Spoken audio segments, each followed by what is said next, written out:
Ryan, I've slept with 87 men. The child could be yours. Hand it over, and we'll let you live. Listening to the woman, his heart shattered into pieces. The woman he had fought so desperately to protect was nothing but a liar. His most trusted friend had stabbed him in the back. If I could live this life over again, I would never be kind again. He wanted to kill everyone, not spare a single soul. But life doesn't come with do-overs. Ryan, let's break up. My roommate doesn't like you. He suddenly snapped awake. This was a memory from sophomore year. That day in college, his first love, Leona, had dumped him. But more importantly, today was the day the apocalypse struck. At 7 p.m. that night, the organization would forcibly transport everyone into their vehicles to begin surviving on an endless highway. The death toll would be horrifying. Every person would awaken with a talent. The strength of the talent depended on the most powerful item around them at the moment of awakening. Someone wore a red string bracelet and gained S-level defense. Someone held a dagger and awakened A-level hunting prowess.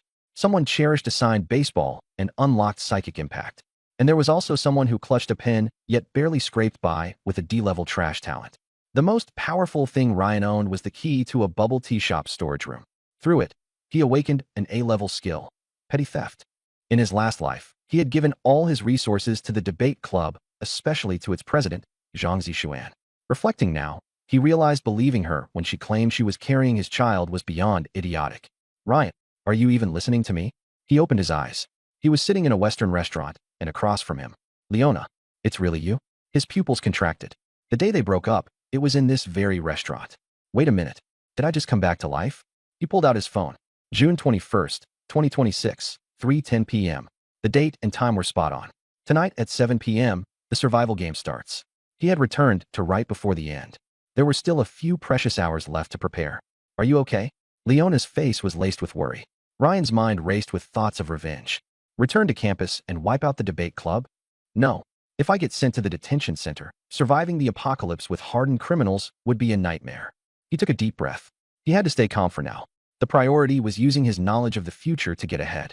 Zhang Zishuan and her gang from the debate club could be dealt with later. In the apocalypse, their fate would rest entirely in his hands. What are the most powerful energy items in Haiqing? The second-hand markets? An abandoned hospital? That street filled with funeral supply stores? Luxury cars parked on the roadside? Maybe a copy of the Constitution with its ingrained authority? Ryan's mind roamed through countless possibilities. Wait, why am I limiting myself to Haiqing? If I can get there in time. Suddenly, a realization struck him like a lightning bolt. A whole new world of awakening opportunities opened up. There were so many possibilities. The Simuwa Ding at the museum. The Zodiac statues at the art gallery. The cursed statue in Fengmen village. But then, a singular location leapt into his mind. The Forbidden City. His eyes lit up. Of course, there couldn't possibly be a more suitable place.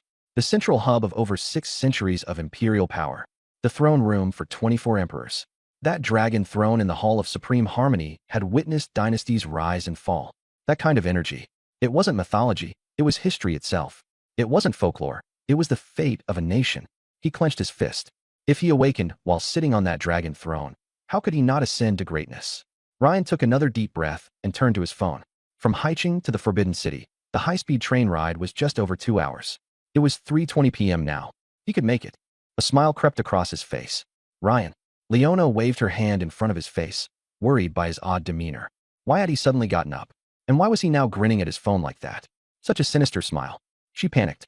Ryan, don't be like this. Ryan grabbed her wrist. How long have we been dating? 3 months, she stammered nervously. In these 3 months, I bought you a phone, a laptop, and a gold bracelet, haven't I? Leona's face turned awkward. Why are you bringing this up? Are you trying to take it back? She knew Ryan was an orphan. The money he spent on her was hard-earned from long hours of part-time jobs. She also knew this meant Ryan loved her deeply.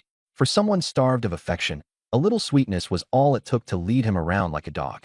But now that he was broke, she had no intention of wasting her youth waiting around for him. I don't want any of your stuff. Leona scoffed indignantly. Take it if you want it. Before she could finish, Ryan snatched the gold bracelet right off her wrist. Hey, what the hell is wrong with you? Leona had never expected him to act so bluntly. Just as she was about to blow up at him, he had already left. Fine. You lunatic. Don't even think about coming back to beg me later. Ryan didn't look back. He pawned the gold bracelet for cash and sold his electronics. There'd be no electricity on the road to survival, so those gadgets would be useless. With a total of 60,000 yuan in hand, he went straight to a military surplus store. He walked out wearing black tactical gear, a windproof jacket, cargo pants, and combat boots. The best gear money could buy, costing him 40,000 yuan. On the survival highway, you could only bring what you wore, so he didn't hold back one bit. The remaining cash bought his train ticket. The Hall of Supreme Harmony would close at 5 p.m., and normal visitors wouldn't get in on time. But Ryan had no intention of entering normally. Time ticked away. The streets buzzed with activity. Cars streamed by. Pedestrians wore casual faces. No one knew the world was teetering on the edge of collapse. Ryan got off the train and slipped into the employee zone near the Forbidden City. By 6 p.m., the sky was faintly glowing. Tonight, dusk had come unusually early. In his previous life, he hadn't even noticed. By 6:30 p.m., he stood before the Hall of Supreme Harmony. Pushing the heavy doors open, he stepped inside. The hall was dim, empty, and solemn. The dragon throne rested quietly atop 7 tiers of stairs. Ryan ascended step by step. Turning, he sat down firmly upon it. 7 p.m. Buzz. His eyes snapped open. A familiar voice resonated deep within his consciousness. Global announcement. The road to survival begins. All surviving units are bound to a designated vehicle within their organization. Survivor number, 230,007. Name, Ryan. Bound vehicle, minivan small. Individual talent awakening. Talent strength directly correlates with energy concentration. An invisible scanning wave swept over him, over the dragon throne, through the Hall of Supreme Harmony, echoing throughout the entire Forbidden City. Scanning in progress.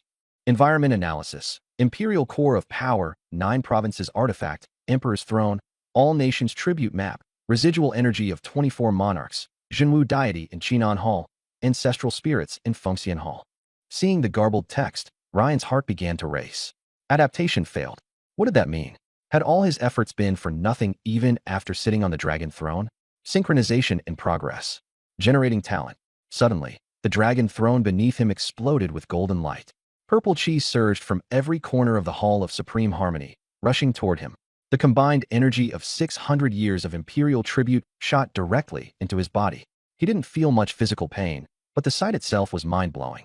In his previous life, awakening his talent had been as easy as a fart, but this was something else entirely. His retinas were bombarded with text. Talent generation complete. Talent tier, SSS level. Talent name, Grandmaster's Vessel. Description, massively enhances physical capabilities. Can absorb and convert negative energy into attribute improvements. Talent tier, SSS level. Talent name, Red Thread Destiny Seat. Description, women who develop emotional bonds with you will have their survival rewards multiplied and returned to you. The deeper the bond, the higher the multiplier, up to 10,000x. Ryan was utterly stunned. 2 SSS level talents? That was absolutely unheard of. The strongest survivor in his previous life only managed an SS level talent. Yet here he was, with double SSS. Grandmaster's Vessel, Ryan muttered to himself, swallowing unconsciously. The description alone sounded absurd. Could the undead, ghosts, or even curses become fuel for him? This new life seemed poised to be a walk through an invincible path of survival. He called up his attribute panel. Base attributes. Physique, 100. Others, 10. Note, average adult male score is 10. Ryan's lip twitched. Last life, all his stats hovered near 10. But this time, his physique alone was at 100. Not just strong enough to handle 10 men at once. His overall competence was tenfold better. He was like the Hulk, capable of killing off enemies as effortlessly as flicking flies. And then there's Red Thread Destiny Seat. Ryan forced himself to calm down. Emotional connections with women meant their bonus rewards would be shared back to him, multiplied. It wasn't just unlimited resources, it was betrayal insurance. He had often wondered how to tackle paranoia in survival games, and this talent answered it. Unfortunately, only rewards officially sanctioned by the system counted. You couldn't exploit loopholes. But before Ryan could relish the thought further, a sharp pain thumped in the back of his skull, as though he'd been clubbed. Damn it, still not fully synchronized. He cursed internally before everything went black. Across the globe, every single human felt the same impact, followed by the same darkness. When Ryan opened his eyes, all he could hear was the rattling sound of an old vehicle. His nostrils filled with the pungent smell of gasoline. He found himself sitting on worn-out seats with ripped upholstery inside a van. Outside, he saw nothing but endless wilderness, with a road that stretched straight into the horizon. A few hundred meters away, an old bus was driving ahead. Where am I? Wasn't I just in the library? No signal. What the hell is going on? He heard a familiar voice break out in panic. Turning to his side, he realized he wasn't alone. Inside the van sat several of his classmates. Ryan's brow furrowed. Why was he grouped together with his classmates this time? Previously, survival games grouped participants by extracurricular clubs, and he had been with members of the debate society. This did not bode well. He let out a breath. At least we're still close to other groups, he reassured himself. From experience, he knew that players from related organizations or schools would be located fairly close to one another. Reuniting with others from his academy was only a matter of time. Kidnapping maybe, someone muttered. Next to him sat Zhang Qingyue, a fellow classmate. She was the student council academic representative for their class, and famously composed, regardless of circumstance. Her somewhat aloof charm was emphasized by her pairing of a plain white t-shirt and denim shorts, her long, fair legs on full display. Her spotless white sneakers completed the look of a modern girl next door. Ryan honestly didn't know her well. Truthfully, outside of his high-maintenance ex-girlfriend, Lu Aoya, he didn't know any of his classmates all that well. Working part-time jobs and studying all day left him with little time for socializing, and his relationship pursuits had left no emotional budget for platonic friendships. Looking at Zhang Qingyue up close for the first time, he had to admit, her looks were on par with Lu Aoya's. "Driver, stop this van right now." Zhang suddenly stood up and shouted. But when her gaze shot towards the driver's seat, it was empty. "What? Is this a self-driving vehicle? That's insane." Zhang abruptly sat back down, trying to process the absurdity. Her panic was written across her usually composed face as her mind worked double time. Behind them sat a couple, Zhang Ziqiao and Qin Yuzhen. The two lovebirds had been inseparable since high school and even gotten into the same film college. Brian remembered seeing their showy declarations across his social media feed so often that he had blocked both of them months ago, tired of the endless boasting. Zhang Ziqiao glanced forward from his seat. Council rep? You're sure this vehicle doesn't have a driver?" Qin whimpered nervously as he spoke. In the vehicle's last row sat Ryan's ex-girlfriend, Lu Aoya, alongside her best friend, Wang Shengsheng. Lu Aoya hadn't changed a bit since their breakup, still sticking to her preppy wardrobe of short skirts and knit vests. Ryan no longer saw any appeal in her look. To him, she was nothing but a gold digger obsessed with superficial comforts. Her clingy sidekick, Wang Shengsheng, was one of the main reasons their relationship had fallen apart. She was undeniably cute, with her doll-like face and alluring outfit, fitted jeans that highlighted her curves beneath a snug t-shirt. But Ryan only associated her with unresolved bitterness. The situation was clear. 6 of them, all from the same class, were stuck together in this old van. Seats were arranged as such. Zhang Qingyue Ryan, Qin Yuzhen Zhang Ziqiao, Lu Aoya Wang Shengsheng. Then came a mechanical hum, and a piercing voice reverberated through the vehicle. "Welcome to Survival Road. Vehicle, Van E923. Group, Haiqing Film Academy, Drama Department, Class 3, Group 7. Current status, Stage 1, absolutely safe. Rules. The vehicle will only stop at designated stations. Forced exits will result in immediate death. All passengers must disembark at each station. After reaching a station, future drives will require passengers to take turns driving. Use your talents wisely to survive. Note: no killing is permitted inside the vehicle. Mission: survive." Ryan gritted his teeth as he took in the rules. These were almost identical to the survival guide from his prior life, with one key difference: the participants involving his classmates rather than his club. The starting vehicle this time was a shabby van instead of a bus. While not ideal, Ryan wasn't overly concerned. Vehicles could level up as the game progressed. At its most basic, group size corresponded to the vehicle's stage. His van's basic group of 6 people meant expansion routes to the full class, tier, 24 members, were likely achievable. Advancing beyond that, to tier upgrades like academy groups exceeding 100 survivors, was where things got notoriously challenging. For now, a group with disproportionately more women than men seemed like a boon, especially to someone with the red thread destiny seed ability. His plan was straightforward: locate and connect with the rest of his female classmates. The more bonds, the bigger the rewards. This survival game just became his playground. The quality of girls at Haiqing Film Academy is already high, let alone in the acting department. You've got to be kidding me. Is this some kind of prank? Did you hear that too? What survival road? What the hell is going on? Zhang Ziqiao, overwhelmed with panic, tried to smash the car lock. Zhang Qingyue quickly stopped him. "Calm down. We're not in any place we recognize anymore." Qin Yuzhen grabbed her boyfriend's arm. "Ziqiao, don't be rash." "Damn it." Zhang Ziqiao let go. "What is this, some kind of movie set?" Zhang Qingyue scanned the group. "Right now, we're all in the same boat. Let's share what abilities we have, shall we?" She took the lead. "My ability is S-level, pure water. I can purify water."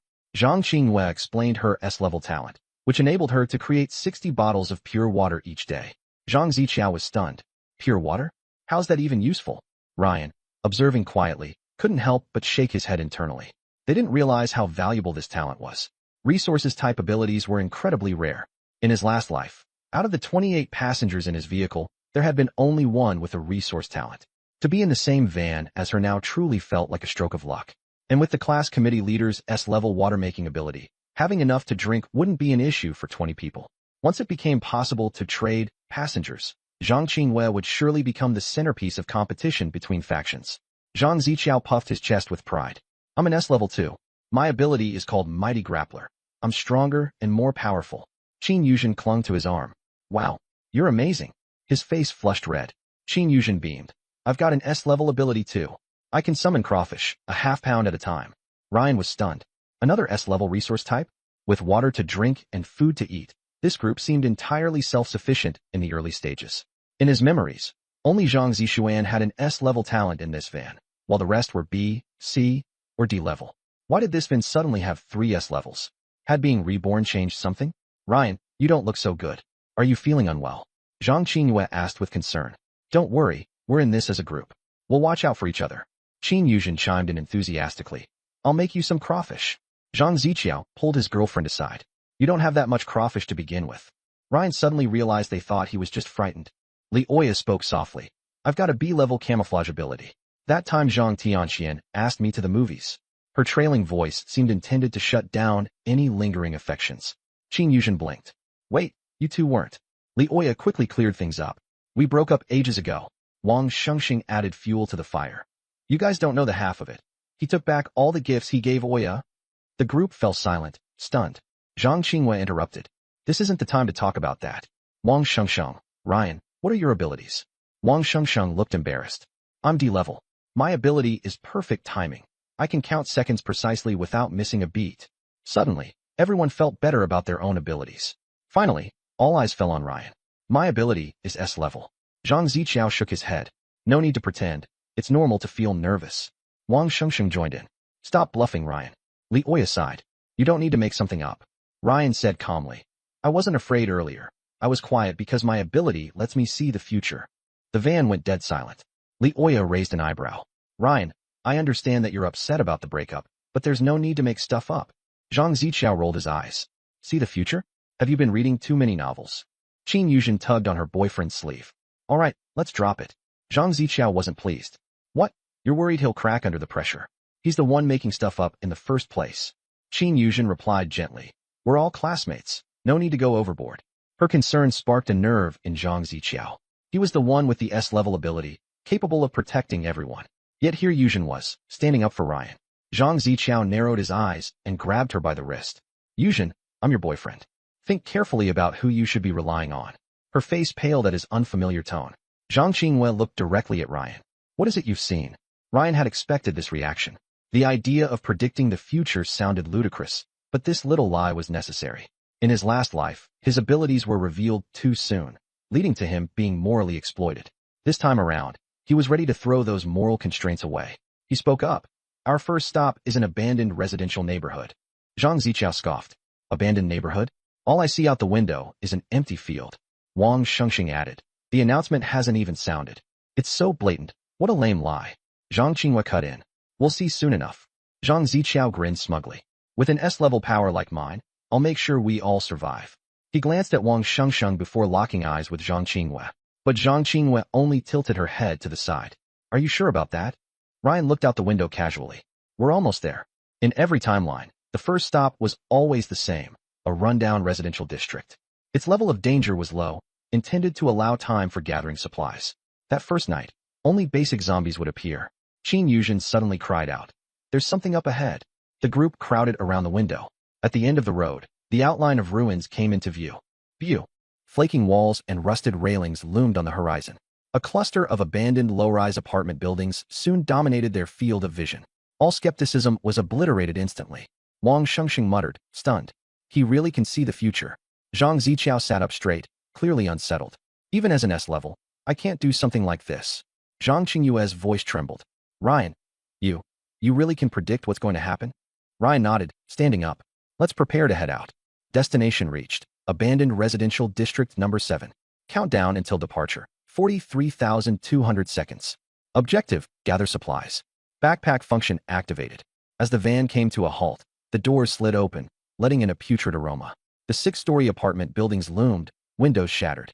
The eerie silence sent chills down their spines. 12 hours here? We have to stay overnight. Zhang Ziqiao was the first to jump out of the van. Qin Yuzhen followed hesitantly, clinging to his arm.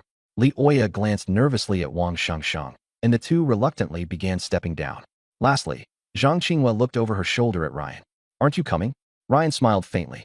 If we all search together, it'll be inefficient. It's better to split into groups. I'll go with the committee leader. You and Wang Shengsheng form one team, and the couples form another. Wang Shengsheng immediately objected. Why does your grouping get two? The stronger guys were all assigned to other teams, and yet you put the two of us girls together, complained Li Aoya. Li Aoya stepped forward too, frowning. Exactly. You can't be this petty just because I broke up with you. In a soft voice, Zhang Qinghua added, Ryan, it actually is pretty dangerous for just the two of us girls.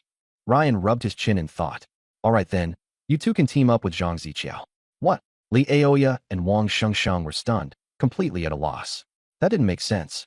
Sure, they were girls, but they were still assets to the group. Was Ryan really looking down on them so much? Ryan nodded decisively. That way, every team has at least one guy. Everyone happy now? Go look for supplies. He turned to walk away. Before he did, his gaze flicked toward Zhang Ziqiao, a look as sharp as a dagger. Zhang Ziqiao froze, then furiously barked, Ryan, what the hell was that look for? Say it to my face. But Ryan had already turned his back. It's just a team distribution. I hope everyone makes it back alive with something useful, he said calmly, with an even tone. But those last few words landed heavily in everyone's hearts. Because everyone knew, Ryan could see the future. Zhang Qinghua watched Ryan's retreating back, then glanced nervously at Zhang Ziqiao and the others' grim faces. She hurried to catch up to Ryan. Ugh, acting all mysterious. Wang Shengsheng spat. Don't be scared of him, Aoya. He's just bluffing. Li Aoya nodded reluctantly, but unease flickered in her eyes. Zhang Ziqiao took a deep breath. Let's go. Time to find supplies. But as soon as he stepped forward, he realized none of the girls were following him. What's the meaning of this? Zhang Ziqiao's face darkened. Li Aoya bit her lip. I just think, maybe we should ask Ryan first? He really seems to know something. Zhang Ziqiao's temper boiled over. He was supposed to be the one with combat talent. That self-important jerk has no special abilities, he fumed. He turned to his girlfriend, Qin Yuzhen.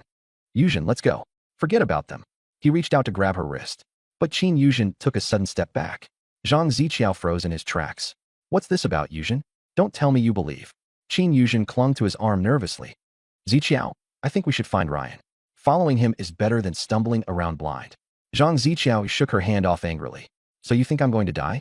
You'd rather believe another man over your own boyfriend. Qin Yuzhen was left speechless. Ryan's look earlier, that wasn't something anyone could fake. They were all in acting class together. They knew each other's skill levels. Ryan wasn't one for theatrics. That look, it was dead certain. Meanwhile, Ryan came to a stop near the neighborhood's main boulevard. The road was cracked and deserted, lined with skeletal trees and crumbling sidewalks. A few residential buildings loomed silently under the gray sky. Even now, reborn into this world for a second time, Ryan still couldn't understand how these survival checkpoints worked. Were they high-dimensional projections? Fragments of time and space? Or just creations of incomprehensible rules? For a supposedly empty area, it was overwhelmingly real. Clotheslines swayed faintly. A withered potted plant crouched on a balcony. Slippers lay abandoned outside a doorway. Children's scrawled drawings marked the walls. Every detail was unnervingly authentic. Ryan, what are you looking at? Zhang Qinghua waved her hand in front of his face. You zoned out there. Ryan snapped back to reality. Nothing. Let's focus. We'll clear out the convenience store first, then check the residential buildings. Zhang Qinghua nodded. There's a small store over there. Let's check it out. When they arrived, the store's glass door was secured with a heavy chain and a black padlock. It's locked. Zhang Qinghua rattled the door handle. So what do we do? Ryan squinted at the lock, inspecting its design. Standard Nama cross-core lock. Decent resistance to picking, but not a problem for anyone with experience. Zhang Qinghua blinked in surprise. Wait, I wasn't suggesting picking the lock. I was asking if we should just break the glass. Ryan shook his head. No, too risky. Even though the checkpoint was marked as temporarily safe, he didn't want to take chances. If the noise attracts something, we're screwed. Zhang Qinghua scratched her head. All right, if we're not breaking the glass and we aren't locksmiths. I am, Ryan interrupted, holding out a hand. Your hairpin, please. Zhang Qinghua stared at him in disbelief. You know how to pick locks. Ryan didn't answer and simply waited. Hesitantly, she handed him a hairpin. Crack. With two quick motions, Ryan snapped it into two pieces. He tucked one piece away and bent the other into a tiny hook. His movements were swift, practiced, and precise. In his former life, he had encountered enough checkpoints to know that lockpicking was a necessary survival skill. Ryan knelt down.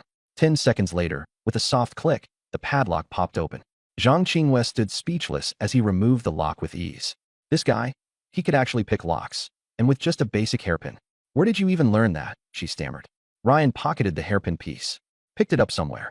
You mean to tell me you picked me as your teammate just because of my hairpin? Ryan pushed the door open. That's only part of the reason. The main thing is, out of everyone, you're the one I like the most. Zhang Qinghua's face flushed red. He likes me, she thought frantically. But wasn't he into Leoya? Could the breakup have hit him that hard? Before she could delve any further into the thought, Ryan was already inside the store, seemingly unaffected by what he just said. The blush faded from her cheeks. I'm overthinking it again, aren't I? Suddenly, a commotion drew her attention. She quickly ducked behind cover as Zhang Ziqiao ran into view, pale and shaken, followed by the three girls, looking equally disheveled. Quick, hide first, Zhang Ziqiao hissed. This place isn't normal. Qin Yuzhen's voice quivered with fear. But what about Ryan? Shouldn't we find him? That's enough. Zhang Ziqiao snapped, cutting her off. Ryan's all talk. One look at that thing and he'd wet his pants. Class President, Qinghua, Li Aoya and Wang Shengxing spotted Zhang Qinghua and cried out in relief. Where's Ryan? We need to talk to him. Zhang Qinghua gestured for them to get closer. He's inside the convenience store. What happened to you guys? Qin Yuzhen's voice wavered with terror. We broke the store's glass. Had traces of cold sweat, and her hands trembled faintly as she hugged herself. She whispered, Ryan. Ryan opened his eyes slightly, calm and expressionless as always. What is it? She hesitated, her voice barely audible. I feel uneasy staying with everyone else. Can I stay here? Just for a little while? I promise I won't cause any trouble. Ryan's gaze lingered on her for a few seconds, analyzing her expression. She seemed genuinely scared, and not just because of the zombie they had seen earlier. Something deeper weighed on her. He sighed and gave a small nod, gesturing to the corner of the room. Fine. You can take that side. Don't touch my stuff, and don't make too much noise. She managed a faint smile of gratitude before walking over to the corner with hesitant steps. Sitting down, she hugged her knees, seeking a semblance of emotional safety in his presence. Her voice wavered. I feel like things are spiraling out of control. The world has never felt so dangerous before. And I keep thinking, what if something happens to me? To us? Ryan remained silent, looking up at the dim ceiling. Then, without turning his gaze to her, he spoke in a low voice. Fear will eat at you if you let it. Stay calm. Focus on survival, not what-ifs. She listened intently, finding unexpected solace in his measured tone. Even amidst the chaos surrounding them, Ryan exuded a sense of stability that she couldn't help but latch onto. As the seconds stretched into minutes, the two sat in a fragile silence. Just as she was about to drift into an uneasy state of rest, the faint, inhuman groan of something, or someone, resonated from outside the supermarket, sending chills racing down her spine. Ryan's eyes snapped to the blocked window. His expression darkened as he muttered under his breath. It's starting. Beads of sweat were still on her forehead. Ryan, she called out softly. Ryan opened his eyes. What's wrong? I was downstairs just now. Qin Yuzhen bit her lip. Zhang Ziqiao. Before she could finish her sentence, the tears streamed down her face. Ryan sat up. What did he do to you? Qin Yuzhen shook her head. He tried to. He wanted to take advantage of the situation. She couldn't continue. Ryan's brow furrowed. Did he force himself on you? Qin Yuzhen nodded, tears falling even harder. I pushed him away and ran up here. She cried like a fragile flower drenched in rain. I didn't know where else to go. Ryan looked at her. She really was beautiful. A sweet face now streaked with tears, which only added to her pitiful vulnerability. Sit down. Ryan patted the edge of the bed. Qin Yuzhen hesitated for a moment, but then sat down on the edge. She kept her head low, her shoulders still trembling slightly. In a world like this, human nature reveals itself. Ryan said nonchalantly. Zhang Ziqiao was never a good person to begin with. Qin Yuzhen looked up at him. You knew all along? It's obvious, Ryan replied. Selfish, fake, petty. Qin Yuzhen bit her lip. What should I do then? Break up with him. Ryan wasn't sugarcoating it. Qin Yuzhen froze. But in times like this. Precisely because of times like this, you must be decisive. Ryan looked at her sternly. Staying with him will only make things more dangerous. Qin Yuzhen fell silent. After a moment, she whispered, I'm afraid he'll retaliate. I'm here. Ryan said those 3 simple words. But to Qin Yuzhen, it was as though she found a pillar of reassurance. She looked at Ryan, a faint glow of something unexplainable flickering in her eyes. Ryan, thank you. She scooted slightly closer to him. The distance between them shortened. Ryan could catch the faint scent of her perfume. Can you really foresee the future? Qin Yuzhen tilted her head up and looked at him. I can. Then can you see my future? Her voice grew softer and softer. Ryan looked at her. The look in this girl's eyes had changed. From panic to dependence, and now to something ambiguous. Your future depends on the choices you make, Ryan said calmly. Qin Yuzhen bit her lip once more. Then, she made a bold move. She leaned on Ryan's shoulder. I choose to trust you, she whispered. Ryan didn't push her away. Potential red thread, target detected. Would you like to establish a connection? The system's prompt appeared. Ryan's mind stirred. So that's how it works. It's not just emotional. Physical contact also triggers the connection. Establish, he silently instructed within his mind. Connection establishing. Red thread, number 1. Qin Yuzhen. Current affection level, 75. Special status, dependency phase. Ryan processed the information displayed. An affection level of 75 was already quite high. It seemed like the incident earlier completely shattered her trust in Zhang Ziqiao, and his presence perfectly filled that void. Ryan, Qin Yuzhen suddenly looked up. Her face was close, so close, Ryan could see the dried streaks of tears. I feel scared, she whispered, edging even closer. Ryan could feel her warmth. Don't be afraid. He gently patted her back. Even a small, simple action like that. Affection level +5. Current affection level, 80. Qin Yuzhen's body trembled lightly. Then, she made an even bolder move. She hugged Ryan. Just let me hold you for a little while, just for a bit. Her voice carried a hint of sobbing. Ryan didn't refuse. He could sense the trembling in the girl's embrace. It wasn't an act. She was genuinely terrified. Terrified of the apocalypse. Terrified of the zombies. Terrified of almost being violated earlier. And now, she needed someone to lean on. Affection level +5. Current affection level, 85.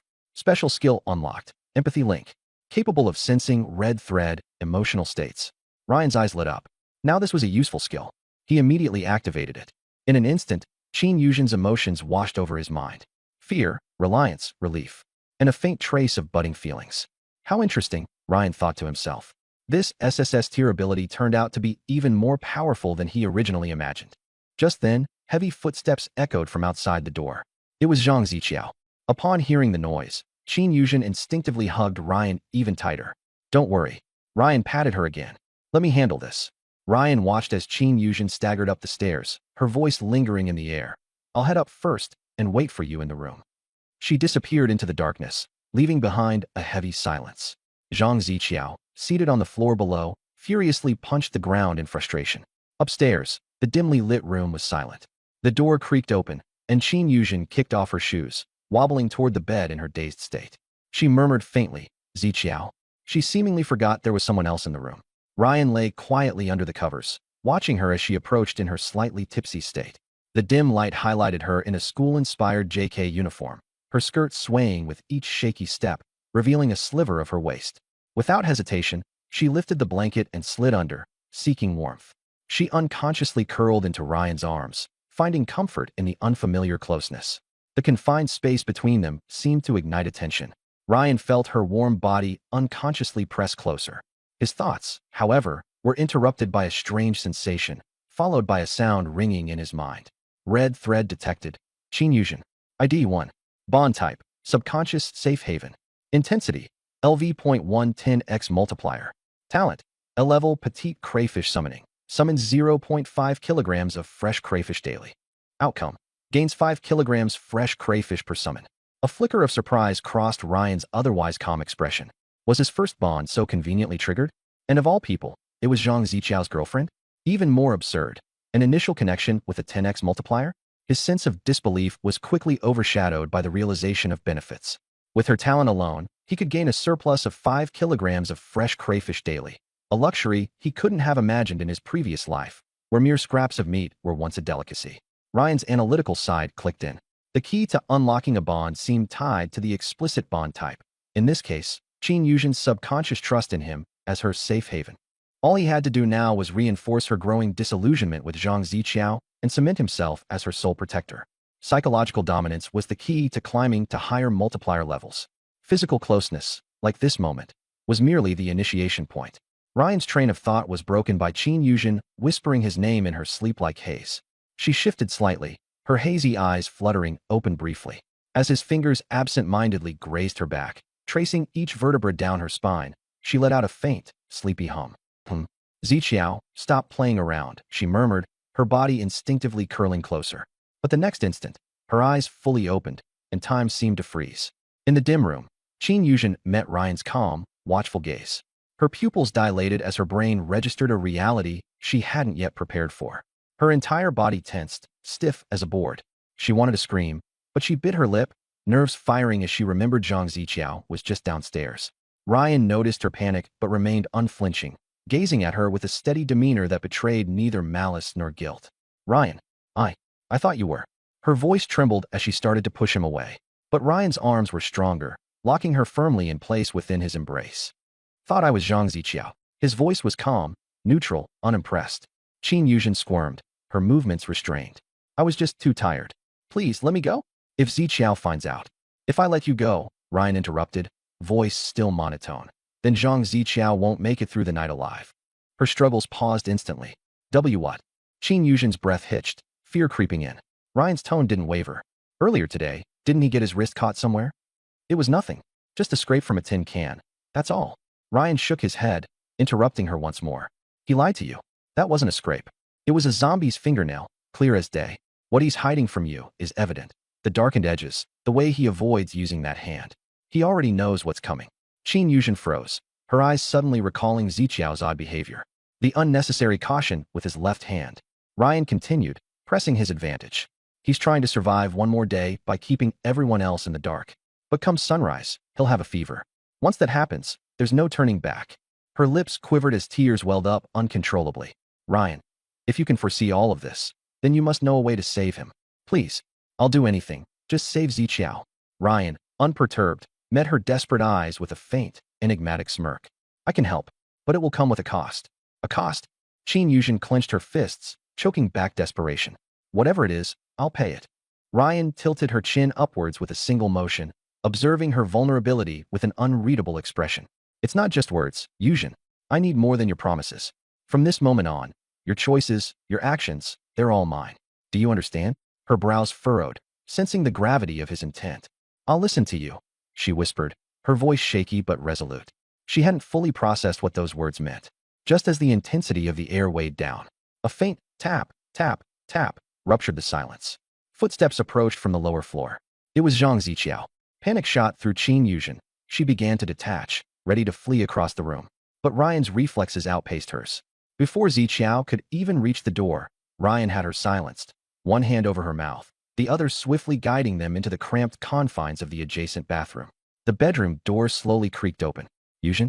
Ziqiao inquired, his voice skeptical as his eyes darted around the disheveled room, lingering especially on the impression left in the bed.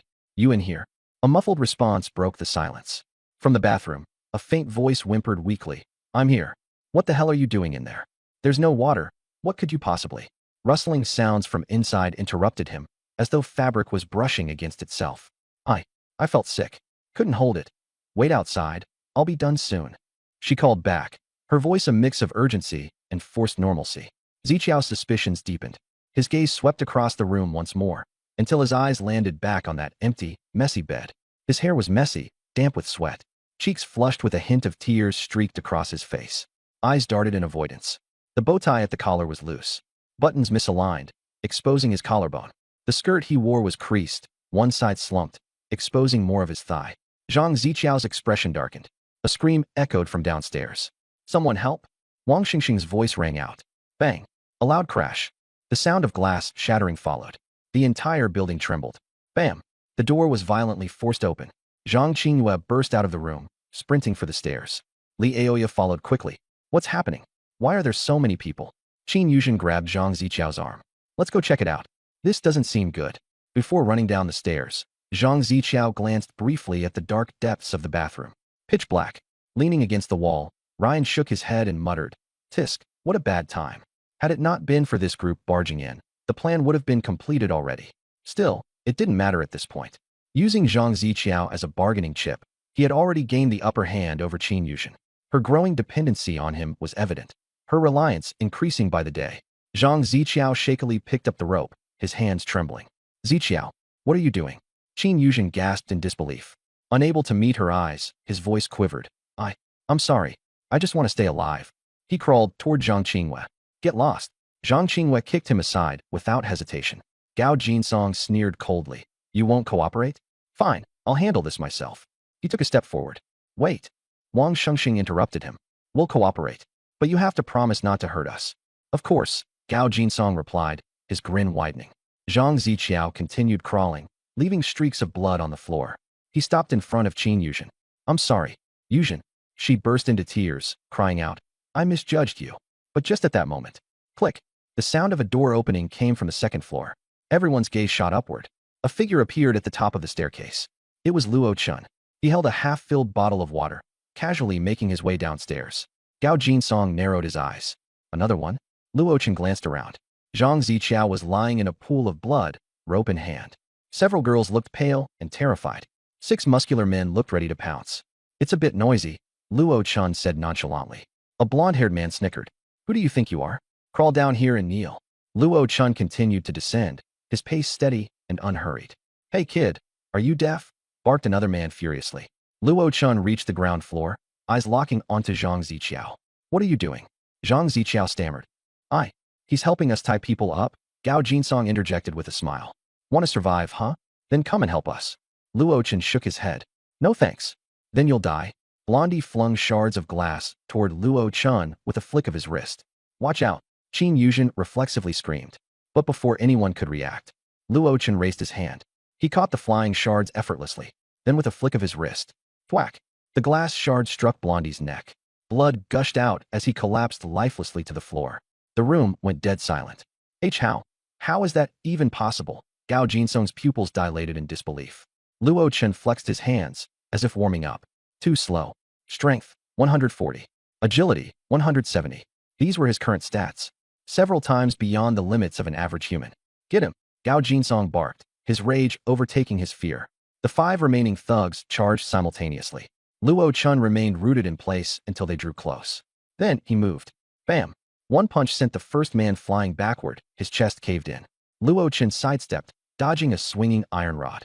Grabbing one end of it, he twisted sharply. Crack! Both the rod and its wielder were swung into another attacker, knocking them down in a heap. Turning swiftly, he delivered a knee strike into the ribs of the 4th man, leaving his torso shattered. The last man turned tail, attempting to flee. Luo Chun grabbed him by the neck, as if handling a chicken. Thud! He slammed him headfirst into the ground. Blood splattered across the floor. The entire skirmish lasted less than 10 seconds. All 5 thugs lay defeated. Only Gao Jinsong remained. Why you're a monster, Gao stammered, his legs trembling like jelly. Luo Chun dusted off his hands. I told you, it was too noisy. I have an A-grade talent. Indestructible body. Gao tried to bluster, though his voice faltered. Luo Chun nodded calmly. Oh, I see. In an instant, Luo Chun appeared in front of Gao. One punch. Boom. Gao Jinsong was sent flying backwards, embedding into the wall.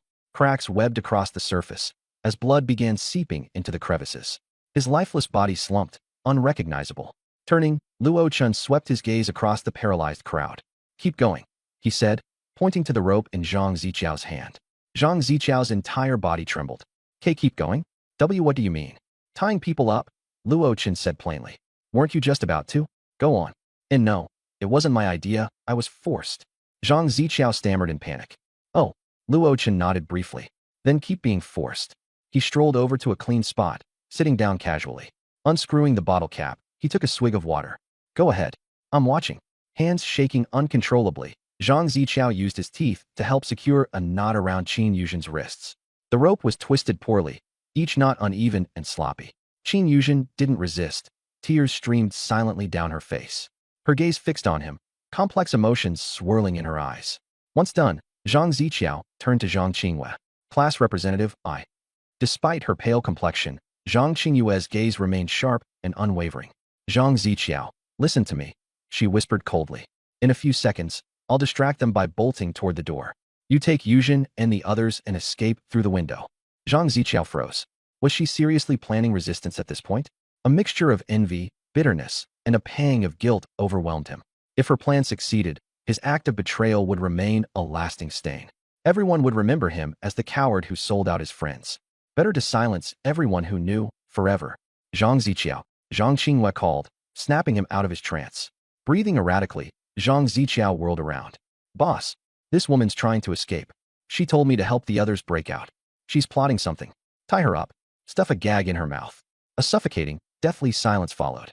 Everyone froze. Then, wild laughter erupted. Haha, selling out your classmate just to survive. Kid's ruthless. Well, at least you know who to follow to get some scraps. Gao Jinsong turned to Zhang Qingwei. Your little sister's got some guts, huh? The 6 men quickly spread out, sealing off any escape route. Zhang Qingyue's face turned pale with disbelief. Qin Yuzhen stared blankly at Zhang Ziqiao's unfamiliar side profile.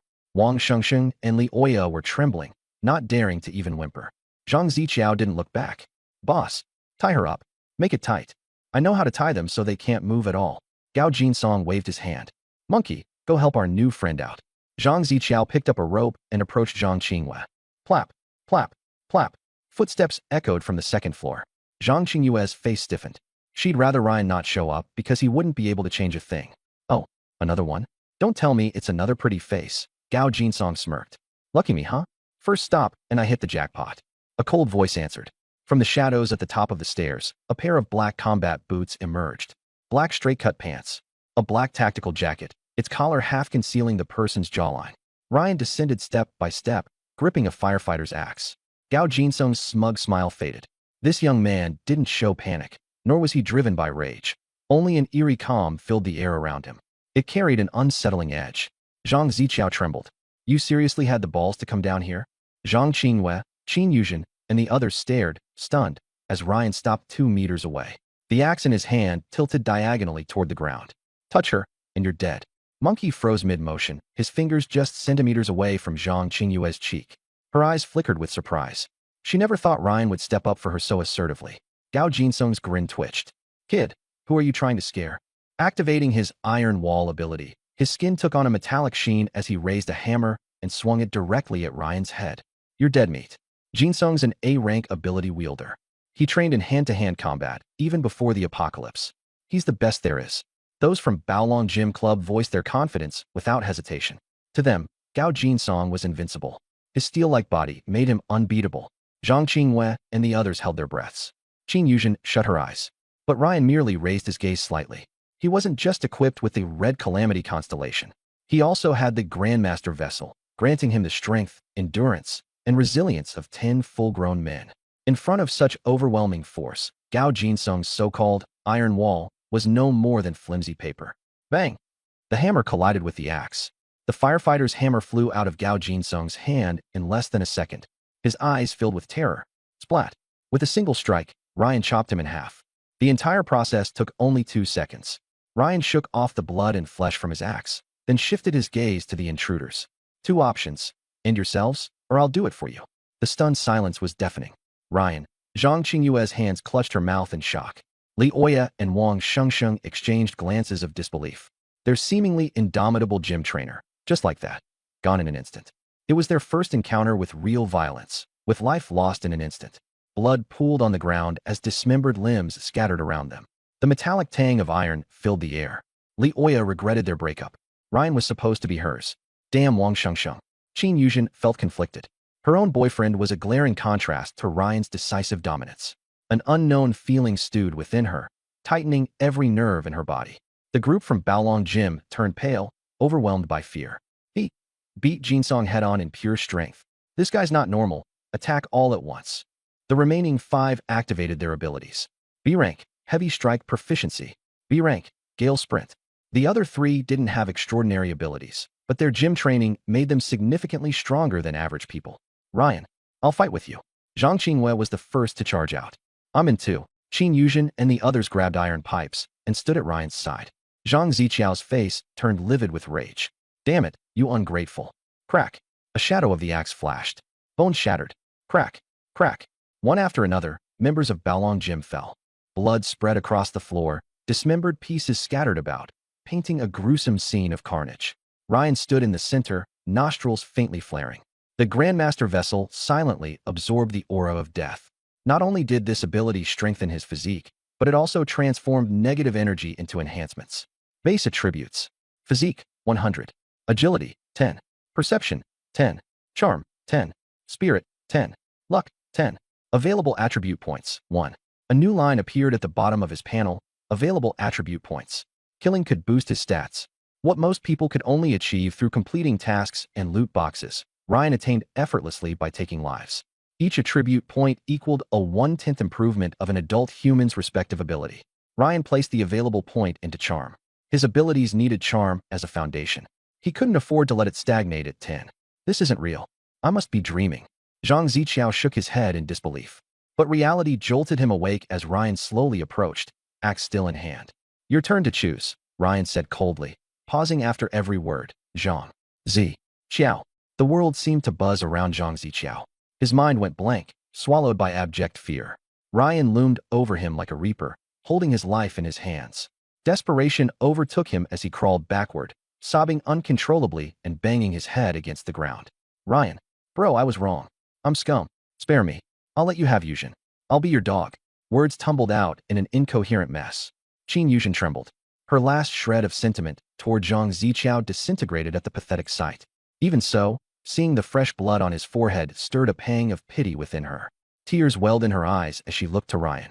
Ryan, you promised you'd save him. Can you please not kill him? Ryan glanced at the girls around him. They had yet to experience the true brutality of survival. Weakness like this would undermine his authority as a leader. If they were to survive as a team, Ryan knew he had to condition them to the harsh reality of the world, starting now. Ryan raised his axe without hesitation. Thud, thud. Ziqiao was still kowtowing. Ryan chuckled. All right, since everyone's pleading for you, I won't kill you. Zhang Ziqiao looked up suddenly, ecstatic. Really, brother Ryan, you're my lifesaver. Yuzhen, thank you. I'll definitely repay you both. Ryan rolled up his sleeves. Ziqiao's heart sank. The next moment, smack. A vicious slap sent Zhang Ziqiao spinning midair before crashing hard onto the ground, passing out cold.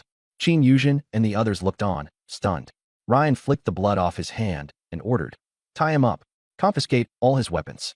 Give me the knife. 2 hours later, on the second floor, a dimly lit room, a single candle provided faint illumination. Zhang Ziqiao, tied to a chair, woke up to the searing pain on his face. What happened? Didn't Ryan say he wouldn't kill me? He hesitated for a moment and called out softly, Yuzhen, come save me. There was no response. He glanced at the partially open bathroom door. No light shone from the gap beneath it. A faint sound drifted from inside the bathroom. It was Qin Yuzhen. Yuzhen?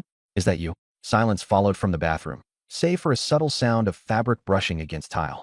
It's me, Ziqiao. Qin Yuzhen's voice was weak. Yuzhen, what's going on? Did Ryan take his anger out on you? No. He's very capable. Zhang Ziqiao froze. What does his capability have to do with anything? A suspicion wormed its way into his mind. Yuzhen, what are you doing in the bathroom? Nothing. Just nothing. Ziqiao inhaled sharply. Ryan isn't in there with you, is he? No way. Yuzhen couldn't possibly be into Ryan. Her principles, she always said no intimacy before marriage. I can trust her absolutely. Yes, as long as I don't see it with my own eyes, it's not real. Despite trying to convince himself, the faint noises of water running, labored breathing, and disjointed murmurs pierced his denial like needles. He wanted to break free from the ropes and barge in to see for himself. But he didn't dare. Ryan was a lunatic, terrifyingly strong. Even if it were true, what could he do about it? No, impossible. Maybe Yuzhen was just exhausted, went into the bathroom to sleep. Yeah, that makes sense. Might be warmer in there. He tried to give himself some peace of mind, until the bathroom door creaked open. His girlfriend emerged slowly, her schoolgirl uniform even messier than before. 3 buttons were missing, her neckline wide open. A step behind her was Ryan, looking utterly satisfied. Ryan glanced at Ziqiao, tied up, and placed a hand on Qin Yuzhen's shoulder. You're awake. Zhang Ziqiao froze, eyes locked on Ryan's hand resting on his girlfriend's shoulder. But he didn't even have the courage to ask her for an explanation. She had betrayed him. Choking back his pain, Ziqiao forced a smile. Haha, brother Ryan. I'm awake. But why am I tied up? Ryan strode toward the bed, lighting a cigarette casually. I'll go check outside in a while. There are only a few women left in here. And as for you, a few hours ago, you sold out your companions just to survive. Plus, you're an A-rank traitor. Tying you up puts everyone at ease, don't you think? Zhang Ziqiao's heart pounded wildly. He nodded fervently, almost weeping. Absolutely. Brother Ryan, you're thoughtful. Better to be safe than sorry. You're doing the right thing tying me up. As he spoke, he cast a fleeting glance toward the shadow beside the bed. There, a slightly worn pair of tailor shears. The tools of this supermarket's former owner, now his last hope. Brother Ryan. Tears streamed down Zhang Ziqiao's face. I swear, I won't screw up again. Qin Yuzhen looked at her boyfriend and felt a stab of guilt. After all these years together, It wasn't easy to let go, even if she already belonged to Ryan now. Ryan nodded, sparing Ziqiao no further attention, and left the room. A flustered Qin Yuzhen hurried after him. Left alone, Zhang Ziqiao stared at the closing door, his expression turning ominous. Outside, Zhang Qinghua had just finished organizing supplies when she bumped into Ryan on his way out. You're heading outside? It might still be dangerous. Someone needs to check, Ryan responded calmly, not breaking his pace. But instead of heading downstairs, he opened the door across the hall, the room where Liaoya and Wang Shengsheng were staying. Zhang Qinghua froze for a moment, exchanging a look with Qin Yuzhen, then followed him. Inside the room, Ryan sat on the edge of the bed, ignoring the bewildered glances from Liaoya and Wang Shengsheng. In 1 hour, he said coldly, he'll break into this room. Everyone understood. He was testing their humanity. Ryan lay back, folding his arms behind his head and closing his eyes. Qin Yuzhen immediately moved toward him. Ryan, you must be tired from the fight earlier. Let me give you a leg massage. Her sudden gesture stunned everyone in the room. Quick to react, Wang Shengsheng nudged Liaoya. Go on, Liaoya. Don't let her beat you to it. Liaoya stumbled, flustered. I am not doing that. What?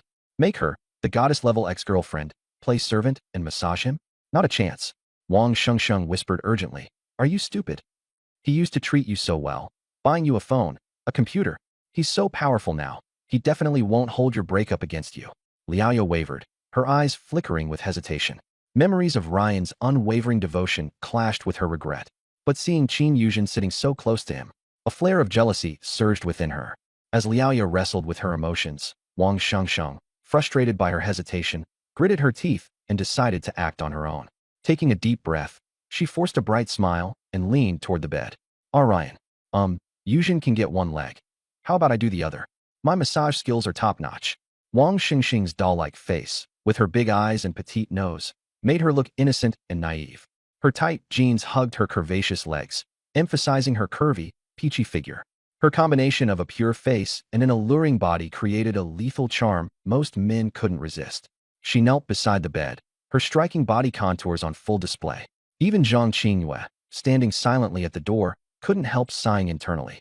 In this cruel world, lifelong friendships, romantic relationships, female dignity, and personal pride were all unraveling. But then Ryan's voice interrupted sharply. I don't need you to massage me. His tone was ice cold. Yuzhen alone is enough. Wang Xingxing's face fell. She hadn't expected this. She quietly withdrew her hand, feeling utterly stunned. Although the intense scenes you provided may not align perfectly with every reader's preferences, here's a US English casual localization of your text with clarity and natural flow in mind. She was a high-tier, talented girl from film school, with suitors lined up. When had anyone ever dared to reject her? Sure, she was mad, but she didn't dare show it. Instead, she climbed off the bed awkwardly, her face full of grievance. Ryan knew exactly who she was.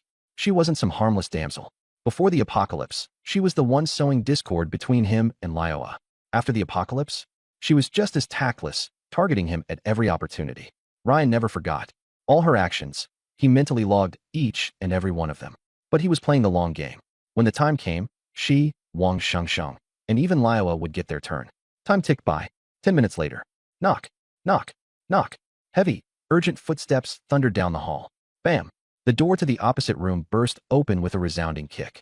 Zhang Ziqiao stormed in, a pair of scissors in hand, yelling, Qin Yuzhen, you conniving witch. How dare you betray me? He charged into the room, only to see Ryan lying calmly on the bed as his very own girlfriend massaged his legs. On the floor, nearby, Zhang Qinghua sat while Liaoya and Wang Shengsheng shrank in a corner. There was no chaos, and absolutely no pleading for mercy. No frantic scrambles. Nothing. Instead, the group of them stared at him like he was some sort of fool. Clang. The scissors fell from Zhang Ziqiao's hand, clattering to the ground. He finally understood. He had lost. Even the scissors in his hands? They had been handed to him by Ryan himself. He had thought himself dangerous, a threat in this new, collapsing world. But in reality, he had been nothing more than a bug, trapped helplessly in Ryan's glass container. Always. His knees gave out, and he collapsed to the floor. Ryan stood, calmly picking up the firefighter's axe. Do you see? He addressed the silence in the room. This is the person you wanted to save. The same person who, when given the chance, would stab you in the back. Now, he continued, his voice cool and deliberate. Who here still wants to plead for him? The room was silent. Not a word. Ryan approached Zhang Ziqiao.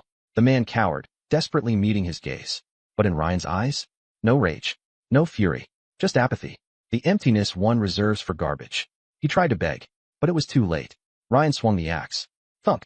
Zhang Ziqiao was dead. Ryan stared at the others, his voice flat and clear. If it weren't for me, all of you would have been long gone. From now on, he dictated, Qin Yuzhen, Wang Shengsheng, and Liaoa, you three will kneel. You don't speak, you don't move, you don't even look around unless I say so. Wang Shengsheng's face twisted. She raised her head in wide-eyed disbelief. Kneel? Were they really expected to kneel? Wasn't that crossing a line? That would mean abandoning any dignity they had left. Ryan's voice was calm but unyielding. What? You don't want to. The two women exchanged nervous glances. Calm Ryan was the most terrifying Ryan. He had just killed a room full of 7 people like it was nothing. Liaoa tried to resist. Ryan, I think that. Yank. Ryan grabbed her hair, cutting her words short. You think? He pulled hard, his strength enough to make her eyes water in pain. You, thinking, is the reason Zhang Ziqiao made it in here in the first place. I'm sorry. Liaoa whimpered through her tears. I'll kneel. Satisfied, Ryan let go. If you want a rebel, the door's right there. But if you're all talk and no courage, I suggest you start acting smart. Liaoa had never seen Ryan like this before. Meanwhile, Wang Shengsheng kept her head low, saying nothing, while Qin Yuzhen quietly obeyed, staying silent the entire time. Ryan turned. Class rep, head to the ground floor and organize our supplies. We've got an hour left. I'm counting on you. Zhang Qingwei seemed surprised to be addressed so favorably, but nodded quickly. On it. No kneeling? She couldn't believe it. She was relieved, even happy. Leadership was necessary for survival, Ryan thought to himself as he left the room. There'd be more women in the future, more chaos, and more challenges. Without clear authority, things were bound to fall apart. Behind closed doors, the women exchanged glances. It was Qin Yuzhen who knelt first, a calm, submissive action. No fuss, no tears. Liaoa and Wang Shengsheng were stunned. Seriously? The same Qin Yuzhen who had cozied up to Zhang Ziqiao during the day was now the first to comply? Without questioning it, Wang Shengsheng hesitated, before finally dropping to her knees. She was afraid, genuinely afraid. Liaoa glanced at her best friend, then sighed in defeat and followed suit. Silence fell over the three of them as their eyes shifted toward the door Ryan had exited. Zhang Qingwei, who had been quietly observing, gave a small shake of the head before turning on her heels and leaving. Ryan checked his view. Red thread analysis connected. Qin Yuzhen. ID. Number 1. Status. Subconscious trust fully engaged. Connection depth. LV.13. Unique skill. A+. Crayfish summon. 0.5 kilograms daily. Yield. Every use returns 65 kilograms of crayfish. Ryan leaned back, satisfied. His earlier confrontation in the bathroom had deepened Yuzhen's loyalty to a staggering LV.13, completely obedient. Practically flawless. The connection depth acted as a measure for determining how loyal someone really was in their heart. Technically, Liaoa, Wang Shengsheng, and even Zhang Qingwei were obedience adjacent, yes. But none of them had tapped into subconscious trust. Still, Ryan muttered, a long way to go with the rest. For now, the priority was water. Zhang Qingyue's dedication to fetching the supply crates mattered a lot more than anything the others were offering. Everyone else, they were secondary. A notification popped. Anomaly countdown 5, 4, 3, 2, 1, 0. Temporary status. Residential zone number 7, safe. Reward, materials crate, bronze tier. Note, the crate is scattered throughout this region. Collect them to unlock vehicle upgrades to. Safe period remaining. 14,885 seconds to. Ryan wasn't worried about zombies. He was physically stronger than 10 grown men combined. Ryan, I've packed up everything, Zhang Qingwei reported, interrupting his thoughts. The shared backpack is full. Ryan nodded approvingly. Good work. The shared inventory was large, 30 slots. Perfect for their immediate needs. It was time to act. He left to regroup with the others, finding the 3 women kneeling exactly where he'd left them. Stand up, he instructed. We're searching for the crates.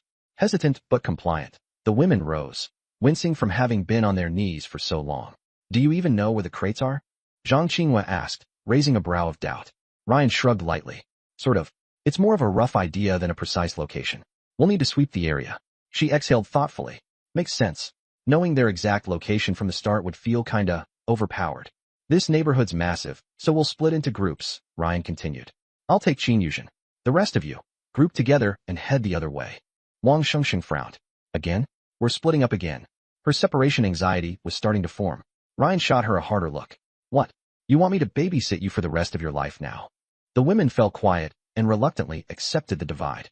With rational instructions handed out clearly, Ryan took the lead, heading down the hallway with Qin Yuzhen obediently following close behind. Whatever personal feelings were left could wait. Survival made the rules. Liu Ye and Wang Shengsheng locked eyes and gave each other a firm nod. Qin Yuzhen could provide food, and the class committee could provide water. But the two of them? One had a B-level ability, basic disguise, and the other had a D-level ability, precise timing. Basically useless. Even if they were useless, Ryan definitely wouldn't hesitate to do what needed to be done. Let's go? No time to waste. 1 hour later, Ryan led Qin Yuzhen to a boiler room, the heating facility for an old residential building. From his past life experience, functional, spacious, and overlooked locations like this had a higher probability for system rewards. Nothing at the power station, trash site, or the abandoned vehicle plant. Qin Yuzhen sighed. If it were that easy to find, it wouldn't be called a treasure chest, Ryan said, stepping into the boiler room. Qin Yuzhen eyed the pitch-black depths of the room, her voice trembling. It's too dark. If you want to survive, you have to go where others wouldn't dare.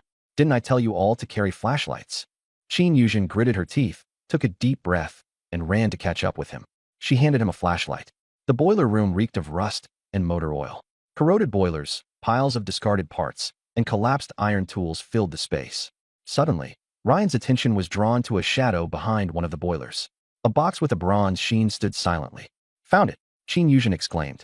But her expression quickly darkened.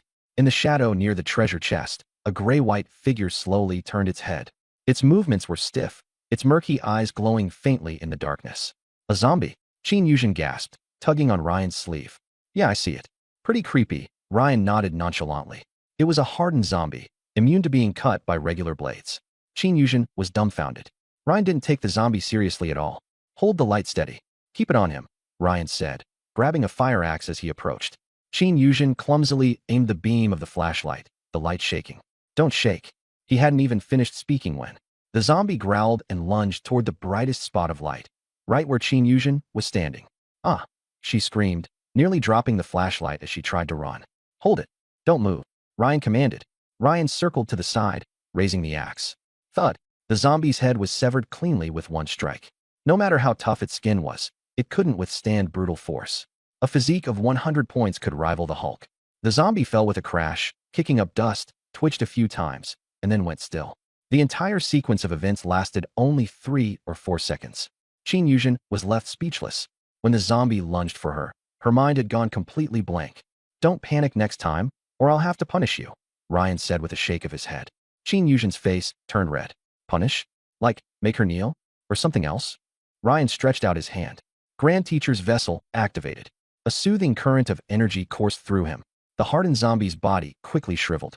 Previously, when he'd killed 6 people, the death energy gained had earned him a single free attribute point. But this time, there was nothing. Does killing awakened individuals yield more progress? Ryan mused. From what he recalled, several of those 6 victims earlier had decent rank talents. Compared to them, this zombie wasn't up to par. Ryan walked toward the treasure chest and touched it lightly. Construction material chest, bronze. Description: a metal container deployed according to preset rules. Effect: contains random basic building materials that can upgrade vehicles. Ryan didn't open it. If he opened it himself, his bad luck would likely doom the loot. And with Hong Luan, Red Luan Star, right here, she was obviously the better choice to open it. Yuzhen, you open it. Me? Qin Yuzhen blinked, confused. Who else? Go on, you might even get a reward. I don't want a reward. Qin Yuzhen waved her hands nervously. When I say open, you open. Ryan was getting exasperated. Reluctantly, Qin Yuzhen placed her hand on the chest. The lid slid open silently. Obtained, wood X30. Obtained, iron X15. Obtained, components X20. Obtained, low-level energy core X1. Qin Yuzhen quickly transferred the materials to the shared storage, blinking up at Ryan with her big, curious eyes. But Ryan froze in place. Red Luan has acknowledged. Qin Yuzhen. ID number, 1. Connection depth, LV, 13. Current multiplier, 130x. Talent bonus return, wood X3900, iron X1950, components X2600, low-level energy core X130. Ryan was completely stunned by the numbers. He'd struck gold. On just the second day of survival, they'd already acquired thousands of materials. And over 100 energy cores. Ryan. Qin Yuzhen waved a hand in his face. She glanced at the shared pack. Did the class committee mess with the storage? Ryan instantly checked the storage. First slot, bottled water X1. Second slot, bottled water X1. Third slot, empty. Fourth slot, bottled water X36. Fifth slot, compressed biscuits X58. Sixth slot, Canned pork x28. 1, 1, 0, 36, 58, 28. Why weren't the water bottles stacked? Why was the third slot empty? This is... Qin Yuzhen's eyes widened in realization. Ryan immediately turned and headed out. 110 is an emergency signal. They're in danger. Where are we going? The fourth slot, building 36. Ryan replied. Wow, the class committee is so clever. Qin Yuzhen gasped. The first 3 slots had transmitted the distress signal, and the fourth slot indicated the location. Using bottled water to represent the committee's resource-related talent was a genius move. Scanning their surroundings, Ryan said, "We're in building 6. Throw a short blade into the shared storage." Qin Yuzhen obeyed, and Ryan lifted her into his arms, sprinting toward building 13. With physique at 10x normal capacity, his speed exploded. The wind howled past their ears, and Qin Yuzhen could hardly breathe. She was astonished. This speed had to be Olympic gold medal worthy. Ryan's secrets just seemed endless. Meanwhile, Ryan was frustrated to realize that 100 points in physique paired with just 10 in agility made it hard to balance his movements properly. Currently, he could only brute force sprint. Every step he took sent tremors up his legs. He figured that if he increased his agility, his speed could double. A few minutes later, they reached the vicinity of building 13. 2 figures suddenly emerged from behind a pile of trash. It was Liu Ye and Wang Shengsheng. "Ryan, help!" We ran into another squad. They caught the class monitor. Liu Ye cried out. The class monitor pulled them away to let us escape. Wang Shengsheng nodded. "One of the guys can control fire." "Control fire?" Qin Yuzhen's face changed. Liu Ye added, "Real fire. The kind that can kill." Ryan frowned. Fire? Could it be the flame enlightened? Perhaps a rare, refined lighter trait? At least an A-class ability, maybe even S-class. Even with Ryan's tenfold physique, fire put him on edge. It's human instinct to fear fire. "Go to building 36. Share everything you saw," Ryan instructed, gripping his fire axe and moving ahead. Liu Ye, panting, said, "We followed what you told us." The group combed through the corridors and common areas. Outside building 36, faint noises drew their attention upward. On the half-platform between the 6th floor, they spotted a bronze treasure chest on the rooftop. But right next to the chest stood a group of people. Wang Shengsheng, on the verge of tears, stammered. "We tried to leave, but they wouldn't let us. They demanded supplies and asked about our group." Ryan asked, "And what did you tell them?" Wang Shengsheng mumbled. "I said we're just a weak student squad. Asked them to let us go." Ryan couldn't help but laugh out of frustration. "Are you stupid? You should have told them I could take on 6 of them alone. That'd keep them off your backs." Liu Ye interjected. "The class monitor said that too, but they didn't believe her." Wang Shengsheng added, "When we were running away, another squad of girls showed up, and they started fighting. That's how we got away." The class monitor headed in the other direction, but some people chased after her. Suddenly, Qin Yuzhen spoke. The purified water count just shot up to 40 bottles. The class monitor must be in building 40. Building 40, 4th floor stairwell. Behind a decrepit cabinet, Zhang Qinghua crouched beside 2 other girls. One, Yang Ting, was trembling. The other was dressed in an off-white dress underneath a black leather jacket, paired with combat boots. Burn marks scorched her right arm, and she used a strip from her dress to cover the wounds. She looked up, her mixed-race face radiant despite her injury, her eyes filled with unyielding determination. Her name was Zhou Xuaning. Moments earlier, Zhang Qinghua had stumbled upon Zhou, shielding Yang Ting as they retreated. Zhou, wielding a crowbar, had killed 2 men with swift, decisive moves. But Brother Ben had intervened, flames shot from his palm, burning her arm in an instant. Another girl had tried to buy Zhou time, rushing at Brother Ben to hold him off. It didn't seem like she'd make it. Zhang Qinghua offered Zhou a disinfectant. "You're seriously hurt." Zhou accepted it. "You're from the Film Academy? Was that your teammate running earlier?" "Yeah. Jiangdai University. Athletic scholarship. 7 Dan and Sanda. I have an S-ranked agility talent, short track star. It gives me 5-fold bursts of speed. But there's no way I can take down Wang Yongbin and his fire. The heat's overwhelming, the range is too wide. I can't get close. And if your teammate doesn't show up to save you, we're all dead here." Zhang Qinghua's heart sank. Even an S-class ability was completely suppressed. "He's strong," she murmured. "But I don't know if he'll come." Zhou shook her head. "Men? Never reliable. If he could leave someone as stunning as you behind." Footsteps echoed from below. TCH, treasure chest only had scraps. Such a letdown. "Binji, no one's left in this building. Should we bounce?" Wang Yongbin roared. "Bounce? No chance. Leather jacket girl and the movie academy chick? We're catching both. Women like them think they're too good for us during normal times. Now's our chance. No way I'm not having a taste before I die." Yang Ting's hands shook, spilling some water.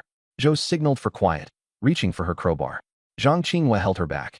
Fire nullifies your talent, and you're already injured. You won't have a chance in a direct fight. We have to stall. How? Zhang noticed the position of the knife in her bag, along with the rearranged water bottles. She was certain Ryan would come for her. In a moment, I'll distract them. You both head downstairs. If you meet a man and a woman, help guide them here. I'll survive as long as I can. A knife appeared in her hand. Yang Ting gasped. Zhang Qinghua said, You saved me. Now I'll repay the favor. Zhou, surprised by her resolve, couldn't believe the payback came so soon. Outside, the voices were getting louder. Haiqing Film Academy. Future starlet, huh? Bet she's been with more directors than we can count. Wait, why is this floor so neat? There, behind the cabinet. Zhang Qinghua knew there was no point hiding anymore. She stepped out, her knife raised in front. Back against the wall, 5 men appeared, most over 40, their clothes stained and filthy, gripping wooden planks and metal poles. Their leader, a buzz-cut man in a black tank top, had muscles rippling. Wang Yongbin scanned Zhang up and down. Figures you're from the Film Academy. That face, that body. They don't make M like you in construction zones. Zhang met his eyes and said evenly, I don't want trouble. Let's go our separate ways. Our separate ways? Wang chuckled darkly. Give us all your supplies, and you're coming with us. Zhang gritted her teeth. Take everything. Just let me go. Wang shook his head, amused. You really don't get it, do you? He extended his hand. A burst of orange-red flames ignited in his palm. If you don't play along, I'll torch that pretty face of yours to ash. Sweat dripped down Zhang Qingyue's back. I have insider information. What info? He asked suspiciously. This morning, I heard a gentle voice. It said this survival scenario only lasts 3 days. After 3 days, all instances return to reality. Killing too many people will bring punishment. Liar, a middle-aged man barked. Wang smirked. Nice story. Even if it's true, I'm still gonna have my fun. Zhang lunged, slashing her knife and dashing toward the deeper corridor. Get her, ungrateful bitch. Flames crackled in the air, barely missing her. Boom. The force of the shockwave sent Zhang staggering forward. Wang lit his hand again, roaring, Run again, and I'll roast you like a chicken. The men fanned out, tightening their encirclement. Her escape routes were blocked. But then, a cold, clear voice called out from behind the group. Let her go. If you're so tough, come at me instead. Xuanning, Zhou charged forward. Her left hand gripping an iron crowbar, her right arm hanging limply at her side, her face deathly pale. Even Ting Yang followed close behind. Yongbin Wang spun around. Oh, so you're a tough one, huh? Xuanning Zhou sneered. The kind that could kill you. You guys don't even know each other, huh? Thinking about teaming up the 3 of you.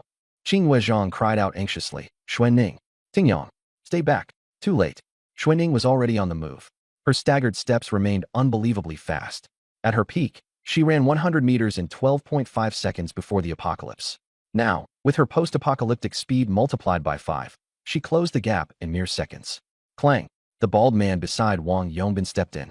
This hefty man, sporting a beer belly, possessed incredible strength. He wielded a 1.5-meter-long rebar, the accompanying weapon of his grade A ability, hardened steel rebar. Xuanning was at a disadvantage. Her left hand wasn't as strong as her now-injured right, and the recoil caused her palm to split and bleed. But using the momentum from the recoil, she rotated, swinging her heavy combat boot viciously into the bald man's kneecap. Crack! Arg! The man collapsed to his knees. Qinghua Zhang tossed a dagger. Xuanning caught it midair and leaped forward, a streak of blood trailing with her precise cut. The attacker was dead. This was the power of extreme agility. With a blade in hand, she could kill before her opponents could even react. Ordinary awakened ones stood no chance. In the blink of an eye, the 4 men upstairs were reduced to 3. Xuanning swiftly evaded the rebar-wielding man, sidestepped the hammer holder, and darted straight for Yongbin Wang. Useless. Yongbin cursed and lifted his right hand. Brilliant orange flames ignited, threatening to engulf. But his target wasn't Xuanning, it was Ting Yang. Watch out! Qinghua Zhang shouted in alarm. Xuanning's pupils contracted as she skidded to a stop, dodging into a roll. Ting! My, how touching! Yongbin smirked, redirecting his fiery attack towards the now off-balanced Xuanning. Feigning in one direction to attack another, he gambled on Xuanning's instinct to save others. If she risked herself to rescue some nameless acting student, she would surely do the same for someone she knew, wouldn't she? Yongbin may not have had much education beyond middle school, but he understood human nature well enough. Caught mid-motion, Xuanning couldn't halt her retreat fast enough. Flames spiraled toward her. Her energy depleted, no movement left to evade. Her line of sight filled with a blazing inferno. Xuanning! Ting Yang cried out, courage erupting from some unknown place. Without hesitation, she dove, shielding Xuanning. Xuanning froze. Bam! Whoosh! Ting Yang was engulfed in flames. Her clothes and hair instantly turned to ash. Her skin sizzled with a sickening sound. Flames consumed her entirely as she collapsed in front of Xuanning. The fire raged for a few seconds longer. Yongbin Wang snapped his fingers, and the flames vanished. Heh! Huh! Yongbin panted, his voice heavy with satisfaction. They actually jumped in to save her. Boss Wang, that fire of yours sure turned her to dust. So powerful, Boss Wang. The flattery brought a twisted grin to Yongbin's face. Although Xuanning had narrowly escaped, it wasn't without cost. Ting Yang blocked the main blast of the flames, but the residual force still sent Xuanning sprawling. Splurt! Blood spurted from her mouth. Her arm, her side, her thigh, any exposed area of her skin, was charred to an ugly mix of seared flesh and flowing blood. Yet she seemed immune to the pain, struggling to her knees, glaring down at the remains on the ground. In mere seconds, one dead, one injured. Yongbin Wang, depleted by the effort, looked pale but triumphant. Facing these two now crippled women filled him with satisfaction. Two women, a beauty and a firebrand, both stunning in their own distinct ways. Before the apocalypse, he was just another construction worker. Neither of these girls would have glanced at him. But now he could have them at his mercy. All right, now that it's quiet. Yongbin grinned as his gaze roamed. He licked his lips. Which one should we start with? Boss Wang, let's go with the star here. These actresses used to only exist on TV. Yeah, look at her, soft and delicate. Boss, let me have a shot after you're done, will ya? As Wang Yongbin crept closer, clearly entertaining the vile suggestions, Qing Weizhang's face darkened. She knew she had no way of resisting. Had Ryan really given up on her? Or was he still on his way? If they had their way with her, wouldn't it be better to just end it herself now? Despite trying to avoid despair, Qing Wei silently shut her eyes. Bang! A dull thud echoed from the staircase, the sound of something heavy hitting the ground. Bang! Another one. Who are you? Stop, Ard! A scream followed. Yongbin froze, startled. Old Su. Xuanning looked towards the sound. From the shadows at the staircase, approaching footsteps grew louder. A figure emerged, slowly walking up, carrying a blood-stained firefighter's axe. Droplets of crimson blood dripped ominously from the blade. Qing Yue's head snapped up. It was Ryan.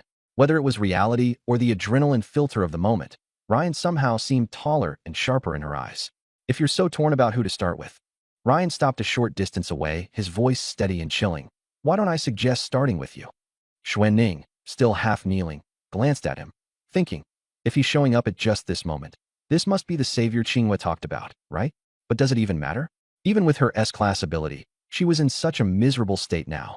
Qing Wei, holding on to desperation, shouted, Ryan, that guy controls fire, don't underestimate him. Yongbin and his men, still perplexed, demanded, where's our backup? Where are the guys downstairs?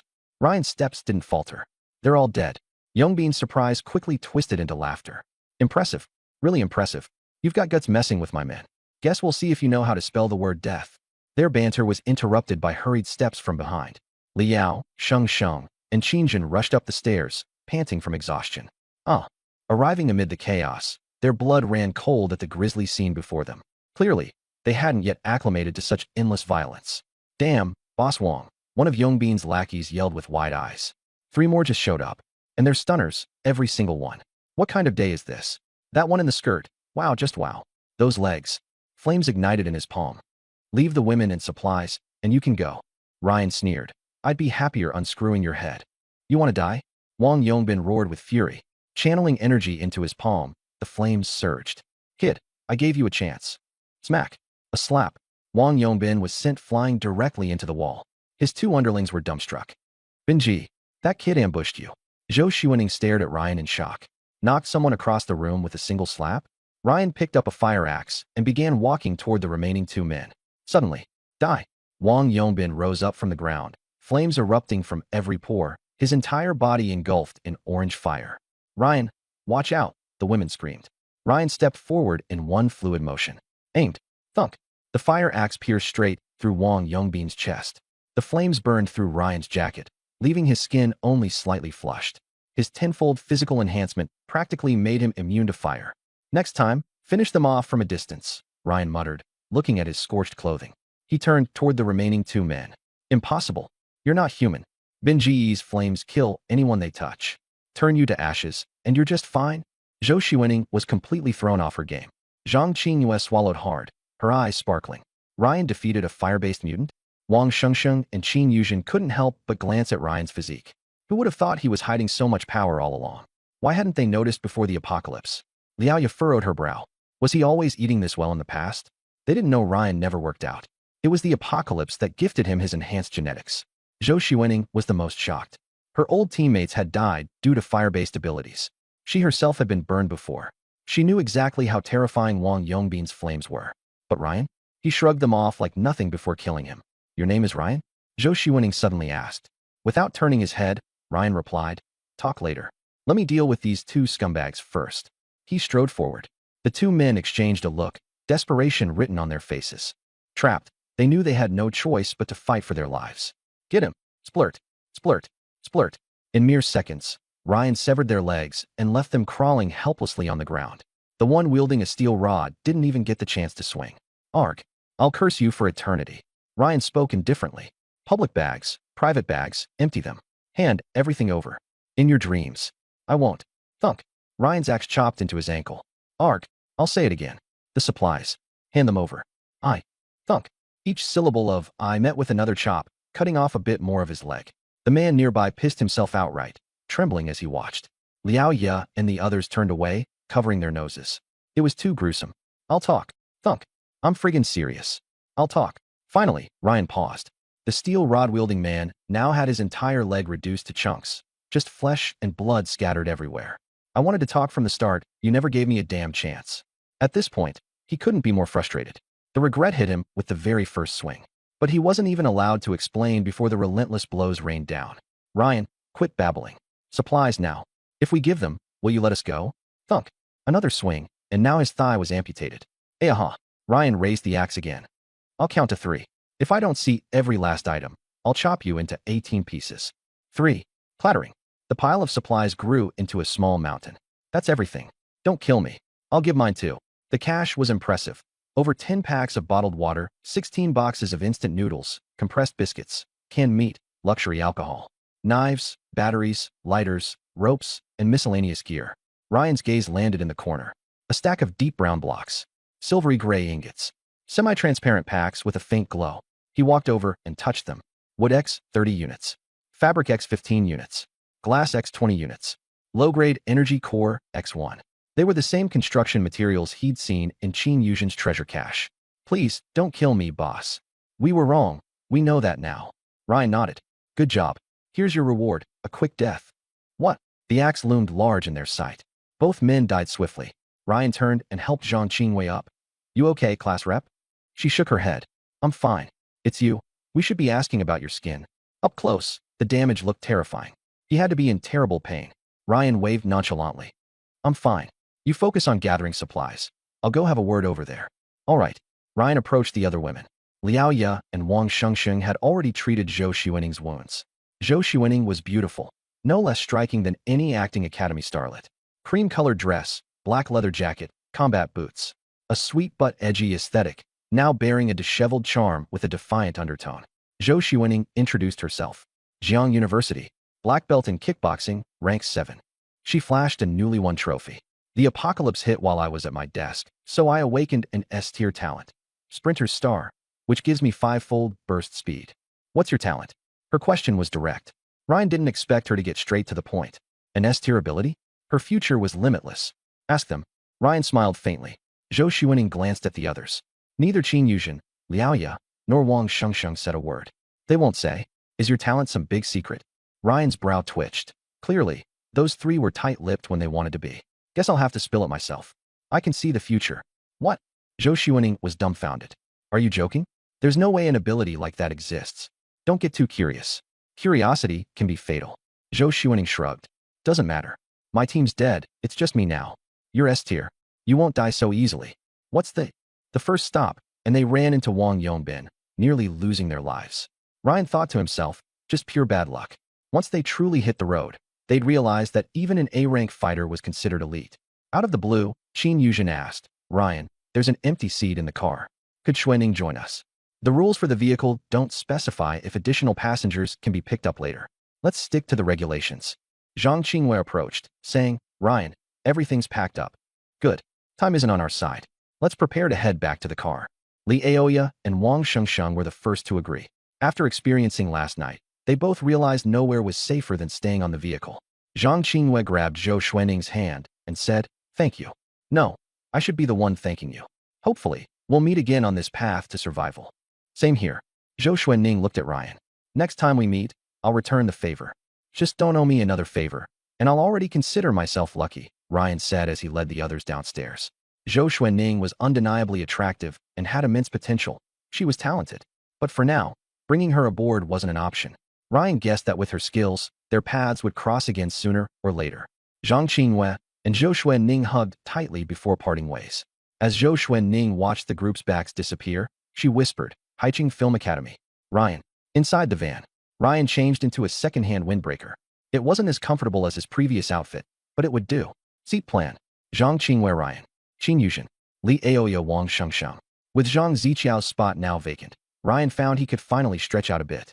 Qin Yuzhen sat nearby, ready to give him a shoulder massage. Unfortunately, the class prefect refused to massage his legs. Logically speaking, after he saved her life, she should be quite grateful. But oddly, the connection alert didn't ring. Exploration of abandoned residential area number 7 completed. All survivors must return to their vehicle immediately. Countdown, 300, 299, 298. Route 1, extremely safe, complete. Vehicle E923, surviving passengers, 2. Continuity conditions met. Car owner voting activated. Rules displayed. All passengers may vote. Majority vote determines the car owner. Time limit, 180 seconds. Car owner privileges, driving assignments, critical decision-making, and vehicle ownership rights. Candidates: Zhang Qingyue, Ryan, Qin Yuzhen, Li Aoya, Wang Shengsheng. "There's really no need to vote," Zhang Qingyue stated directly. "Ryan should be the car owner. I can drive." "You know how to drive?" Ryan asked, surprised. "Learned it right after the college entrance exams," she replied confidently. Li Aoya and Wang Shengsheng exchanged glances, growing increasingly aware of how little value they seemed to bring to the group. Zhang Qingyue noticed their unease, turning to the back seats with a smile. "Aoya? Shengsheng?" "Yes." The two were caught off guard. "Want me to teach you how to drive?" Zhang Qingyue kindly offered. This survival road could last forever. Driving alone would be exhausting. Their eyes lit up. "Yes. Thanks, class prefect." Even Qin Yuzhen quietly mumbled, "I want to learn too." Zhang Qingyue chuckled. "Of course." 180 seconds passed. Ryan was elected as the car owner. Things were far smoother than in his previous life. Vehicle owner of E923 confirmed. Ryan. Privileges activated. Important announcement. Passengers can get in and out of the vehicle freely, but must reach the next station on time. Vehicle upgrade system unlocked. Disasters will be unleashed periodically. Their impact will decrease the closer you are to a station. "We can leave the vehicle? We're free." "But then, there are disasters." Zhang Qingyue frowned. Before she could finish her thought, cold disaster activated. Temperature will drop to -40 degrees Celsius within 180 seconds. Act immediately to protect against the cold. Vehicle insulation insufficient. Upgrade or evacuate immediately. -40 degrees. The group turned pale. Frost instantly covered the windows. Ryan's face twitched, though he secretly felt relieved. In his past life, there was a silent toxic gas disaster, colorless, odorless. Breathing too much of it led to instant death, and by the third station, half the passengers had died. At least this time, the danger was visible. "Class prefect, take the wheel. Step on it as hard as you can." Zhang Qingyue gripped the steering wheel tightly. She had a driver's license and would be useful now, but she hadn't anticipated needing it to drive for her life. Qin Yuzhen shivered. "Hurry up. It's getting colder." Zhang Qingyue closed her eyes for 3 seconds, then opened them. Virum. The van roared to life, speeding off. The barren wasteland outside became shrouded with blue, icy mist. The chill seeped through the metal panels. "So cold." Wang Xingxing's teeth chattered. "We're all still in summer clothes." Li Aoya curled into a ball. "Put on whatever warm clothes we've got." Ryan assessed the data. Current vehicle, minivan, small.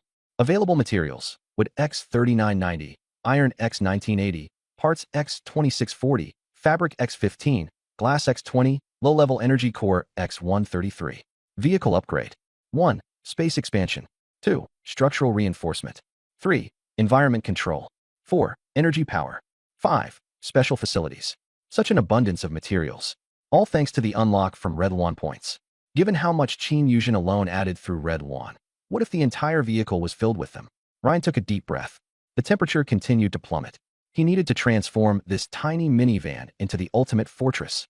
First priority, space expansion. The car was just too cramped. It couldn't fit any additional passengers. The shared backpack space would also grow with the vehicle's expansion. 30 slots were nowhere near enough. Basic expansion I. Requirements. Wood X500, iron X250, parts X200.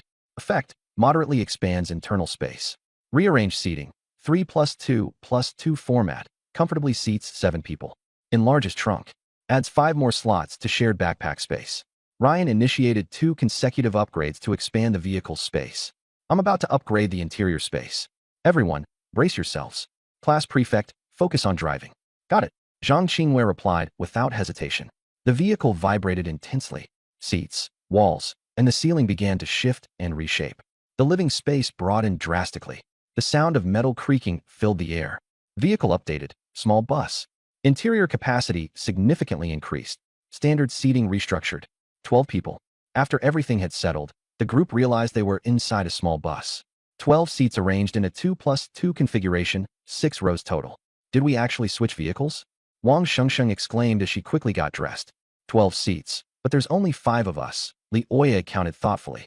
No wonder it feels so empty and colder, Qin Yuzhen said, her breath escaping in visible puffs.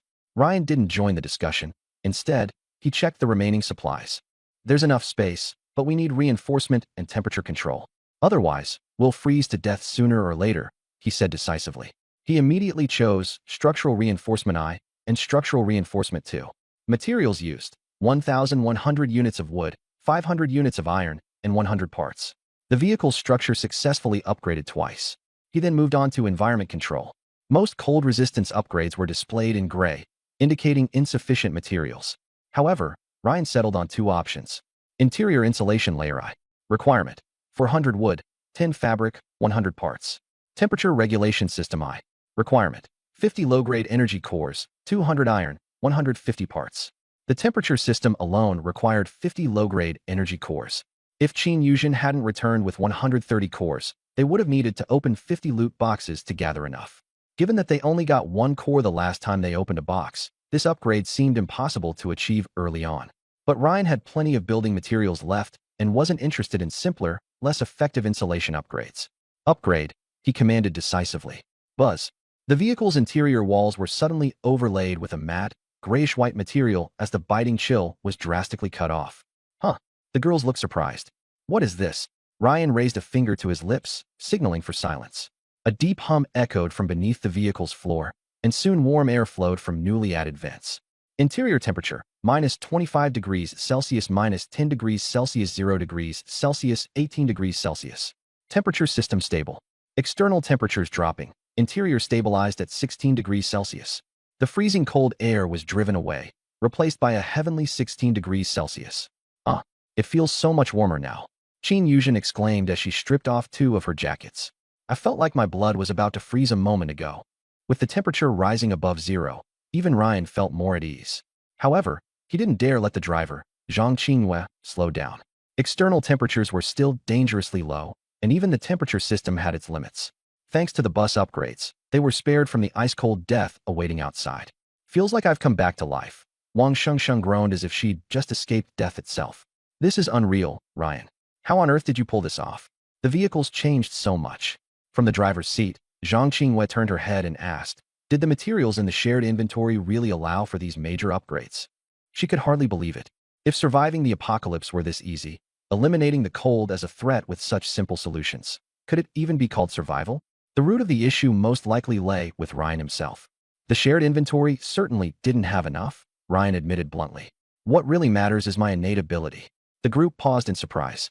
They all knew Ryan's ability was to foresee the future, but what did that have to do with building materials? With a soft chuckle, Ryan clarified, don't forget, I can see the future, and that naturally includes hidden resource locations. Li Oya gasped, covering her mouth. So, how many materials did you just use?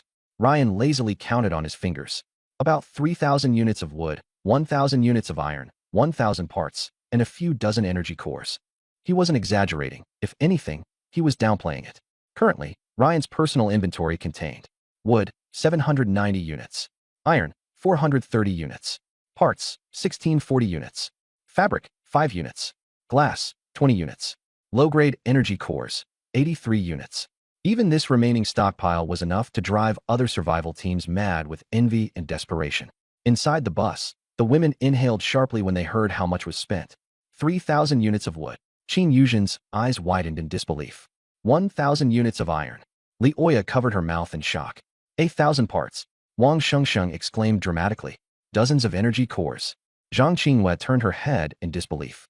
Ryan simply nodded. Yep. Oh, my God. Qin Yuzhen's eyes sparkled as she stared at him. Ryan, you are amazing. Seriously, you're like a one-man miracle. Ryan chuckled lightly, but quickly brought them back to reality. Don't get too comfortable. If our driver can't maintain speed, the temperature system will eventually fail. The group collectively shivered at the thought. Keep going, Qinghua. Once we get to a warmer area, I'm learning how to drive. I promise, I won't let you drive non-stop, Li Oya shouted encouragingly.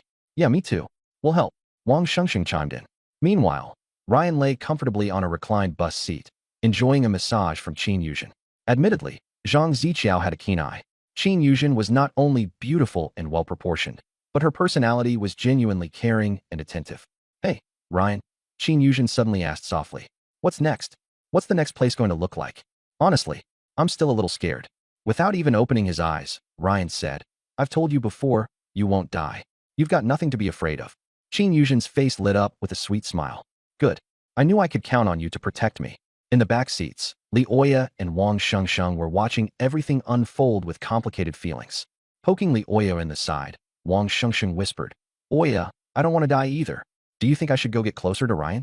Li Oya's smile was forced as she replied. Didn't you already try offering to massage his legs earlier? Did he even acknowledge you? Wang Shengsheng pouted and straightened her posture, pulling at her collar. Honestly, how am I worse than Qin Yuzhen? My figure's leagues better than hers. Just give me a chance. Li Oya shook her head. You don't get it. That guy's stubborn.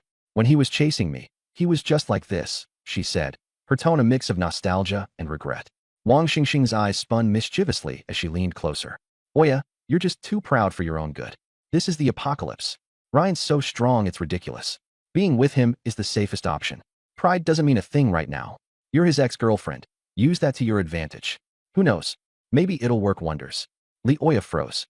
Her gaze shifted to Ryan, the boy who had once been at her beck and call, but now seemed so distant and unreachable. Did she regret it? Without a doubt. She regretted it with every fiber of her being. How could it be so perfectly timed? She had just broken up with him, and then the world ended. Ryan's gaze at her now feels no different than how he'd look at a random stranger. No. Li Oya shook her head bitterly.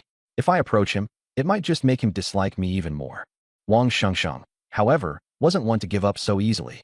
She glanced at Qin Yuzhen leaning almost completely onto Ryan in the front seat, then turned to Li Oya, who still remained as stunning as ever, and a vague plan began to form in her mind.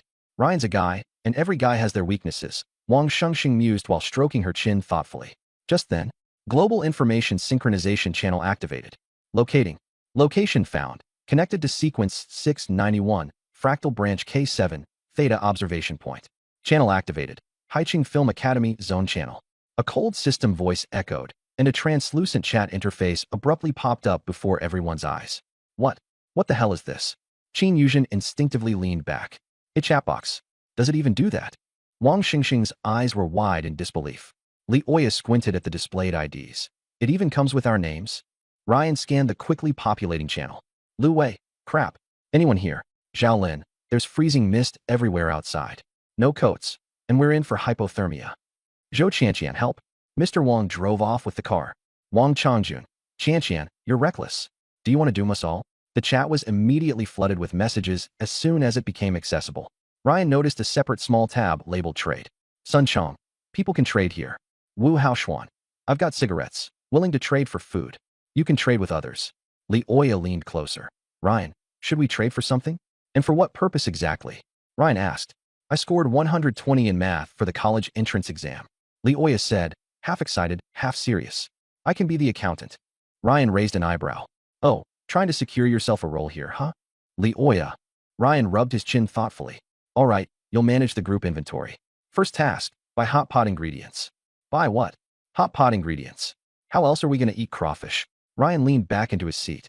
But there's no electricity in the car, Zhang Qinghua, hands on the wheel, pointed out. I'll handle the power. Tonight, I want to see hot pot ingredients, lamb slices, and iced tea. Got it. Ryan ordered before closing his eyes and laying back. Li Oya and Wang Shengsheng exchanged bewildered looks. Hot pot in a survival scenario. Ryan wasn't sleeping. His mind remained preoccupied with tracking the info channel. Until, Zhang Zixuan. I'm Zhang Zixuan, debate club president. We're stuck on a public bus with a big group, desperately need bottled water. DM me if you want to trade. You're alive after all, Zhang Zixuan, Ryan muttered under his breath. You, of all people, wouldn't just roll over and die, huh? Last time, you milked me dry. This time, you'll pay that debt 100-fold. Serious intent simmered beneath Ryan's expression, a cold glint flashing through his eyes. They were bound to meet eventually. Would it be at the next stop? The first checkpoint functioned as a beginner tutorial, ensuring low casualties. The second? That was where things ramped up, an epic difficulty spike. Ryan's priorities. 1. Keep himself alive. 2. Keep Hong Wan alive. 3. Keep the class representative alive. As for Li Oya or Wang Shengsheng, they didn't matter much, barely acquaintances. Qin Yuzhen seemed to sense the shift in his energy. Her movements grew gentler. Ryan turned to Wang Shengsheng. You, start pressing, and don't stop until dinner time. If you slack off, there'll be consequences. Can I help too? Qin Yuzhen chimed in softly. You need rest, Ryan said curtly. Wang Shengsheng eagerly unbuckled. No problem at all. I've got great technique. Thrilled to have an excuse to sit closer to Ryan, she jumped into action, not realizing the danger that awaited. Oblivious, she knelt in Qin Yuzhen's seat, her fitted jeans outlining her curves to perfection. She adjusted her posture, round and firm under taut denim, before leaning in to massage Ryan's shoulders. The faint fragrance of her perfume wafted over as Ryan closed his eyes. She began tentatively massaging. Too soft, Ryan remarked flatly. Huh. Wang Shengsheng paused in confusion, but then added more force. How about now? Still weak. Wang Shengsheng bit her lip, focusing harder as her hands worked more rigorously. What she thought would be an easy task turned into a real endurance test. Ryan was unusually demanding. Sweat soon beaded on her forehead, her breath quickening with exertion. Ryan, this part of your shoulder's so stiff. You must be so stressed normally, she ventured gently. Ryan didn't answer. Your strength's still lacking. After about 10 exhausting minutes, Wang Shengsheng's arms began to tremble. Ryan, can I take a short break? Just for a minute, promise. Ryan opened his eyes, staring down at her, knelt at his feet, weary, sweat trickling down the side of her face. What did I say about stopping? He said coldly. Smack. A sharp slap landed across her behind. Ah, she squealed, startled. Ryan, what are you? What? You think one little punishment's too much? He asked, voice calm yet menacing. Wang Shengsheng's cheeks flushed beet red as she quickly glanced at Qin Yuzhen and Li Oya for their reactions. Both pretended to stare out the window, but it was obvious they'd seen it all. No, it's fine, Wang Shengsheng said embarrassedly, taking a deep breath. Red thread connection confirmed. Wang Shengsheng. Identity code, 2. Connection type, domestication link. Depth level, LV.1. Multiplier bonus, X10. Ryan almost froze in shock. When did this activate? He hadn't done anything noteworthy yet. Domestication link? Glancing down at Wang Shengsheng's obedient stance beside him, the system's words resonated strangely. She indeed resembled a pet of sorts. Her innate skill wasn't particularly impressive, a far cry from Qin Yuzhen's high return potential. Within limitations, she could offer minor bonuses when looting or receiving rewards. Still, better than nothing. All right, enough, Ryan said finally. Go assist Li Oya with supply trades. And remember, find reliable sellers. Decent hot pot bases are hard to come by. I'd hate for Li Accountant to face any discipline tonight. His cryptic warning hit its mark. Li Oya flushed at the implication of discipline. Was he actually considering coercing me? Back in our relationship days, he'd never allow something like that. Ryan finished delegating tasks and leaned back fully to focus on one specific vendor, Yang Kuzhin. Yang Kuzhin. Attention classmates, I've got an axe, a heavy octagonal hammer, 1 meter long, with a 10-pound head. Very practical. If you're interested, bring food and drinks for the trade, DM me. The picture shows a black octagonal hammer with a large, sharp, and defined head. Ryan sends a message. Ryan, is the hammer still available? Instant reply. Yang Kuzhin. Yes, it is. You're the first person to DM me. Yang Kuzhin. But a lot of people are asking, so you'll need to make a quick offer. Priority goes to high-calorie food, compressed biscuits, chocolate, that kind of thing. We also need water. Our team is almost out of supplies. Ryan, I have food, but it's not the usual stuff. Can you accept crawfish? Yang Kuzhin. Crawfish? Are you serious? Ryan, my teammate's specialty. We just ate some today. Yang Kuzhin. Impressive. How much are you offering?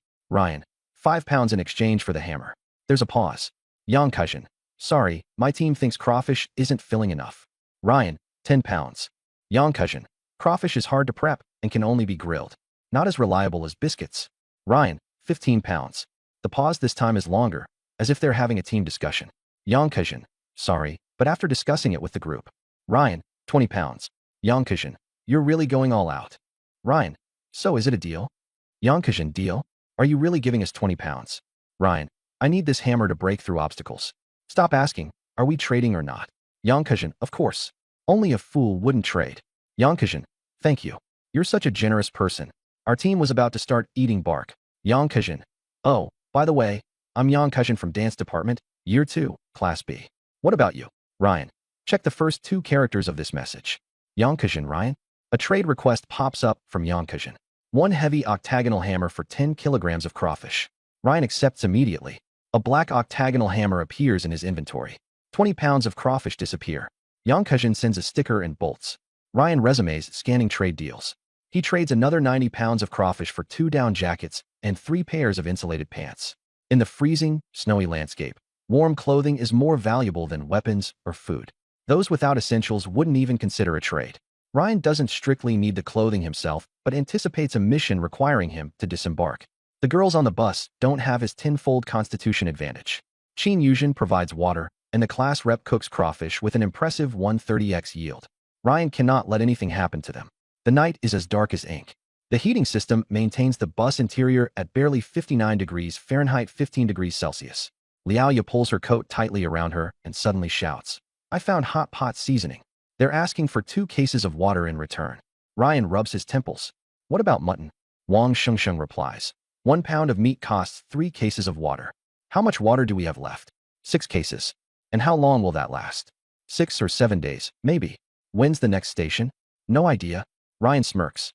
Not knowing when we'll arrive. And you're willing to trade 5 cases of water? Planning to let the whole bus die of thirst. The girls freeze. Relax. I'm not going to hurt you. You don't realize how important water is.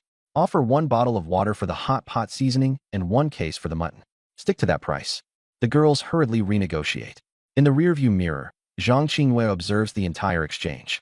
Ryan upgrades the bus's onboard power module using 80 spare parts and 2 low-grade energy cores. An additional power outlet is set up at the front of the vehicle. The girls secure the deals. The sellers aren't thrilled but agree grudgingly.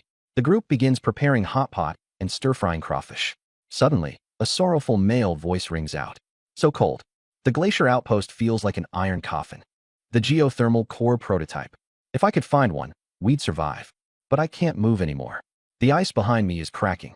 They caught up. The heat source is right there. I collapse beside it. I can't move. Let the light shine on my face. Like a dying man clinging to the last flicker of a candle. The voice cuts off abruptly. The bus falls into a deathly silence. The only sound is the bubbling of the hot pot. Wang Shengsheng stammers. Did anyone else hear that? Zhang Qingyue's face darkens. We all did. Check the chat box. On the regional channel, the fear of the apocalypse sinks its claws into everyone once more. From outside the bus comes the crunch of car tires on ice. Other teams begin arriving. A modified off-road vehicle parks on the left. 7 burly men armed to the teeth jump out. On the right is a military Humvee. 6 figures step down, all clad in camouflage. In the back, 3 more vehicles pull in with mixed team configurations. Everyone is sizing each other up. The atmosphere tightens like a string pulled taut. Zhang Qingwei sets down her bowl of food. Looks like everyone's here. Ryan opens his eyes, taking a sweeping glance out the window. Get ready to disembark. He stands up and inspects his gear. Down jacket, gloves, insulated boots, all accounted for. The others quickly pack up as well. Qin Yuzhen whispers, those people look dangerous. That's normal, Ryan replies calmly. Anyone still alive now must have some serious skills. The countdown shows 20 minutes remaining. Every team makes their final preparations. Some distribute supplies. Others check weapons. Ryan pushes the bus door open. The minus 22 degrees Fahrenheit minus 30 degrees Celsius wind rushes in immediately. He inhales sharply, exhaling a misty puff. Stay close to me. The 5 of them step onto the snow-covered ground, heading towards the entrance to the outpost. Other teams also begin moving. 86 people divide into 10 groups, slowly converging. No one speaks. Only the crunch of snow and the sound of breathing fill the air. The crack in the glacier looms closer. In the eerie blue glow, faint, intricate patterns become visible on the ice wall. The countdown hits 0. Mission start. Location of the geothermal core prototype has been marked. Attention, the first absolute zero wave will erupt in 30 minutes. 3 red dots flickered in Ryan's vision. They were scattered across different areas of the outpost. The closest one was still 2 kilometers from the entry point. Let's move. Ryan was the first to step into the crevice. The 4 women followed closely behind. Other teams were also entering in droves. The inside of the crevice was wider than expected. The icy walls emitted a faint glow, just enough to illuminate their path. The temperature was plummeting. Even their exhaled breaths froze almost instantly. Wang Xingxing's teeth chattered violently. "It's so cold." "Endure it," Ryan said without turning back. This is only the beginning. From the depths of the crevice, an eerie echo reverberated. It sounded like the growl of some unknown creature. Qin Yuzhen clutched Ryan's jacket nervously. "What's that sound?" "No clue." Ryan quickened his pace. "But it can't be anything good." They soon arrived at a branching point. 3 paths diverged in different directions. The other teams began to scatter. Ryan chose the left path. "Why this way?" Leoya asked. "A hunch." In reality, he'd glimpsed a fragment of the future. This route was the safest, at least for the first segment. The passageway gradually narrowed. Red ferns started appearing along the icy walls, strange plants that emitted faint warmth. "Geothermal ferns." Zhang Qingwei exclaimed excitedly. Ryan nodded. "Take some. They'll come in handy later." They cautiously began gathering the warm, almost lifelike ferns. And then, the sudden scream. A gut-wrenching, blood-curdling cry tore through the air, before abruptly cutting off. The 5 exchanged uneasy glances. "Keep moving," Ryan said calmly, unflinching. After another 10 minutes of traversing the path, it opened into a massive underground space. There, in the center, stood an abandoned research facility. The rusted metal structure was encrusted with thick layers of ice. "The prototype is inside." Ryan pointed toward the facility's innermost section. But before anyone could move, another team burst in through the right passage. It was the group of muscular men. The 2 groups stood only 50 meters apart. The atmosphere immediately turned tense. The burly leader smirked coldly. "Kid, take your crew and scram while you still can." Ryan ignored him. He turned to the 4 women. "Prepare for combat." The crunch of snow under tires. 1, 2, 3 beams of headlights pierced the icy winds. Vehicles pulled up one after another around Ryan's bus. Doors swung open, and shivering figures stumbled out. "Are we still even in the country? 12 hours in negative 40-degree temps. You're from the directing department, right?" "We're from fine arts." Steam billowed in the freezing wind as the group clustered near the ice-covered entrance for warmth. Wang Shengxing peeked out the window. "Ryan, that off-road vehicle is from Performance Class 2. Li Oya squinted. "That minibus?" "A mixed group of directing and sound design majors." Ryan remained unfazed. "Makes sense if they're all from the same club." More vehicles arrived by the minute. Wang Shengsheng pointed to a cargo truck. "Is that Director Yu? The administrative department's here too?" Li Oya smirked. "Same guy who wanted to extend military training by a month." Zhang Qingwen munched on a snack. "Staying in the bus? Think we're standing out too much?" Ryan replied flatly. "They're all competitors." "Why buddy up?" Li Oya whispered under her breath. "They're freezing, and we're eating hot pot." Ryan sipped his broth. Standing out is the point. Their 12-seater bus parked conveniently near the entrance. Knock, knock, knock. 3 guys rapped on the door. "Everyone's here except you. Get down here. Let's strategize together." "Director Yu is coordinating. Don't be scared." The window rolled down. The trio froze in place. Rolling down a window in this weather? Whoosh. A blast of warm air surged out, carrying the rich aroma of food and faint traces of perfume. White steam enveloped Xiao Bing's stunned face. Hey, your bus feels kinda cozy." "Through the small gap," Ryan responded. "Not interested in collaborating, sorry." Click. The window rolled back up. Xiao Bing stood there, gobsmacked. He saw it. A scene from another world. People inside the bus were lounging in just shirts, cheeks flushed from the warmth. A hot pot simmered in the aisle, red broth bubbling away. Outside, the temperature was a bone-chilling minus 40 degrees Fahrenheit, and they were all shivering uncontrollably. That group was eating hot pot. "Bing, what's the verdict?" Xiao Bing suppressed his bewilderment. "Director Yu," sensing something was amiss, pressed. "What's going on? What's in their bus?" Xiao Bing cleared his throat. "They're having hot pot." "What?" Director Yu's voice rose an octave. "I'm serious." Xiao Bing gestured animatedly. "Red broth, bubbling away. They're just wearing shirts, and when I got close, warm air hit me like a heater." Director Yu's expression twisted between disbelief and fury. Glancing between the cozy bus and the shivering students around him, his voice sharpened into a hiss. "Ridiculous." He spat through clenched teeth. "This is survival training, and they're treating it like a picnic?" Outrage rippled through the gathered students. "We're freezing, and they're feasting on hot pot. Where'd they even get all that fuel?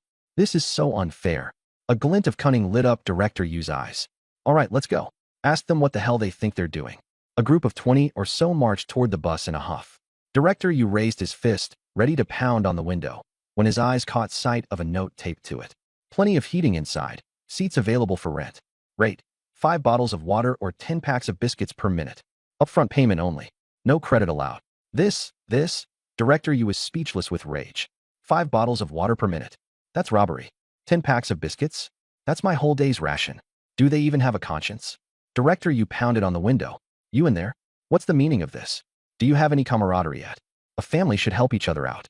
Inside the vehicle, Qin Yuzhen shrank her neck. Ryan, they look so angry. Zhang Qinghua shook her head. Just moral coercion. Director Yu has always loved lecturing about collective ethics. Ryan nodded. They're not mad because we won't cooperate.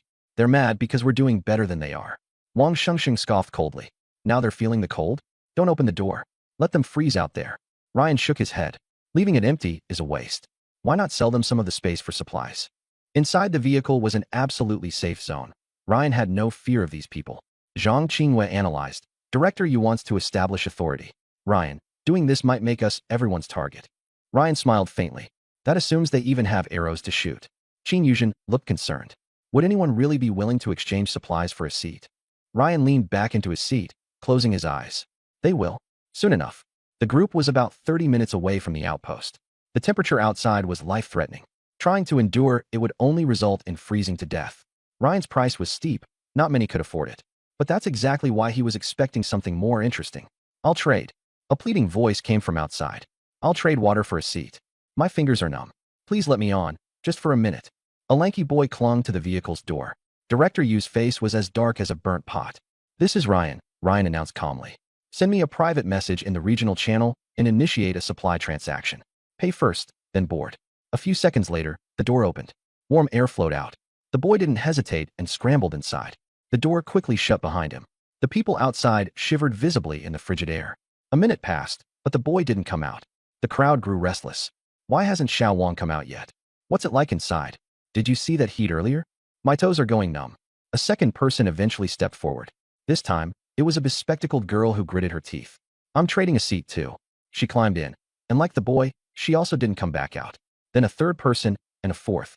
Suddenly, someone erupted in anger. You traitor. Wang Zikai, are you using the group's shared supplies to trade for a seat? Zhao Yu, did you just take all the shared water to get on that damn bus? We're freezing to death out here, and you're using everyone's stuff to enjoy yourself. The accusations flew. Someone tried to smash the vehicle, but the system displayed a notification. Vehicle is invulnerable to damage. Director Yu cleared his throat. Let me board and see what kind of scheme they're running. With a strained voice, the director called out, Student, approve my trade request. The door opened, and Director Yu stepped in. Warmth enveloped him immediately, a stark contrast to the freezing outdoors. It felt like diving into a hot spring straight from an ice bath. His glasses fogged up from the sudden temperature change. After cleaning them, he looked around. The interior of the bus was spotless, with a cozy, comfortable temperature. Students were lounging around in light clothing, their faces glowing with warmth. On a small table by the aisle, remnants of a hot pot meal still steamed faintly. Unbelievable. Director Yu's jaw dropped as he looked at the reclining Ryan. This wasn't post-apocalyptic survival. This was an RV winter vacation. Taking a few deep breaths to steady himself, Director Yu pointed accusingly. How can you live like this? We're all classmates. We should be sharing resources. Then he turned to the newly boarded passengers. You too. Using group supplies for personal gain? Get off the bus immediately. Ryan opened his eyes, fixing Director Yu with a calm, yet icy gaze. Are you threatening my customers? Director Yu faltered, his righteous demeanor crumbling by 3 notches. I'm the administrative director. In extraordinary times, unity and discipline are critical. You charging fees like this is disrupting cohesion. I order you to. And I order you to get your ass off my vehicle. Ryan interrupted sharply. Director Yu froze, momentarily stunned. Ryan stood up, a firefighter's axe appearing in his hand. The school is gone. Can your so-called authority be traded for even a single piece of wood? This is my vehicle. What I say goes. Your time is almost up. Either get off or submit another trade request. Director Yu's face turned alternating shades of red and white. Do you have any respect for your elders? Ryan took a measured step forward. I guess you didn't hear me. When he was less than a meter away, Director Yu hastily threw both hands up in surrender. Wait, Ryan, I'll pay again. Inside the vehicle, some of the students struggled to keep a straight face. Zhang Qinghua and Li Oya exchanged knowing smiles. while those who had just boarded wore looks of contempt. Just moments ago, Director Yu had been preaching righteousness and morality, yet even he couldn't endure the cold. Director Yu's face flushed bright red as he fumbled to bring up the trade page. Suddenly, his expression twisted in confusion and panic. What? Director Yu yelled. Where are the shared supplies? Who messed with our group stash? He scrambled to the window, looking out. The scene outside was pure chaos. Who stole more of our shared supplies? All this talk about working together, what a load of crap. Everyone's just out for themselves. If anyone else tries to take more, I'll gut them. Hell, I'll take some for myself too. I should have known. There's no such thing as cooperation. Everyone's just selfish. In the apocalypse, seeds of doubt and mistrust required no nurturing. They grew into thorny brambles instantly. Trust was always a costly luxury, and in a temporary group like this, it simply didn't exist. The people huddled around the bus quickly scattered, keeping distance from one another with wary eyes. Inside the bus, the warmth was as comforting as spring. Qin Yuzhen murmured quietly. They're in complete disarray now. Wang Shengsheng smirked. Serves them right. That's what they get for using moral blackmail. Li Oya's expression turned thoughtful as she glanced at Ryan, who remained sitting with his eyes closed. A realization suddenly hit her. Zhang Qinghua leaned in closer to Ryan, whispering in astonishment, Ryan, you never even wanted their supplies from the start, did you? She took in a sharp breath. You're dismantling potential threats. If they had stayed united, we'd become their target as soon as we reached the outpost. But now, they're too caught up in their own chaos, watching each other instead of ganging up on us.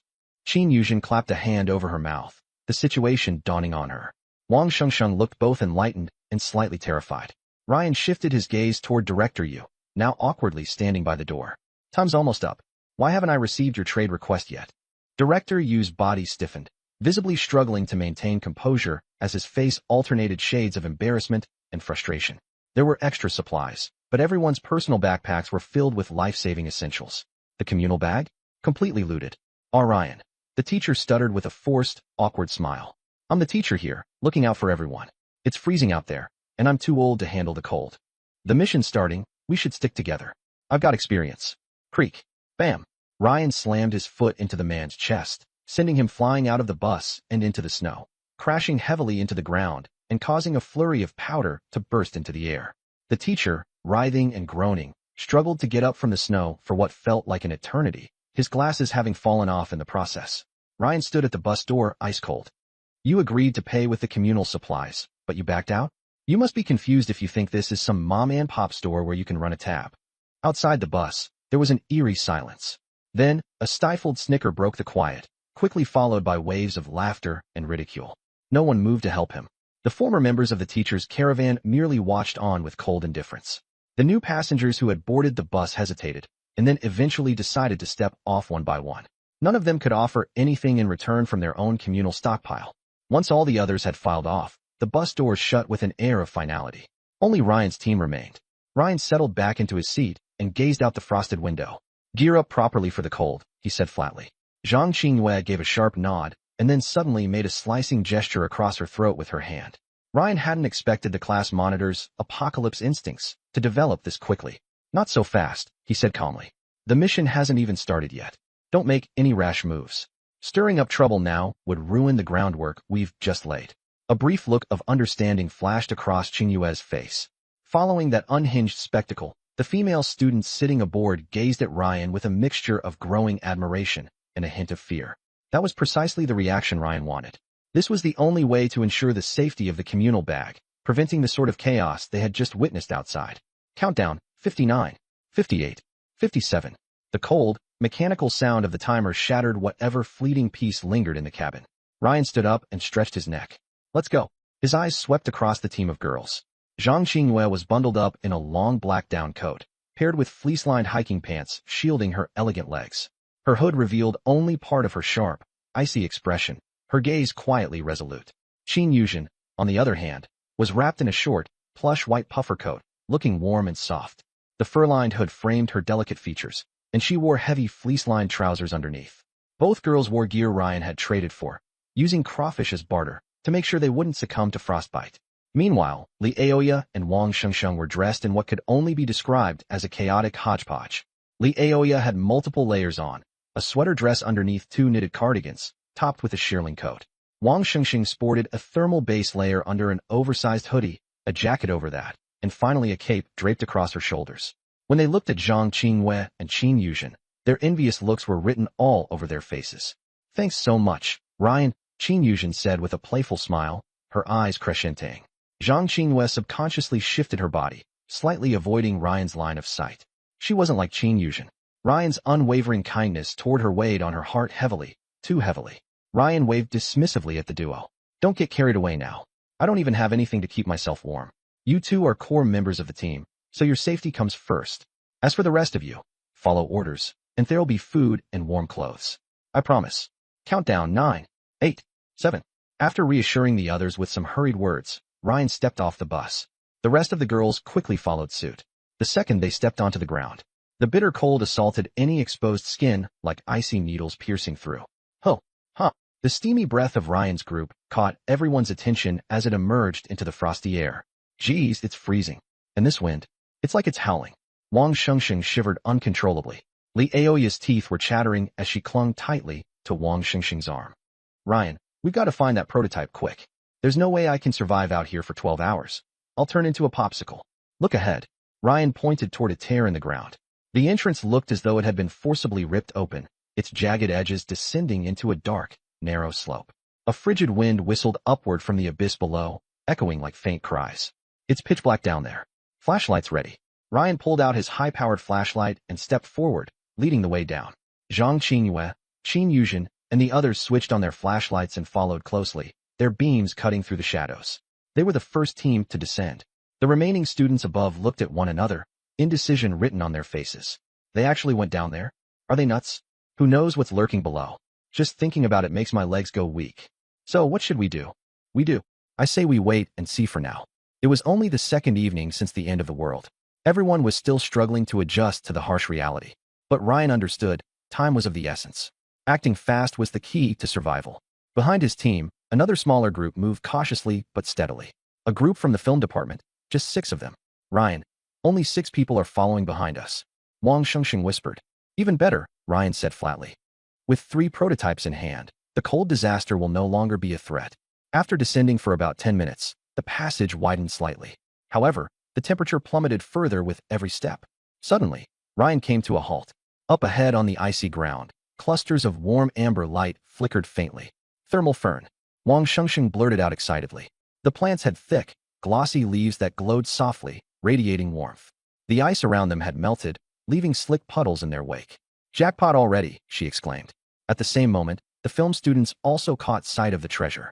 Their flashlight beams veered over, revealing faces cracked and blue with cold, but filled with eager greed. The tension thickened instantly. Thermal fern was a key resource for combating the dreaded absolute zero wave. Everyone wanted it.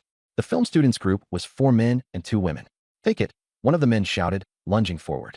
Ryan, Zhang Qingwei called out, worried. Ryan raised his hand calmly. Wait. He wasn't in a rush. It wasn't about who reached the resource first. Besides, he had a feeling it wouldn't be that simple. And he was right. The moment the man's fingers were within inches of the thermal fern. SSS. SSS.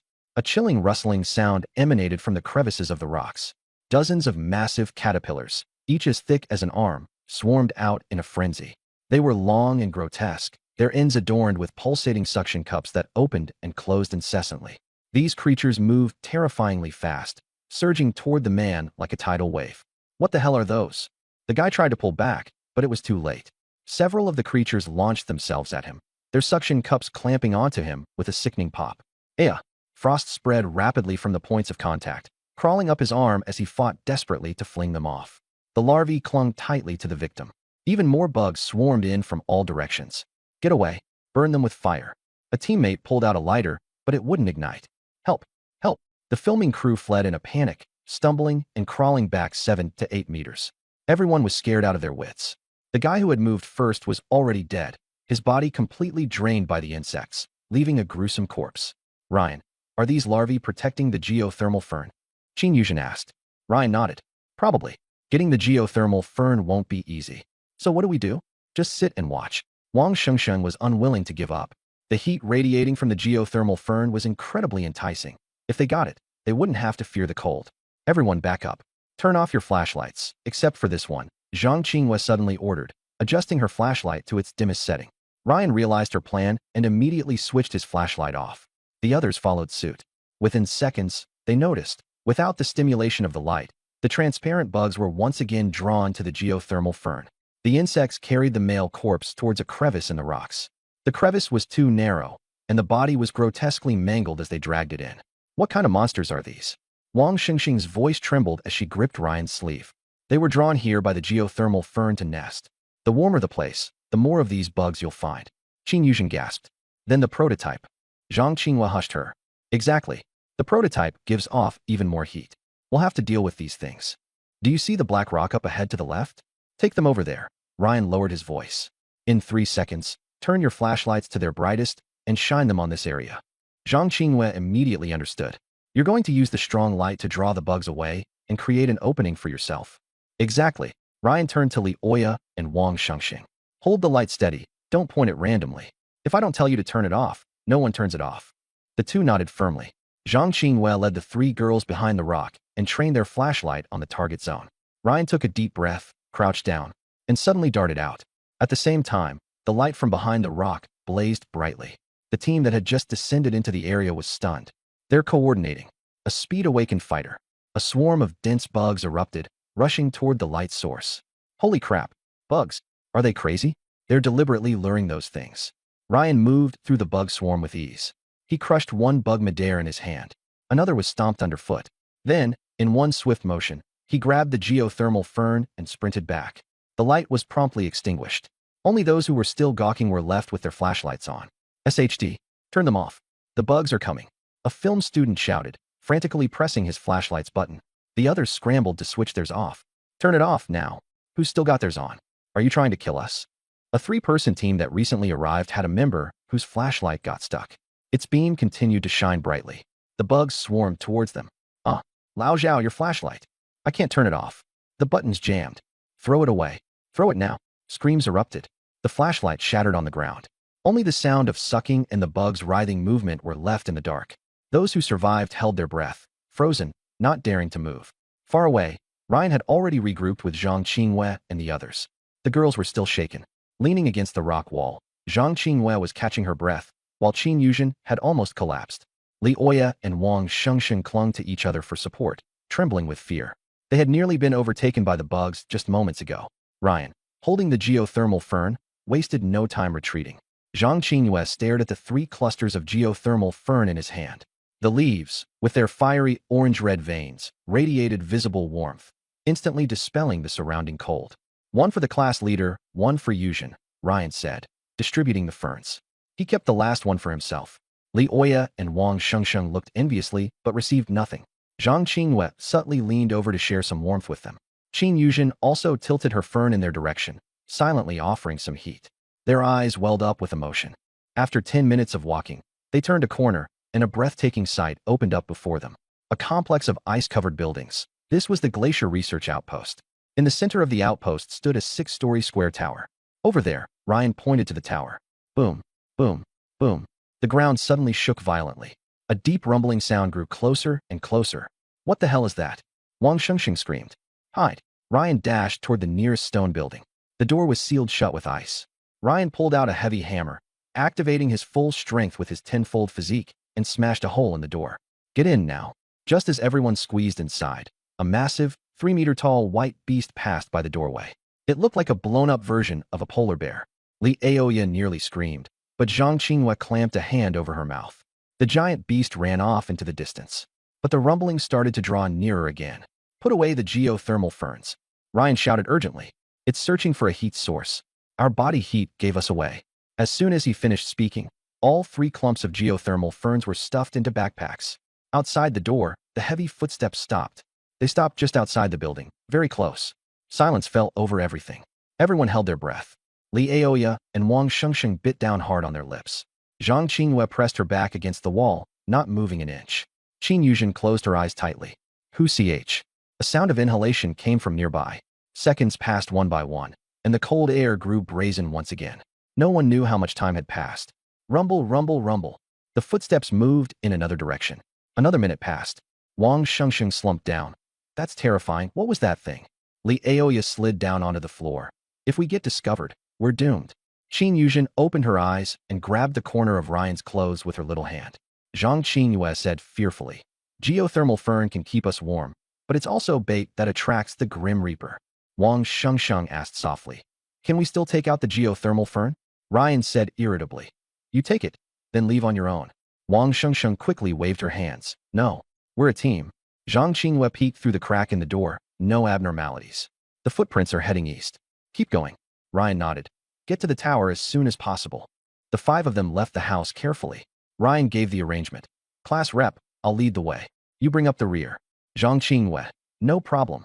The 5 headed toward the tower. In the freezing snow, their speed was very slow. Half an hour later, "Ryan, look. It's geothermal fern. 3 clusters again." Wang Shengsheng, frozen purple, pointed at the faint glow in the distance. Ryan was surprised. "Pretty sharp eyes, huh?" Wang Shengsheng scratched her head. "Brother Ryan, I've had good eyesight since I was little." But Ryan had already walked toward the geothermal fern. Wang Shengsheng. Zhang Qingyue asked softly, "That big guy just now wasn't guarding it, was it?" Ryan nodded. "As soon as possible. You use the flashlights to draw the bugs away. I'll go pick it." "Okay." The 4 girls nodded firmly. Things went smoothly. The feint and strike tactic never failed. 3 more clusters of geothermal fern went into the bag. Grand Tutor container quietly activated. Another free attribute point was added, and Ryan put it into charisma. Basic attributes: Constitution, 100 agility, 10 perception, 10 charisma, 12, 2, spirit, 10 luck, 10. Charisma reached 12. The average adult male has 10 points, so he counted as slightly handsome. Just as they were preparing to retreat, a rustling sound came from behind them. Ryan's expression sharpened. It was a group of students. They were bundled up tightly, carrying flashlights, their faces pale and bluish, their eyes burning with excitement. "Xiaobing." Wang Shengsheng snorted coldly. "Following us pretty tightly, huh? Too bad you're a step late. We've already put the stuff away." Xiaobing's expression was ugly. The boy behind him snapped. "Wang Shengsheng, what are you so smug about? We took risks too." "Exactly. Good stuff should be shared by whoever sees it." The girls chimed in. Xiaobing stopped his teammates and forced out a smile. "Ruyan, you really are impressive." Ruyan said calmly. "You've been tailing us for a long time, haven't you?" Xiaobing shook his head. "We've only been guarding these few clusters of geothermal ferns for a long time." He paused. "No matter who takes them, we have to discuss how to split them." Li Aoya snorted coldly. "We picked them. What right do you have to make us share them with you?" The hot-tempered boy said. "We guarded them for half an hour. We're all classmates. We should be looking out for each other. It's not too much to give us 1 or 2 clusters, is it?" Zhang Qingyue wore a cold expression. Qin Yuzhen hid behind Ruyan and muttered, "No merit, no hardship either." Ruyan said lightly, "Finished?" Xiaobing. Xiaobing narrowed his eyes. "Ruyan, to be honest, we don't want to resort to force. But without geothermal ferns, we'll freeze to death. 2 clusters and we'll leave. Otherwise, if we make a move and attract." He didn't finish. The 5 of them spread out in a semicircle, and the 4 boys gave them confidence. They could see it clearly. Ryan was fast and could grab the geothermal fern. But he was a speed type awakened. What about the female classmates? Unless he abandoned them. Otherwise, they could only cooperate. Click. Zhang Qingyue stepped half a pace forward and stood shoulder to shoulder with Ryan. Qin Yuzhen bit her lip and also stepped forward.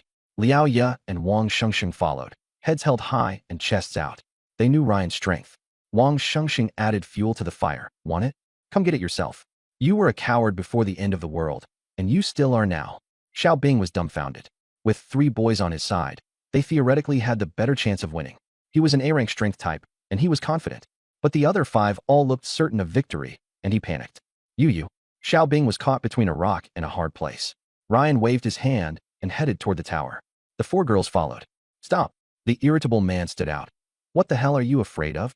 If you don't hand over the geothermal fern, don't even think about leaving. If you've got the guts, step over my dead bod." Bang. Ryan kicked him 7 or 8 meters away. He slammed into the ice ridge stone wall, his body pierced through. "As you wish." Ryan gripped the fire axe. "Looks like you all want to use corpses as roadblocks too." Xiaobing and the other 3 froze. How could one person have such strength? Wasn't he a speed type? Was this fucking speed? Run. The 4 turned and fled. Xiaobing, with A-rank strength, had no will to fight. Ryan was like a killing machine, completely guiltless about killing his classmates. From the very beginning, he had never planned to let anyone go.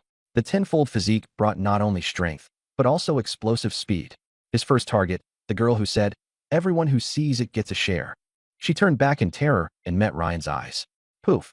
The girl's head was severed. Xiao Bing felt a fierce gust of wind rushing at him and instinctively leaped sideways. Dodged a disaster. Ryan missed with his kick, but struck another boy in the crook of the knee. Crack. The boy collapsed. Ryan stepped on the back of his neck. Puffed. Another one dead. Someone broke down and went limp. Help. He's killing people. Ryan swung the axe down, killing 2 men in quick succession. Just after Xiao Bing got back up, hell was already before his eyes. Bodies lay strewn across a pool of blood. The devil slowly turned and walked toward him. No, Ryan, it was all a misunderstanding. I don't want the geothermal fern anymore. It was Wang Wei's fault. I never meant to stop you guys. Thud. Everything fell silent. Ryan shook the blood off the axe, wiped it clean on the clothes of the corpses, and put it away. The whole process was like slaughter. The other side was entirely ruled by fear. They died before even using their talents. Ryan quietly activated Taisher container. This time, he did not gain a free attribute point. The pattern for killing teams and monsters is get, don't get, don't get. There is a threshold limit.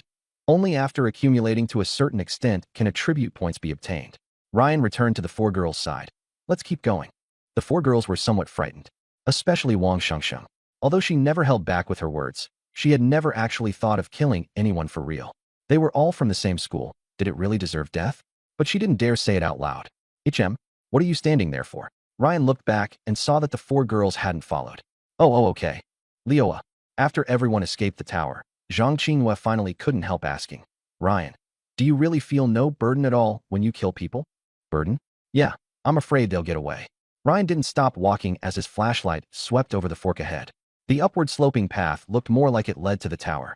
Zhang Qinghua pursed her lips helplessly. The passage widened, and signs of artificial work appeared in the ice on the walls. The temperature rose to minus 20 degrees Celsius. We're approaching the core area, Zhang Qinghua reminded him softly. Ahead was a giant shaft, once the hub of the outpost. The 6-story tower was right before them, giving off an overwhelming sense of pressure. The tower's base was square, rising straight upward. The only entrance was 2 3-meter-high metal doors. Huge claw marks and drag marks were scattered across the surrounding ice. The front entrance won't work. Ryan skipped past it. Look there. Wang Shengsheng pointed at a small iron door. Ryan led the charge straight in. Behind the door was a spacious hall, 4 to 5 meters high. As soon as everyone entered, the iron door silently swung shut. Deep inside the hall, the floor, the walls, the cracks, everywhere was packed with arm-thick insects. More than a dozen giant white-furred beasts stood motionless. In an instant, the insects' mouthparts and the beasts' heads all turned to look over at once. Fall back. Ryan grabbed Qin Yuzhen and ran, and the others hurried after him. After sprinting dozens of meters and turning around a right-angle corner, they finally stopped. Li Aoya and Wang Shengsheng slumped to the ground. The front entrance won't work. The side door is full of monsters. There's no way out. Zhang Qinghua looked at Ryan. Ryan was silent for a long while, his gaze fixed on Li Aoya. Li Aoya's body stiffened. Your talent is B rank, superficial disguise, right? Ryan slowly crouched down. Why yes. Li Aoya's lips trembled. She understood Ryan's intention. No way. I'll die. She shook her head desperately, tears streaming down her face. I saw it. You didn't die. Ryan said indifferently. Li Aoya trembled even harder. These words from Ryan, who could foresee the future, had cut off her retreat. Ryan, breaking up back then was my fault. She crawled to Ryan's feet and clung to his thigh. We were together once. You can't be completely devoid of feelings for me, can you? But in Ryan's eyes, let alone feelings for her, he didn't even have feelings for people. He pried Li Aoya's hands away. Together once. Ryan shook his head. 3 months, a cell phone, a computer, and a gold bracelet? Li Aoya's face went deathly pale. Tears streaming down her face, she pleaded, Don't make me go in. Ryan said coldly. On the road to survival, you don't even dare use your talent. What use are you? 2 choices. First, I cut you down. Second, show your value and retrieve the prototype. Li Aoya froze. A fire axe appeared out of nowhere. The blade was dark and blackened. She looked around for help. Wang Shengsheng cowered in the corner. Qin Yuzhen lowered her head. Zhang Qinghua turned her face away. No one dared to plead for mercy. I'll go. Ryan pulled her up. Tell me about your disguise talent. Leia's voice trembled. Superficial disguise. Synchronize my aura with the environment. Zhang Qinghua synchronize. Leia nodded. I haven't tried it. If I get found out. Ryan, shape-shifting will only expose you. Bugs identify others by aura. Create chaos, then blend into it. Leia was dumbstruck. Ryan didn't give her time to hesitate. Class monitor, use the octagonal hammer to smash the front door. We'll lure the monsters with flashlights from the side door. Zhang Qinghua took the heavy hammer, her face paling. Leia focused her mind and activated her talent. I'm done. Ryan narrowed his eyes and observed. Her aura turned cold and eerie. Move. Ryan yanked hard on the iron gate. Thud. A blast sounded at the front door. The monsters were instantly alerted. Ryan raised the geothermal fern. Orange-red light burst forth. Qin Yuzhen and Wang Xingxing's flashlights fired together. Heat. Bright light. Tremors. The hall was completely thrown into chaos. Liaya rushed out. Her heart pounded like a drum. Her legs were shaking. She gritted her teeth. Ryan saw that she had successfully blended in. Fall back. He put away the geothermal fern and threw the flashlight into the monster horde. He pulled the iron gate shut, led the girls in retreat. The first step was complete. All the pressure was on Liaya. That was terrifying. Wang Xingxing patted her chest. Qin Yuzhen leaned against Ryan. Class rep, that noise just now was so loud. Zhang Qinghua shook her head. It's fine, my hand's just a little numb. 15 minutes passed, and there was still no movement inside the tower.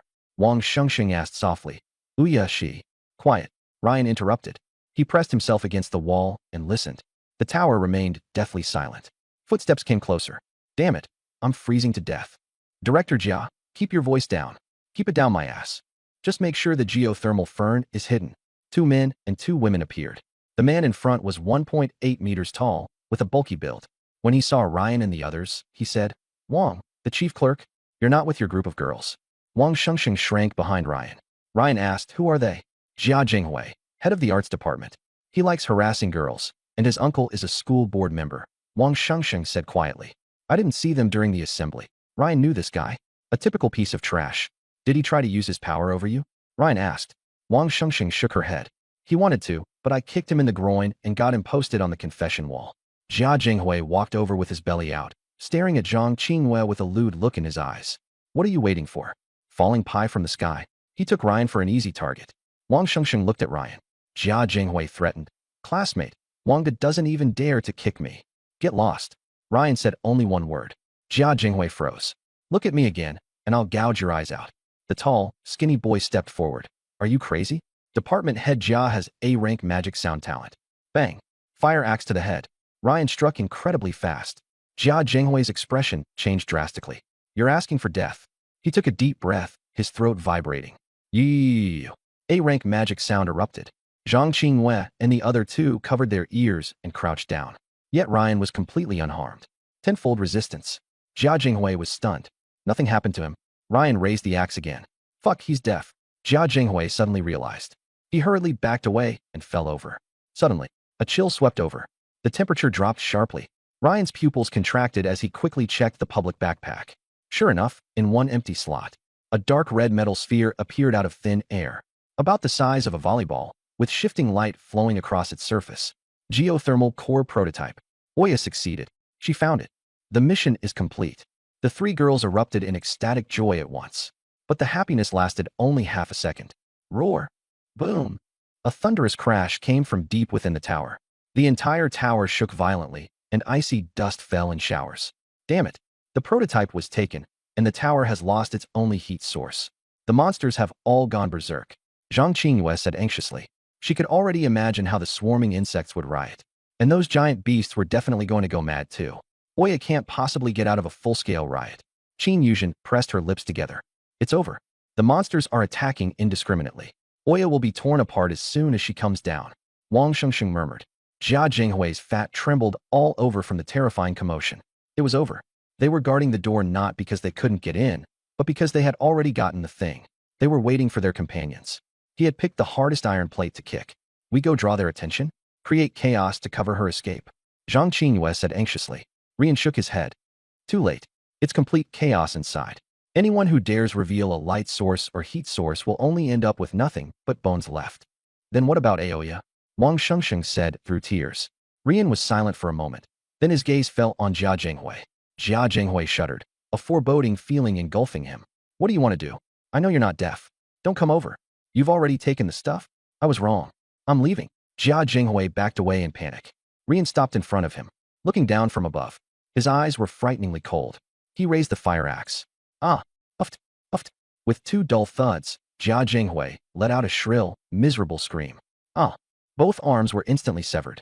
Bones shattered, flesh mangled. Rope. Ryan held out his hand. Zhang Qinghua handed over the rope. Ryan firmly tied the geothermal fern to Jia Jinghui's back. Then he switched on the high-beam flashlight and secured it to the rope.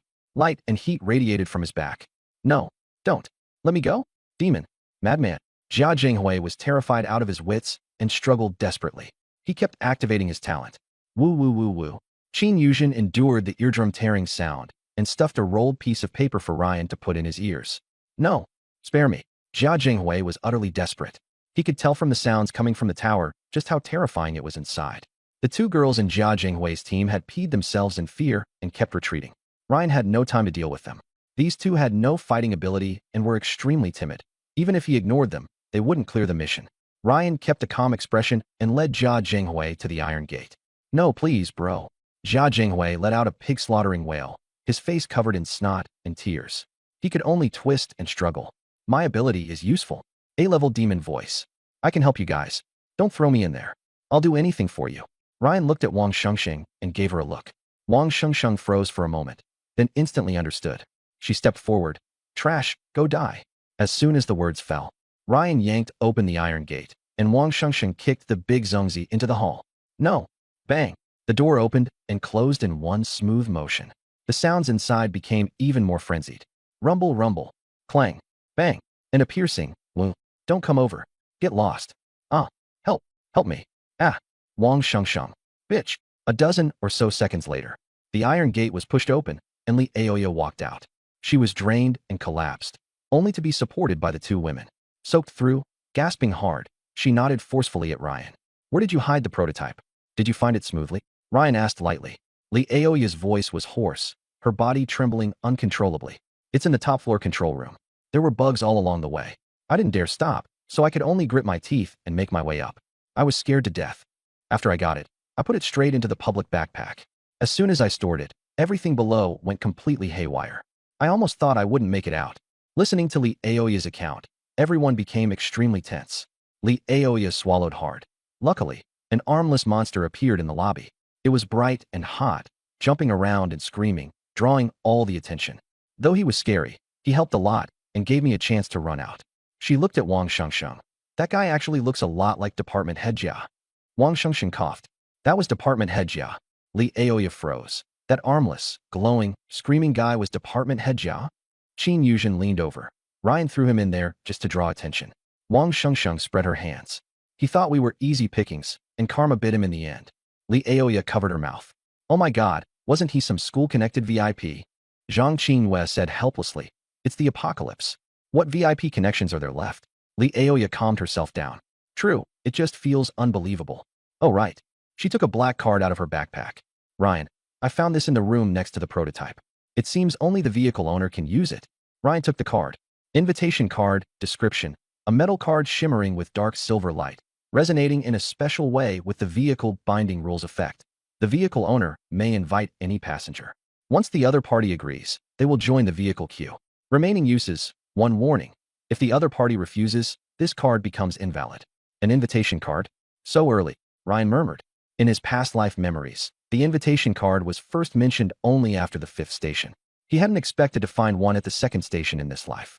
Wang Shengsheng asked curiously, what is an invitation card? Ryan explained, if you take a liking to someone's talent, you can bring them over. Zhang Qinhue stroked her chin. The bus can take more people now. Ryan didn't answer. A batch would have been added automatically after the mission ended anyway. It's just that the invitation card allowed free choice. Qin Yuzhen asked softly. Ryan, what kind of talent do you think the car is missing? The more, the better. Ryan said directly. Little lobsters and bottled water are too one-dimensional. If you want to live comfortably on the road to survival, we need to find more resource-gathering talents. Qin Yuzhen nodded. True. Ryan put the invitation card into his backpack. Buzz. A surge of heat welled up. The girls were stunned. In Ryan's hand was a dark red metal sphere. Terrifying heat radiated from the ball. Even brushed by the heat flow, the perceived temperature shot up rapidly. From more than -30 degrees, it leapt to 0 in a few breaths. And it kept rising. The frigid air was heated, forming distorted, rising waves of heat. Geothermal core prototype, description, an experimental device at the outpost for resisting extreme cold, containing high-purity geothermal energy. Problem, severely unbalanced effect, passive heat dissipation. The holder can adjust the affected range warning. Under an unbalanced state, heat consumption accelerates. So this is the prototype? Wang Shengsheng cried out. Qin Yuzhen said in delight. So warm. Can it keep heating up forever? Zhang Qinghua exclaimed. A ball the size of a volleyball is actually emitting such exaggerated heat. Ryan didn't answer and quickly started adjusting it. He turned it one notch counterclockwise. The range of the heat flow shrank from a 4-meter radius to 3 meters. Still too large for a 5-person team. He twisted it 2 more notches, and the radius became 1 meter. Almost there. No one knew how long the unbalanced prototype could hold out. Ryan put it back into his backpack. The girls had no objections. Ryan tilted his head. Let's go, find the second prototype. Leia's expression changed. Huh? Don't even think about making me go in there again. Ryan twitched at the corner of his mouth. The second prototype might not be that hard to get. This tower should be the most obvious, but also the hardest. Leia took 2 steps back. She didn't want to experience that terror of death again. Dense, swarming insects. Ryan shrugged. If you want to stay here, then stay here on your own. With that, he walked toward the darkness in the distance. Qin Yuzhen and Zhang Qinghua hurried to follow. Wang Shengsheng tugged at A. Leia said with a miserable look. Hurry up and go. If we don't follow Ryan, who could the 2 of us beat? They went around the tower and headed straight into the depths of the outpost. A gray stone building stood amid the ice fog, with a constant rumble echoing in their ears. Half an hour later. Push harder. This ice is too hard. Take turns. If there's a prototype inside, we're set for life. 8 students were gathered around the ice-sealed door, taking turns smashing at it. 4 boys and 4 girls, their faces pale and bluish, but the ice only showed white marks. The girls all remembered the scene of Ryan drilling through the ice layer in just a few seconds. The gap was too huge. A girl spotted Ryan and the others. Another team? The others stopped and took a closer look. Only 5 people, 4 of them girls. A look of disdain flashed in their eyes. All girls. Just one guy? This is over. Don't let them join us. I'm not here to carry freeloaders. Ruian walked straight past them. Hey, are you going to find Director Yu? The tall girl called out. Ryan paused. They're up ahead. The girl pointed forward. Director Yu is over there with several teams. I heard they found something. But there are too many people, so it's easy for a fight to break out.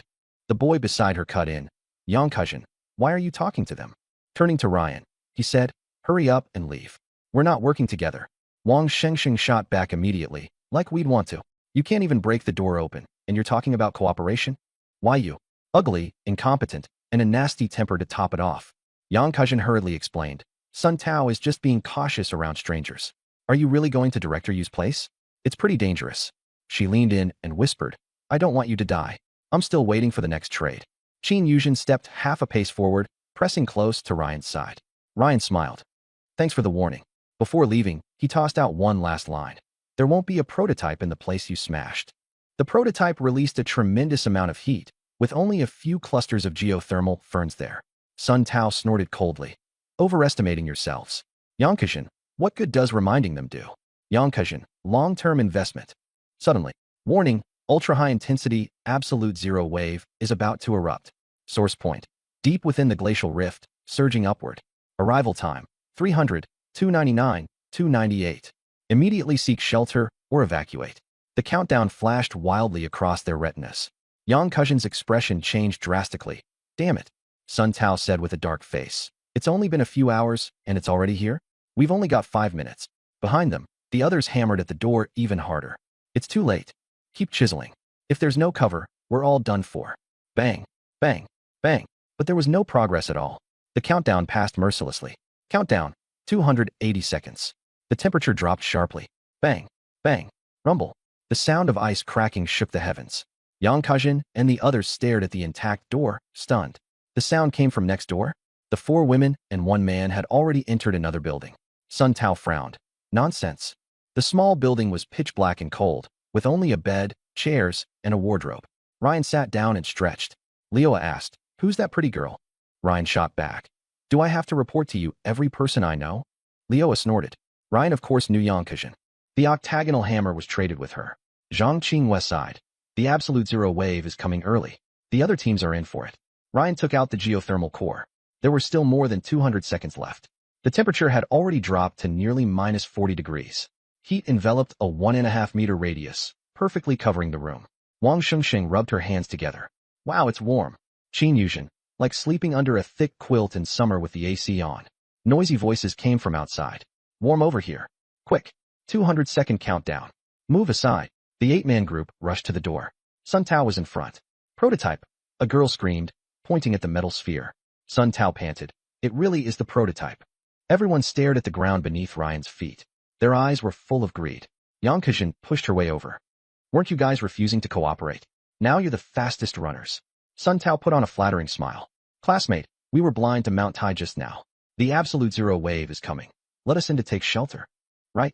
Just for a little while. We'll trade supplies. Please. Ryan slowly stood up. His fingers rested on the prototype's latch. With a gentle twist. Buzz. The warm ring contracted. The people at the edge instantly felt the cold. Ah. They squeezed toward the center. Ryan looked up. Who let you in? Sun Tao said. Classmate, you can't just stand by and do nothing. We even warned you about Director Yu. Ryan smiled. The one who reminded me was Yang Kajin. What does that have to do with you? Sun Tao froze. You know her? Yang Kajin whispered. The crayfish on the bus were traded for from him. His name is Ryan. Sun Tao. What a case of family not recognizing family. I'm not familiar with you. Ryan cut him off. Get out. Don't push it. A burly guy looked up. You think you're hot stuff just because you have some broken ball? Believe it or not. Uffed. Ryan split his skull open with one axe blow. Sun Tao and the others went deathly pale. There's heat over here. Follow Director Yu. The doors open. More people surged over. Surrounded by the crowd, Director Yu said, Students inside. Show some spirit and let the students behind you in too. He saw the corpse, and his pupils contracted. But he still squeezed in. As the administrative director, I require you to share. He looked up. Saw Ryan. Froze. Ryan? Director Yu's mouth twitched. We're in trouble. Ryan didn't buy that guilt-tripping nonsense at all. Sun Tao, who got kicked off the bus last time, why is it him again? Director Yu was caught in an impossible position. But Ryan suddenly changed his tune. Director Yu is right. The situation is urgent, and classmates should help one another. Everyone froze. Ryan went on. But the prototype's energy is limited. The more people there are, the faster it runs down. Anyone who wants and pays 10 bottles of water per person per minute, or equivalent supplies. Pay first, then enter. No credit. Those who try to run a tab end up like this guy on the ground. Out cold. Everyone, ? Ryan glanced at the countdown. 100 seconds left. 10 bottles of water? Per minute? Why don't you just rob us? We don't even have that much to our names. Making a fortune off a disaster. Inhumane. Ryan spread his hands. Purely voluntary. I'm not forcing anyone. If you don't come, I'll be even happier saving the energy. Cold wind swept in with snowflakes, and everyone hunched in on themselves. There was no way to stay outside. A boy tried to rally everyone. Ryan, there are so many of us, you can only. Uffed. An axe pierced straight through his heart. Ryan stood where he was. With so many of you, you can all scram. The scene fell into dead silence. 2 corpses were the most persuasive argument. In the end, everyone reluctantly handed over their supplies and entered the small building. 32 people squeezed in, and the ones at the door got 30% off.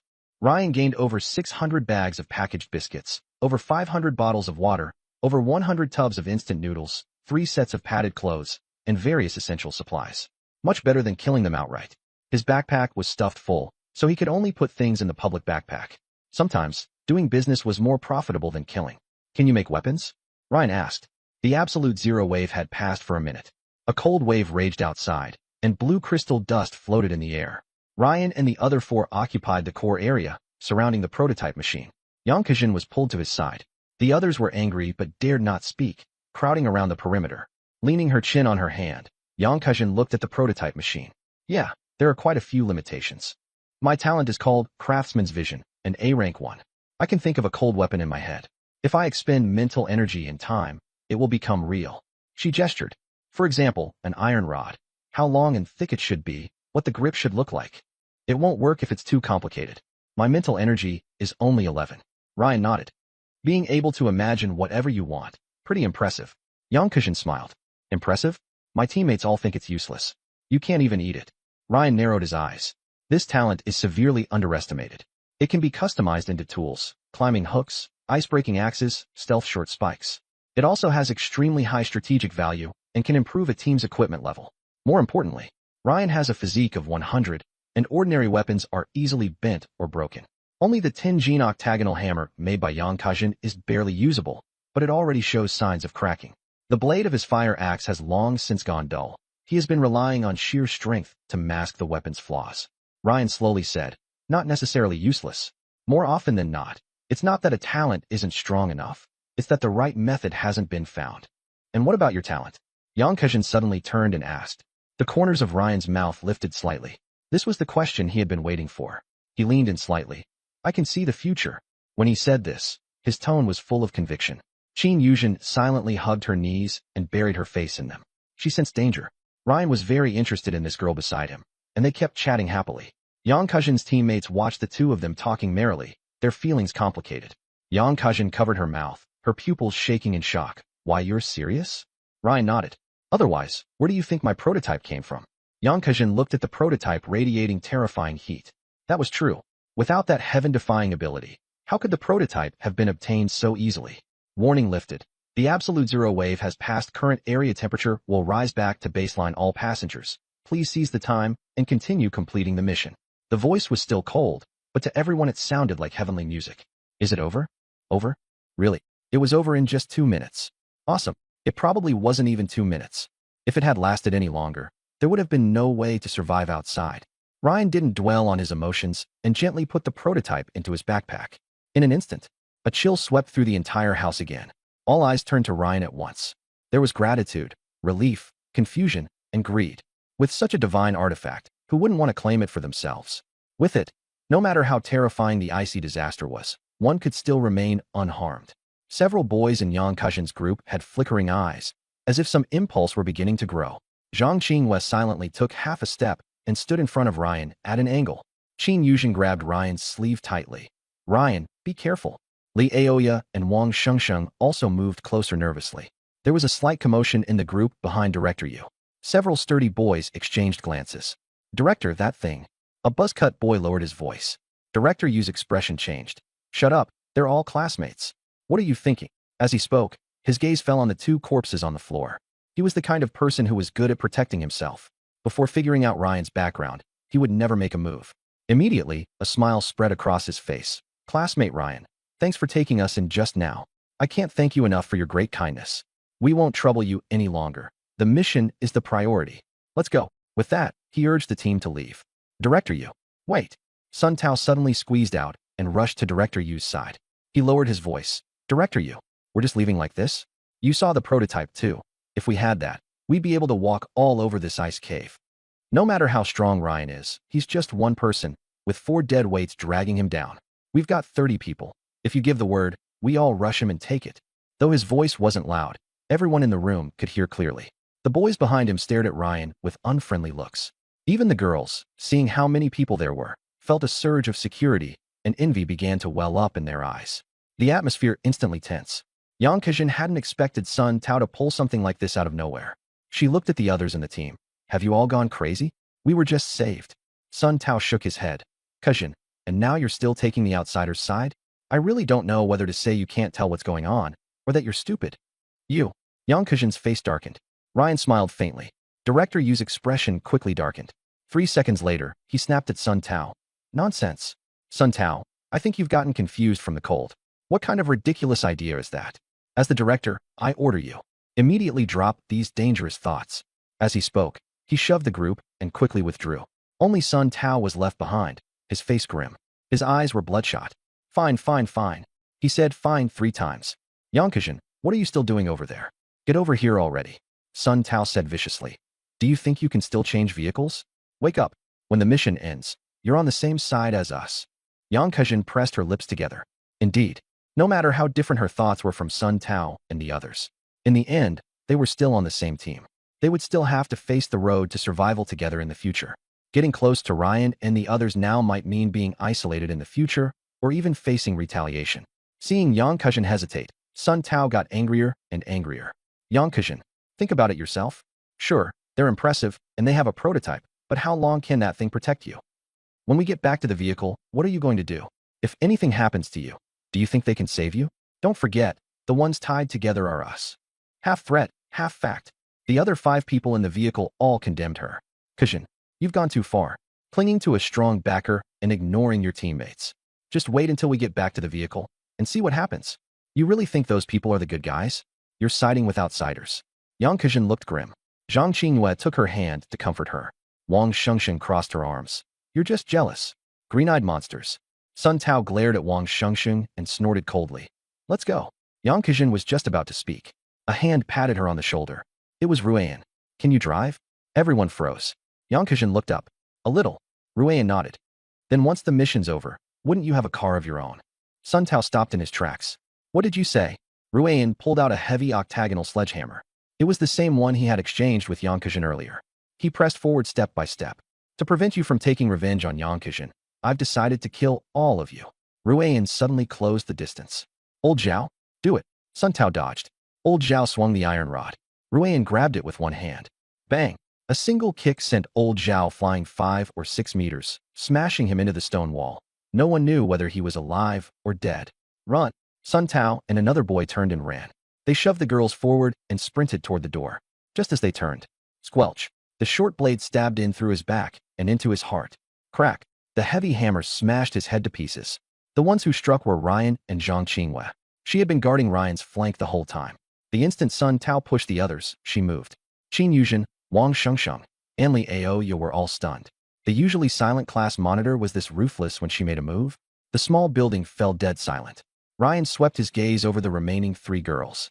Their legs went weak, and they dropped to their knees. Classmate Ryan, spare us. It was all Sun Tao and the others' idea. I'll do anything you want. Kejin, for the sake of all these days. Yang Kejin covered her mouth. The person who had just been threatening her was now kneeling on the ground, begging for mercy. Kejinjia, save me. I don't want to die, sob sob. The girl knelt and cried. Yang Kejin's lips moved. Rian.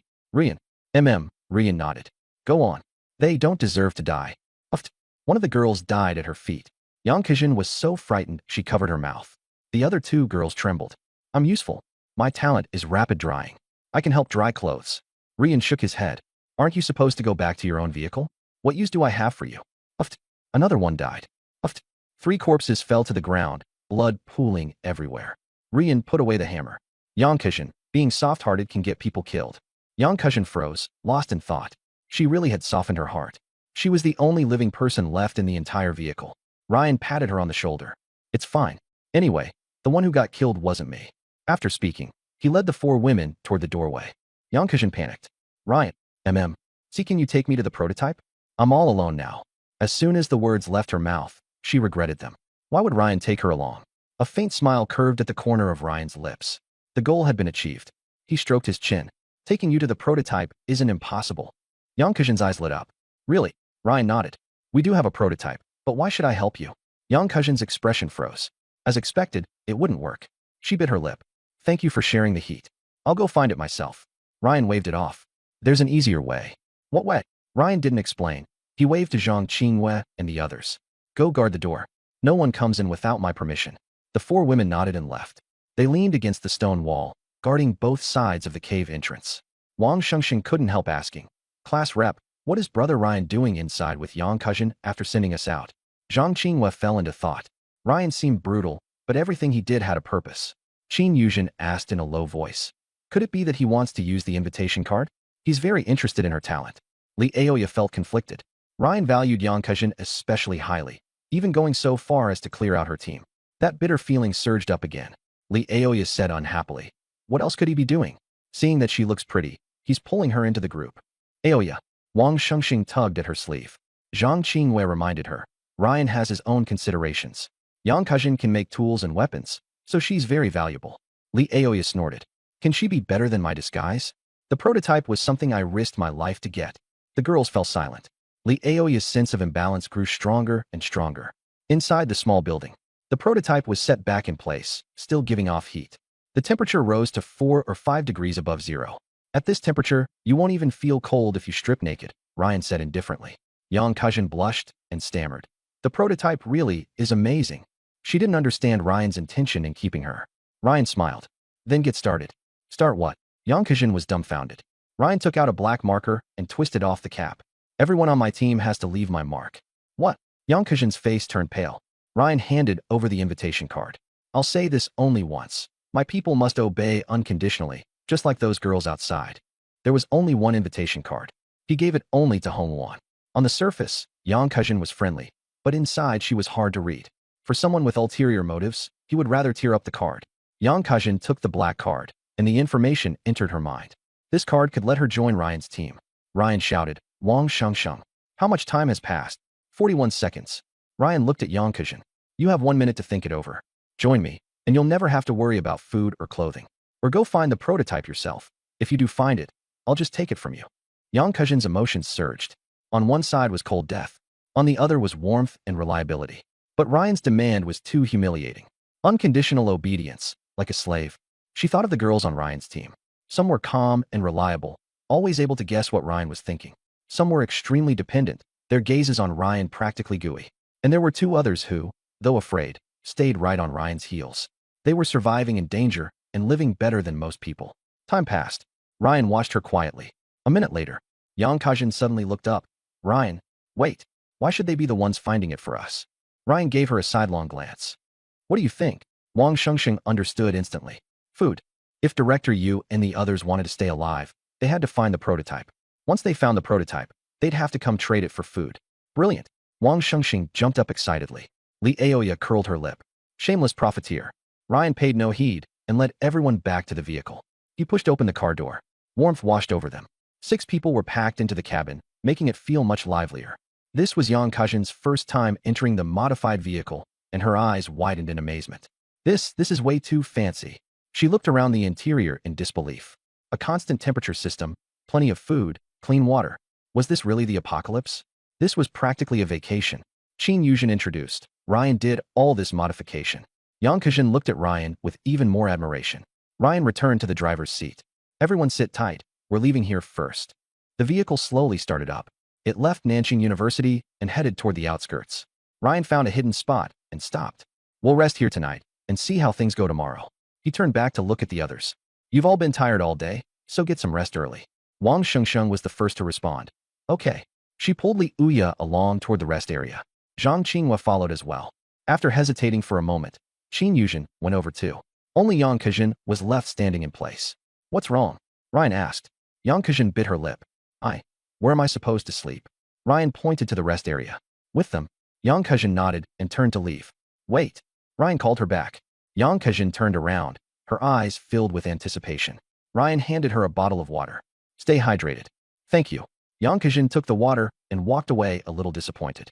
Ryan watched her back, the corners of his mouth lifting slightly. The night grew deep. The vehicle was quiet.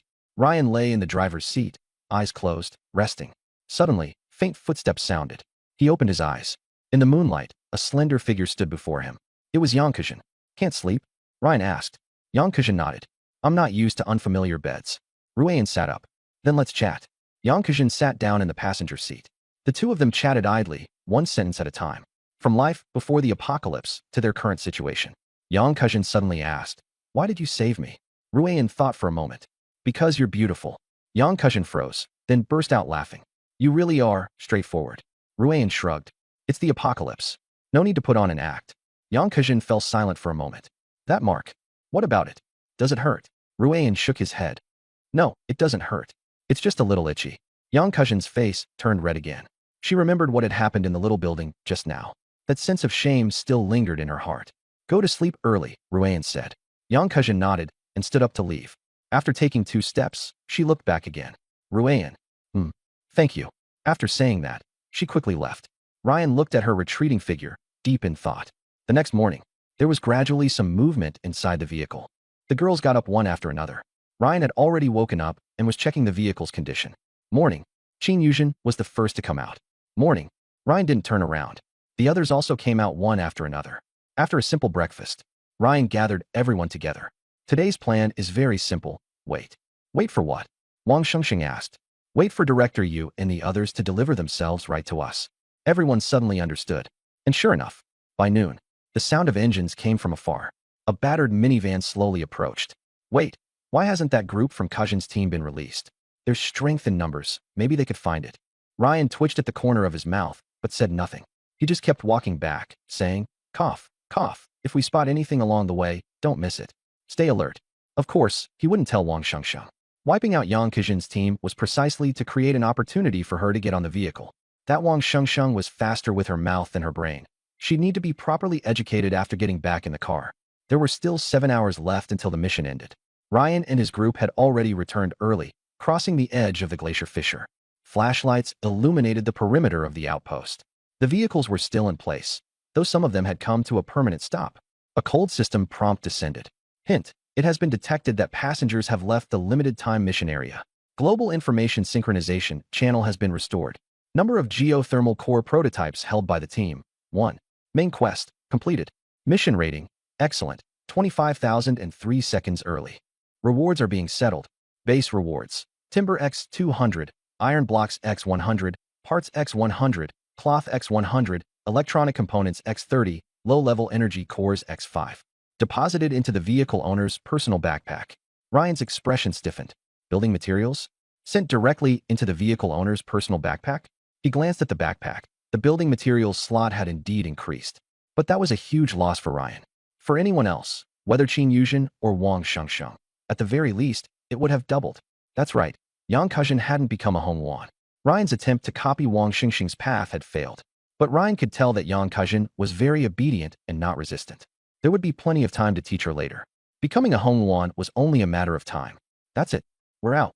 Wang Shengsheng widened her eyes, looking at the deep rift and then at the ground beneath her feet. Brother Ryan, we made a fortune. She spun around excitedly and nearly slipped. Leoa reached out to steady her, also breathing a sigh of relief. Finally out of that hellhole. Zhang Qinghua swept the flashlight over the ice field. Looks like no other team returned ahead of us. We're the first. Yang Kuzhen glanced back at the abyss. Everything had happened too fast, so efficiently it felt unreal. Hearing the cold notification, she realized they had really changed vehicles. She stole a glance at Ryan's profile, then quickly lowered her head. Qin Yuzhen tugged at Ryan's sleeve. Ryan, we don't have time to look for extra construction material chests this time? Ryan nodded. That was true enough. He was still immersed in the sorrow from just now. Fortunately, the notification sound wasn't over. Based on mission evaluation, additional rewards being settled. Additional reward, Golden Body Card, X1. Already deposited into the passenger's personal backpack. Ryan blinked. There's more. Wang Shengsheng cried out. An extra reward. Liaoya, what is a Golden Body Card? Sounds pretty intimidating. Qin Yuzhen, sounds like a game item. Zhang Qinghua. In traditional terms, a golden body refers to something indestructible and immune to all evils, but who knows what it means here. Yang Kuzhen took a golden card out of her backpack. It looked a little familiar, like the invitation card Ryan had given her. Information flowed into her mind. Golden Body Card. Description: a strange card imbued with the power to briefly transcend the rules. Effect: after activation, enter the rule detachment state for 2.5 seconds, masking all aura fluctuations and resisting all damage. Everyone who saw the description had their pupils shrink. 2.5 seconds. Rule detachment. Masking aura? Resisting all damage? This was completely different from what they had expected. Even more eerie, even more special. Li Aoya didn't quite understand. Rule detachment for 2.5 seconds? What's the use? It's not even enough to run away, right? Wang Shengxing's eyes lit up. Wow. Invisibility for 2.5 seconds? Can you use it to steal things? Zhang Qinghua shook her head. Using this card to steal things is a waste. 2.5 seconds is enough to create a way out and counterattack from a certain death encirclement. Just like in a game, a movable, invincible state. It has so many uses. Hearing the analysis, Yang Kuzhen realized how precious the card was. But the next second, Zhang Qinghua took the Golden Body Card initiative and handed it to Ryan. Yang Kuzhen. A slight smile appeared at the corner of Ryan's mouth. The class rep was getting more and more used to the road to survival. This kind of awareness was truly valuable. Wang Shengsheng and Qin Yuzhen also reacted. Though reluctant, they still passed it over. Give it to Brother Ryan. If I keep it, I'm afraid I'll get nervous and use it carelessly. Ryan, you're the one who usually takes care of me, so this card should stay with you. Luoya followed right after. Mine is for you too. Everyone's eyes turned in unison to Yang Kuzhen. Yang Kuzhen chuckled, revealing a pair of tiny tiger teeth. The teeth made her look lively and full of spirit. So that's how it is. She held out the card. Ryan, I believe you'll take me through this alive. Ryan looked at the 5 golden cards. He smiled faintly. Keep them yourselves. These are life-saving cards. If you rely on someone else, there will always be times when it's too late. They walked to the front door of the minibus. Ryan stepped up and opened the door. Who? A wave of warmth instantly enveloped him. The bus heater and the cold air collided, creating a white surge of vapor. The 5 women were swallowed by the warmth. Yua. Wang Shengsheng let out a moan. Ryan. He sat down in his dedicated seat, a smile on his lips.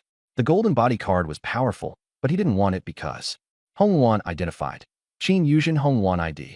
1 connection depth. LV.15, current multiplier, 150x. An SSS rank talent activated. Hongwan gain. Golden Body Card X1, talent return. Golden Body Card X150. 150 golden body cards. But those were only Qin Yuzhen's alone. Hongluan identified. Wang Xingxing Hongluan ID. 2. Connection depth. LV.3. Current multiplier. 30x. Talent return. Golden body card x 30. All the golden body cards from the two of them were doubled and sent into Ruan's backpack, including his own. That made 181 in total. Each one can grant golden body for 2.5 seconds. 181 cards for 150 seconds in total. Enough for about 7 to 8 minutes of continuous use. In any certain death situation, these 181 cards could save his life. Ruan suddenly realized. Hongluan's return of building materials and supplies was only a minor use. Its real significance was multiplying rare rewards many times over. He turned to look at the group of women who had just gotten on the bus. Yang Kejin took in the car interior, her eyes widening. The air was warm, the lighting soft, and the seats tidy. The aisle was spacious, and there was even an induction cooker, a Yingyang hot pot, and a grill pan. She was slightly taken aback. Was this something an apocalypse should have? Compared with the cramped, chaotic truck she had been in before, this place was perfect, especially with warm air blowing from multiple directions. She was completely stunned. Don't just stand there at the door. The cold air is getting in. Zhang Qingyue took off her coat, revealing a white t-shirt and long legs. She helped Yang Kezan close the door. Sorry. Yang Kezan blushed and quickly stepped aside. She then took off her down jacket along with everyone else. Hang your clothes over here. I've adjusted the heater, it can blow over here. Zhang Qingyue pointed to the rear half of the carriage. Okay, thanks, class rep. Yang Kezan hung up her clothes and sighed. You only have 5 people, so why is your vehicle so big? Wang Shengsheng lifted her little face. Of course, because it's been upgraded. Several times. At first it was just a broken van. Upgraded enough to change this much? Just switch vehicle models. Huh? Your upgrades don't change anything. Wang Shengsheng asked back. Yang Kezan shook her head. At most, you add a layer of windproof film or fasten snow chains. Something like this. I've never heard of it. Wang Shengsheng was just about to brag when she remembered what Ryan said. Right, their vehicle was different. She reined in her pride. It's just like that, I guess. We've been slowly saving up with brother Ryan. Ryan spoke helplessly. Yang Kazini's one of us now. There's nothing we can't say. This truck used 5,000 units of building materials. 5,000 units. Yang Kazin exclaimed. Ryan smiled faintly. Asked the class rep for the details. From now on, everyone needs to look out for each other, so get acquainted quickly. Wow, your outfit is so pretty. Qin Yuzhen leaned over. She looked at Yang Kazhin's fitted t-shirt and floral short skirt, her eyes lighting up. Thanks, Yang Kazhin smiled. Both of them were sweet-looking girls, but Qin Yuzhen was more reserved, while Yang Kazhin was lively. Sit next to me. Qin Yuzhen patted the empty seat. After Zhang Ziqiao died, the seat beside her had remained empty. The upgraded seats were arranged in a 2+2 layout, with 3 rows and 12 seats in total. Everyone sat on the left side, so if Yang Kazhin didn't take this seat, she'd have to go to the right side. Never mind. Ryan sometimes lies here to rest. Qin Yuzhen suddenly remembered something. Ryan waved from the front row. It's fine, let her sit there. Yang Kazhin sat down beside Qin Yuzhen. Left side seats. Zhang Qinwei, Ryan Qin Yuzhen, Yang Kazhin Liuo, Wang Shengsheng. The 6 seats on the right side were all empty. People would be added after the mission ended, but they had to be on Ryan's side. The public backpack was shared by the whole bus, and no one could harbor any disloyal thoughts. More than 6 hours left. Ryan stretched. Still over 6 hours to go, Ryan said, stretching. If you're tired, go lie down in the back row. I'll give you a massage. Qin Yuzhen said with concern. Ryan looked toward the back row. Wang Shengsheng and Li Aoya were whispering to each other. The far right last row was too close to them. Anything he did there would feel awkward. Wait, let me check the upgrade options, Ryan said. It can be upgraded again? Yang Kazhin asked in surprise. Qin Yuzhen made a shushing gesture. Yang Kazhin fell silent, but was shocked inwardly. They had just spent 5,000 building materials. How could it be upgraded again? Ryan checked the interface. Available materials, 990 wood, 530 iron blocks, 1,660 parts, 105 fabric, 20 glass, 86 low-level energy cores. He directly selected space expansion. There wasn't enough material to expand the seats, so he had to think of another way. Basic protective resting corner with 200, iron 100, parts 150, fabric 60 effect. Adds a partition and curtain to the rear, forming a private corner. Time required, 60 seconds. Too crude. Ryan skipped it immediately. Expandable folding cabin electronic components 22, parts 400, iron 150, energy cores 5, fabric 20 effect. A metal cabin is installed in the far right last row, creating 2 square meters of enclosed space after expansion. Time required, 180 seconds. Metal cabins would be uncomfortable on rough roads. Ryan kept looking. Multifunctional safety compartment with 380, iron 220, parts 500, glass 10, fabric 40, electronic components 15, energy cores 10 effect. Occupies the last two seats on the right side, building a fully enclosed 2 square meter space. The compartment comes equipped with reinforced walls, airtight doors, explosion-proof windows, and a ventilation system. Time required, 180 seconds. Sacrifice some passenger flexibility? None of my damn business. I'm the owner. Ryan made his choice without hesitation. Although it took up 2 seats, his upgrade was fast, and the bus wasn't far off. Initiate multifunctional safety compartment upgrade. The right rear of the cabin trembled. The rear seats began to deform. Leoa and Wang Shengsheng were so startled they ran to the front row. What happened? I did an upgrade. Ryan said calmly. What upgrade? Wang Shengsheng asked. A multifunctional safety compartment. In plain terms, it's my private room. Leoa widened her eyes. You're building a room? Of course. I need privacy too. You're all girls. I have to protect myself. The girls were speechless. 180 seconds later, a dark, gray metal door stood at the right rear of the cabin. There was an explosion-proof glass window on the door, covered by a panel. Ryan walked over and used the key to open the door. The cubicle was about 2 square meters, with a 1.2 by 1.8 single bed and a folding tabletop. Qin Yuzhen, Wang Shengsheng, come in. The two of them squeezed in sideways. The door closed, cutting off the outside world. The cramped space was filled with fragrance. Ryan lay half reclined on the bed. You can start. The two girls knelt by the bed, ready to give a massage. Qin Yuzhen was wearing a JK uniform, her pleated skirt swaying lightly. Wang Shengsheng wore a tight t-shirt with jeans, her curves astonishing. Brother Ryan, this bed is pretty wide, like a double bed. Wang Shengsheng said with a sweet smile. Are you blind? Ryan said with his eyes closed. Is your double bed this narrow? Wang Shengsheng's expression turned awkward. What a blockhead. He couldn't even take the hint. Qin Yuzhen suppressed a laugh. Yuzhen massaged the shoulders and arms. Shengsheng massaged the legs and feet. Qin Yuzhen took off her shoes and climbed to the side, her skirt riding up. Wang Shengsheng knelt at the foot of the bed facing forward, her jeans even tighter. Only their rapid breathing remained in the cubicle. Ryan was immersed in the massage. The SSS tier talent Red Luan Tribulation Throne has upgraded again. Red Luan Identification. Qin Yuzhen No. 1 Connection. Subconscious Safe Entrustment. Physiological Connection Depth. LV.16 Multiplier. 160x. Red Luan Identification. Wang Shengsheng No. 2 Connection. Domestication Connection Depth. LV.5 Multiplier. 50x. Inside the carriage. 1 hour passed. The compartment door remained tightly shut. For the 6th time, Li Aoya glanced at the door and let out a soft hum. An hour already, long enough. I wonder what they're doing. Zhang Qingyue stared at the glacier crack outside the window and said nothing. Yang Kejin leaned over. Someone nearby asked, Aoya, is your assistant counselor for performance class 3 senior sister Shun Qingxi? Li Aoya still looked displeased. Hearing Shun Qingxi's name, her tone softened a little. It's her. She said enviously. Senior sister is so outstanding. For performance class 3, Shun Qingxi was a special presence. Someone so admirable that not even envy could arise in girls. Yang Kejin sighed. I really like her.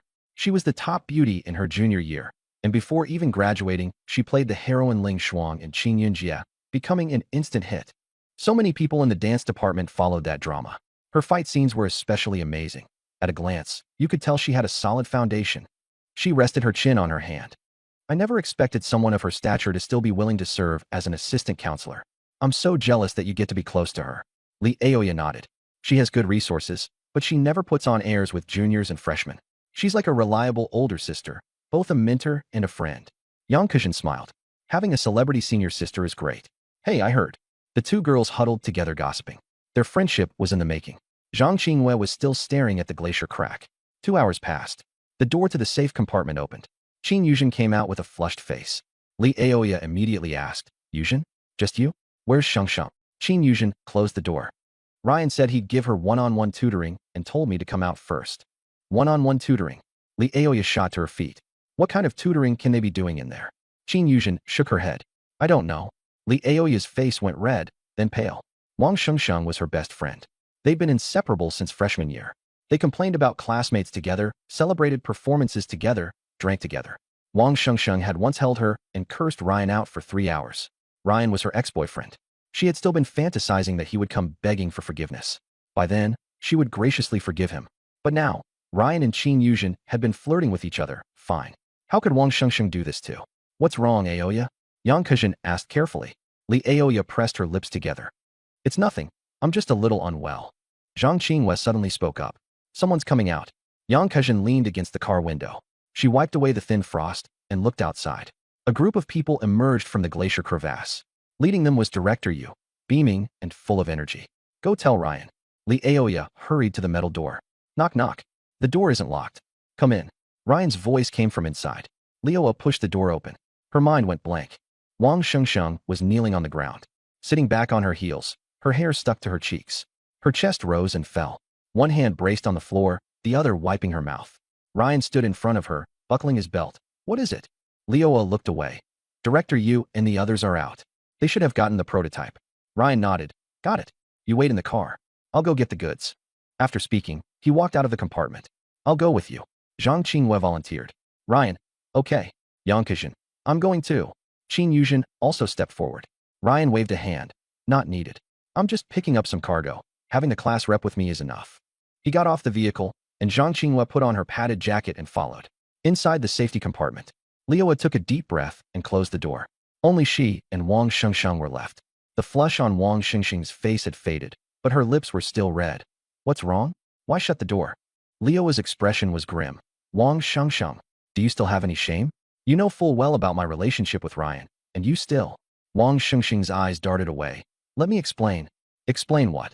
Leoa pointed at her mouth. Explain what you were just doing? Explain how my best friend ended up crawling to the feet of my ex-boyfriend. You're just like A. She couldn't bring herself to say that word. Li Aoya was furious. I didn't. Wang Shengsheng grabbed her hand. You know it too. Only if Brother Ryan is happy can we stay by his side, and that's the only way to be safe. Li Aoya couldn't find the words to argue back. That still doesn't give you a reason to seduce him. Who's seducing him? Brother Ryan was the one who took the initiative. Wang Shengsheng opened the door to the safe compartment. Being favored by Brother Ryan is a good thing. By the time, the two of them sat back down in the last row and began plotting in a low voice. They're out. Finally out. Director Yu. Our car can be warmed up too. And Zhao Chen's team found it too. 2 cars, 1 each. That's awesome. At dawn, the wind and snow howled. More than 20 people gathered together, their discussion animated. Director Yu walked at the front, surrounded by his trusted students. I'm guessing we're the first ones to withdraw. All 10 cars are still lit up? None missing. Someone leaned over and asked, Director, didn't Ruan and the others find the prototype earlier? Why didn't they just come out and drive off? Director Yu sneered. Young people find one and get a taste of the benefits, then want to find a second one. Don't they know what kind of place that is? An ice pit, a monster nest. He deliberately raised his voice. God is fair. He won't give all the benefits to those who only think of themselves. Now both prototype machines have been found by us. All wrapped up, the students immediately chimed in. The director is right. Only by following the collective can we get meat to eat. Director Yu's gaze fell on Zhao Chun, limping in the rear. Their team had also found a prototype machine. Xiao Zhao. Sensing something was off, Zhao Chun hurriedly shouted. Director Yu helps his classmates and asks for nothing in return. An exemplary teacher. Why say all that? Director Yu walked up to Zhao Chun and heavily patted his shoulder. The force made the exhausted Zhao Chun sway. Xiao Zhao. In the outpost we faced life and death together. I'll be straight with you. Zhao Chun swallowed hard. Go on. Your team has only 6 people, injured and crippled ones among you. And the prototype machine is a hot potato. Who wouldn't be jealous? Director, you definitely won't spread this around. Director, you let out a soft sigh. Whether I say anything or not doesn't matter. These classmates are all watching. His gaze swept over the bedraggled teammates behind Zhao Chun. As a teacher, I have a responsibility to protect every student and let resources be used to their fullest. Zhao Chun wanted to back away, but Director Yu's hand clamped onto his shoulder blade. You hand the prototype over to me for safekeeping, and I guarantee I won't treat you unfairly. I'll trade food to you every week. Zhao Chen's face darkened. The people on Director Yu's side were quietly surrounding them. Just moments ago, they had been shoulder to shoulder, but now they wanted to put them to death. What are you doing? We're all classmates. Weren't you just talking about the whole group a moment ago? Director Yu, we can protect the prototype. The 3 men and 2 women hurriedly spoke up. The smile on Director Yu's face vanished. You useless bunch? Not even a single A-rank talent among you. I'm only discussing this properly out of our teacher-student relationship. Zhao Chun looked at his injured teammates, then at the crowd glaring at them. Fine. Brother Zhao, you can't agree to this. Kill us if you've got the guts. Fight them. Zhao Chun waved a hand. We're not their match. Director Yu is right. The prototype is a hot potato. No matter what, we can't keep it. Director Yu nodded in satisfaction. Xiao Zhao has team thinking. Everyone see that? This is the power of unity. Only by concentrating resources where they can be most effective can we survive. Those who only think of themselves will only end up with human hearts never satisfied. However, before he could finish, a calm voice pierced through the snow and wind.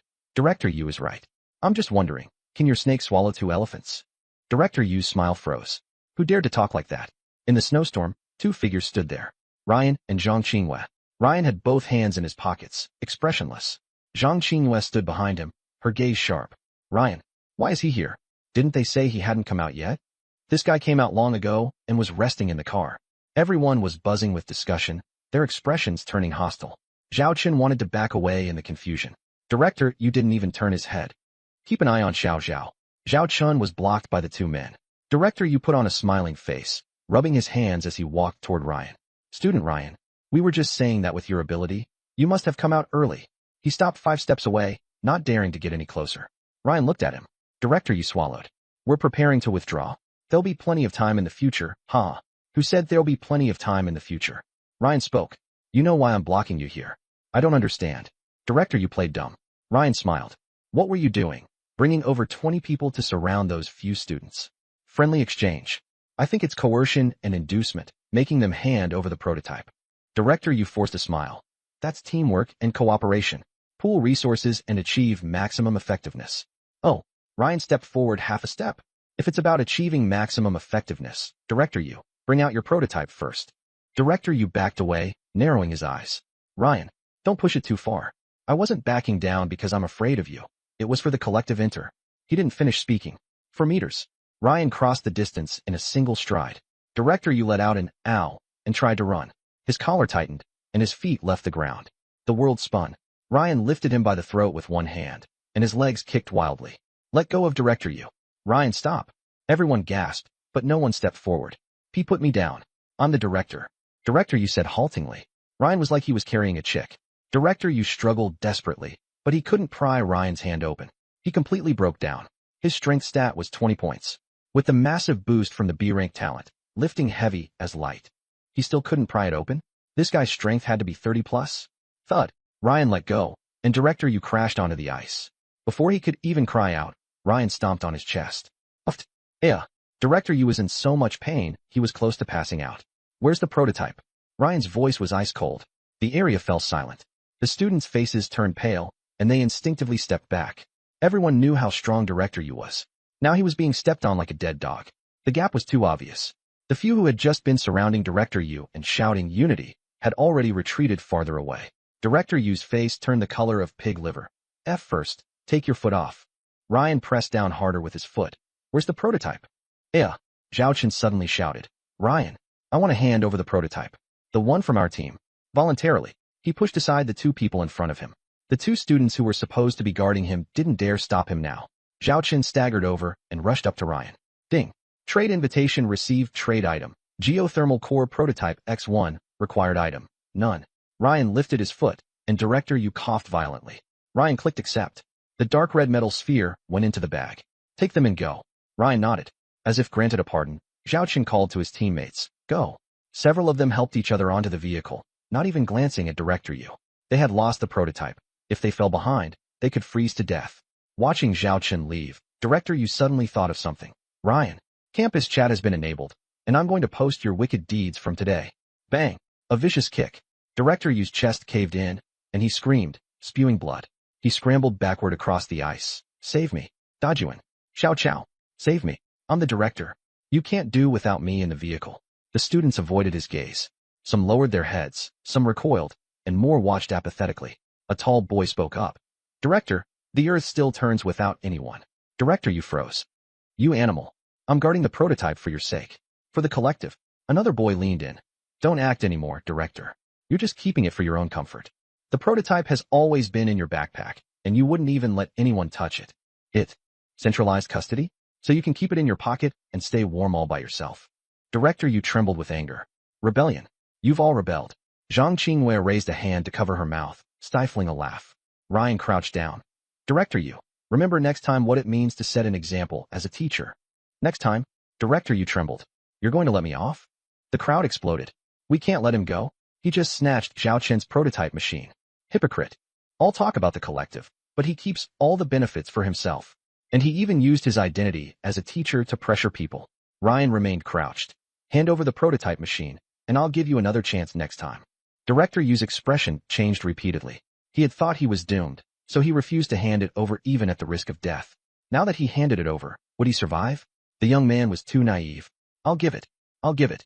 Director Yu presented the metal sphere with both hands. Ryan took it, feeling warmth in his hand. Director Yu forced out a smile through the pain. I handed it over. Everyone's faces turned grim. If they let Director Yu go, given his vengeful nature, none of them would get any good out of it. He was an E-rank awakener. Zhang Qinghua frowned. Ryan stood up and put away the prototype machine. Director Yu. Yes. Director Yu wiped the blood from his face. There should be a lot of supplies left in the backpack, right? Director Yu's flesh pained for a moment, and he immediately adjusted. Yes. Yes. Ding. Trade invitation received items for trade. Compressed biscuits X80, bottled water X80, antibiotics X50. Ryan confirmed it directly and tossed it into the public backpack. The backpack was full. Director Yu had quite a stash of supplies. Then what about me? What about me? Uffed. The short blade instantly pierced Director Yu's chest. Ryan let go of the hilt, his gaze icy, letting him collapse into the snow. Blood seeped out, forming dark red, icy shards. The wind and snow howled. Director Yu's expression shifted from hope to shock, then to pain. He opened his mouth, unable to make a sound. Ryan said lightly, next time, it'll be in your next life. All the students widened their eyes and held their breath. 1 second he was trading, the next he was a corpse. Zhang Qinghua suddenly understood. That's more like it. I said it. How could he really let him go? Ryan's gaze swept over the surrounding classmates. Everyone he looked at took a synchronized step back. In the deadly silence, only the sound of wind and snow remained. Ryan smiled faintly. Anyone want to avenge Director Yu? No, absolutely not. Yes, Director Yu deserved to die. Classmate Ryan is acting on behalf of heaven. The voices grew louder and louder. Ryan nodded. Okay, class rep, let's go. He slowly walked toward the minibus. Zhang Qinghua followed closely behind. Only after the bus door closed did the condemnation die down. Everyone looked at the corpse and fell silent. Look at the regional channel. A girl raised her hand. Director Yu sent a message before he died. Everyone hurried to check. UD High. That little bastard Ryan is a complete monster. He kills while smiling. He's enjoying taking everything away. UD High. If he can kill me today, he can kill you all tomorrow. He'll suck everyone's blood dry and climb over corpses to the top. UD High. He's a demon in human skin. Haiching Film Academy. Class 3, Acting Department. Ryan. Everyone. So all that struggling in the snow was just him furiously typing? Thud. The bus door kept the wind and snow outside. A warm current wrapped around their bodies. The girls crowded by the window, faces pressed against the glass. Qin Yuzhen ran to the door, grabbed Ryan's arm, and asked, Ryan, are you bleeding? Are you hurt? Wang Shengxing immediately poured hot water and rummaged for a towel. She eagerly handed it over. Ryan, you're amazing. That old bastard should have been dealt with ages ago. Leoa, sitting in the back, felt a little uncomfortable. Ryan killing Director Yu was a complete crushing blow. After the apocalypse, such power that surpassed everyone else really would emerge. Yang Kejin asked, what are those people outside discussing? Zhang Qinghua started the vehicle. They're checking the regional channel. Qin Yuzhen pulled up the interface. Why is it so active? The flood of messages scrolled so fast it was dazzling. While driving, Zhang Qinghua explained, the second station quest just ended, and the regional channel restrictions have been lifted. Wang Shengxing scrolled up. Holy crap. That old bastard actually called you out by name. Lu Wei, holy shit. Did you guys see the message Director Yu posted? Wu Peng, Performing Arts Class 3, Ryan, the big villain. Zhao Lin. I tried private messaging the director, but found that private messages are disabled. Sun Lily, could he really be sucking other people's blood dry like Director Yu said? The messages were flooding by at high speed. Zhang Qinghua shook her head. In the path of survival, people die every moment. Director Yu's death won't stir up much of a storm. Wang Shengxing cursed as she read. That old geezer. Even dying, he's dragging us down with him. Leoa coughed twice. Wang Shengxing fell silent. Leoa suddenly said, I actually think what he said is pretty good. Wang Shengxing, ? Everyone looked over. Wang Shengxing whispered, huh? Li Aoya explained.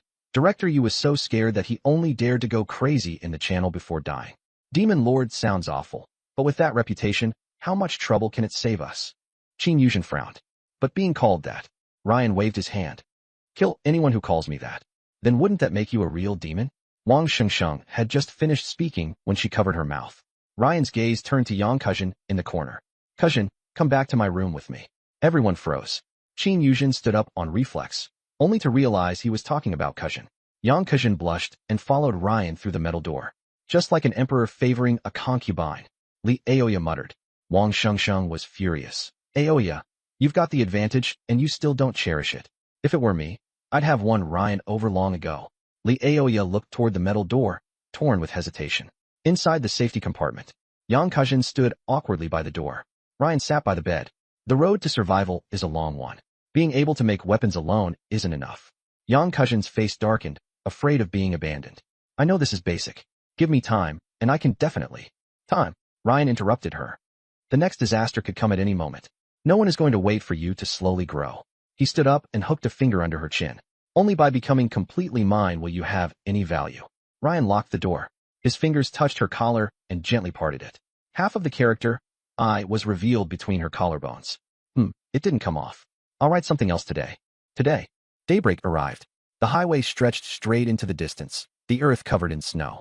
The geothermal core raised the compartment temperature to 20 degrees. Crimson 1 identified. Yang Kujin number. 3 connection. Value contract. Physical connection depth. LV.11 multiplier.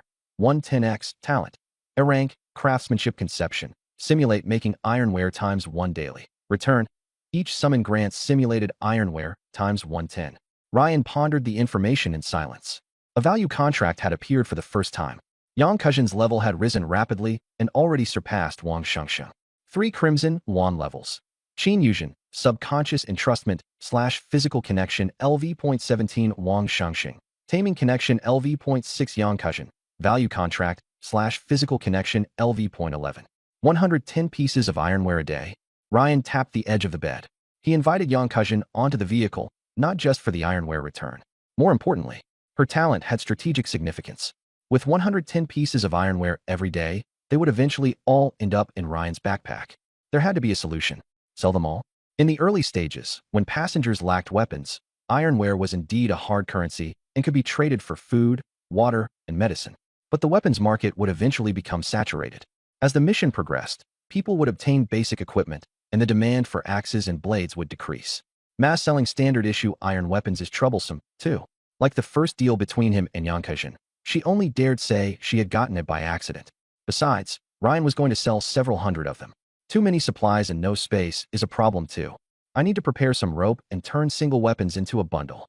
Ryan pondered. Ryan, this is from the public backpack. It should have been found by the class monitor, right? Yang Kujin had changed into new clothes. She was wearing a hooded knit cardigan, the V-neck revealing a pure white camisole and delicate collarbones, while the high-waisted shorts perfectly showed off her long legs. As a dance student, she had an excellent figure, and the high-waist design further elongated the visual line of her legs. Ryan froze slightly. Yang Kujin blushed, but she was very happy. She found that Ryan was very interested in her legs. Kujin, make me a knife. Ryan leaned against the headboard. Yang Kujin immediately got into it. What kind? Size, purpose? Ryan gestured. 1 meter overall, easy to swing in confined spaces, with a heavy blade and a forward center of gravity. It needs to have some force when I bring it down. As she listened, Yang Kujin sketched out the outline. A straight blade, leaning toward a chopper. Got it. Her expression grew focused. Invisible energy gathered in her palm. More than 10 seconds later, Yang Kujin opened her eyes, with her palms facing each other. A silver halo emerged, and a long blade could be seen faintly taking shape at the center. 3 seconds later, she slammed her palms together. Buzz! A silver flash burst out. A tactical longsword appeared in her hand. In Ryan's mind, Hong Wan gain. Simulated iron tool, crafting times 1 talent return. Simulated iron tool, crafting times 110 warning. Backpack capacity insufficient. 110 simulated iron tools cannot be stored. Ryan frowned and pulled up the backpack interface. After looting a bunch of people, the supplies had become excessively abundant. All kinds of supplies crowded the space, leaving only the last slot. There really was no room for 110 iron tools, just as he was about to put the supplies into the public backpack. Unable to store talent supplies, exchanging equivalent supplies material upgrade. Impure iron dense alloy steel talent return. Simulated steel tool crafting. Ryan's expression changed. Would return supplies that couldn't be stored automatically trigger an equivalent exchange? Refining 110 iron blades into 1 alloy steel blade? Seeing his surprise, Yang Kujin's face lit up with smug satisfaction. Things made by an A-rank talent. Ryan really liked them. She puffed out her chest. Ryan, how is it? Before she even finished speaking, a smile curved at the corners of Ryan's mouth. Very good. He grabbed her arm and half pulled, half pushed her out of the compartment. Bang! The metal door closed. Yang Kezan stood outside, looking utterly dazed. Wasn't it just fine a moment ago? Why had she been kicked out? Inside the carriage, Zhang Qingyue, Qin Yuzhen, Li Aoya, and Wang Shengsheng all turned to look at her. Inside the safe compartment, Ryan took out the alloy steel knife. 100 iron knives fused into a steel knife. What about 10,000? The alloy steel knife had a heavy feel to it and weighed well over 10 caddies. At this level of sharpness, chopping people is like chopping watermelons. He no longer needed to rely on brute force as much as before.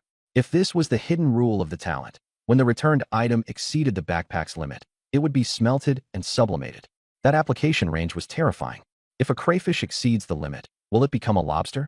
Ryan rubbed his chin and shouted, Yuzhen, come in. Outside the carriage, Qin Yuzhen sprang to her feet, her face turning red in an instant. She subconsciously straightened the collar of her JK uniform. Pleated skirt. Coming. She quickly stepped into the safe compartment. Less than 10 seconds later, Ryan directly pushed her back out. Qin Yuzhen. The girls. Inside the compartment, Ryan was holding a giant lobster. Dark red shell, thick claws, body over half a meter long. 6. Hongluan talent. A-rank crayfish summoning. 0.5 kilograms per day. Talent rebate. 85 kilograms of crayfish backpack full. Cannot store species upgrade. Crayfish Boston lobster returned. Boston lobster times 17 kilograms. 6. 85 kilograms of crayfish in exchange for 17 kilograms of Boston lobster. Ryan was secretly delighted. He hated peeling crayfish shells. With his strength of 100, he often crushed them apart instead. Boston lobster was perfect. He had never eaten it in either of his 2 lifetimes, and in the apocalypse, he could actually try something new. Ryan walked out carrying 2 live lobsters. The girls all looked over in unison, stunned. The lobster tails hung down to his knees. Wang Shengsheng, wow, such a huge Boston lobster. Qin Yuzhen, is this Boston lobster? Wang Shengsheng, obviously. It's just too big. Qin Yuzhen pressed her lips together. Someone had awakened the ability to summon Boston lobster? A completely upgraded version of her own talent? Ryan, I found a partner. They have Boston lobster producers, and I traded supplies for it. Zhang Qingyue asked while driving. Someone exchanged Boston lobster for crayfish? Ryan, of course. Wang Shengsheng, Leoa, boil some water. Soon, the steamed Boston lobster was served. Bright red and plump, with fragrance overflowing. Leave the 2 big claws for the class monitor. After all, before he finished speaking, Hongluan has identified Zhang Qingyue number 4, connection, trust consensus depth, LV.10 multiplier, 100x talent, A-grade, basic drinking water guarantee, 50 bottles of water per day, return, 5,000 bottles of water. Ryan was stunned. Zhang Qingyue had actually formed a connection with him like this. Trust consensus, directly level 10, 3 days, 5 girls, for already connected. Only his ex-girlfriend, Leoa, was left. Ryan thought to himself, I'll give her 3 more days. If that doesn't work, then physical connection, and then dump her. What do you mean, after all? Leoa pressed.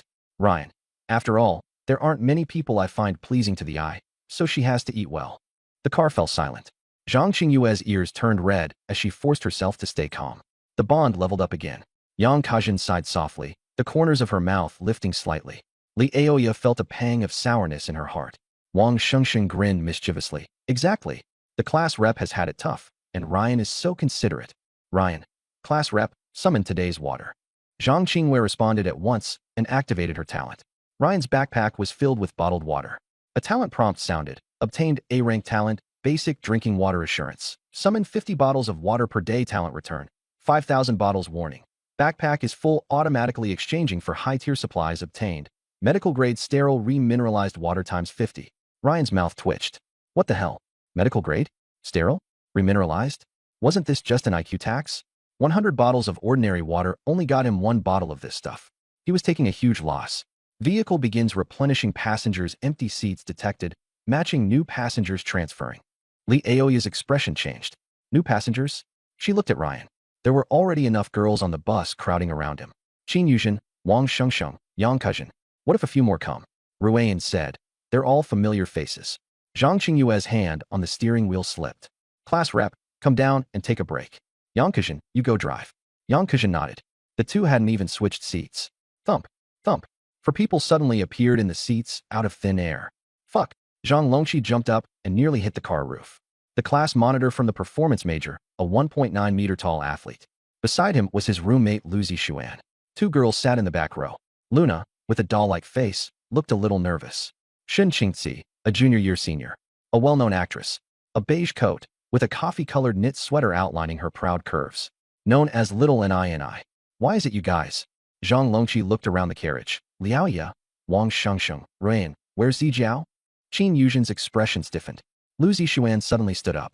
Class rep. He stared at Zhang Qinghua. She was his goddess. Beside her was another girl with especially long legs. Yang Kajin waved. Hi, everyone. Yang Kajin said crisply. My name is Yang Kajin, from the Department of Dance. Her gaze was fixed on Shun Qingzi, unable to look away. Lu Zixuan hurriedly nodded. His eyes lingered on Yang Kajin for a moment before quickly sticking back to Zhang Qinghua. Class rep, how did you guys? Zhang Qinghua interrupted. Don't ask yet. How did you suddenly end up in our vehicle? Shin Qingzi stood up, her black hair slipping down.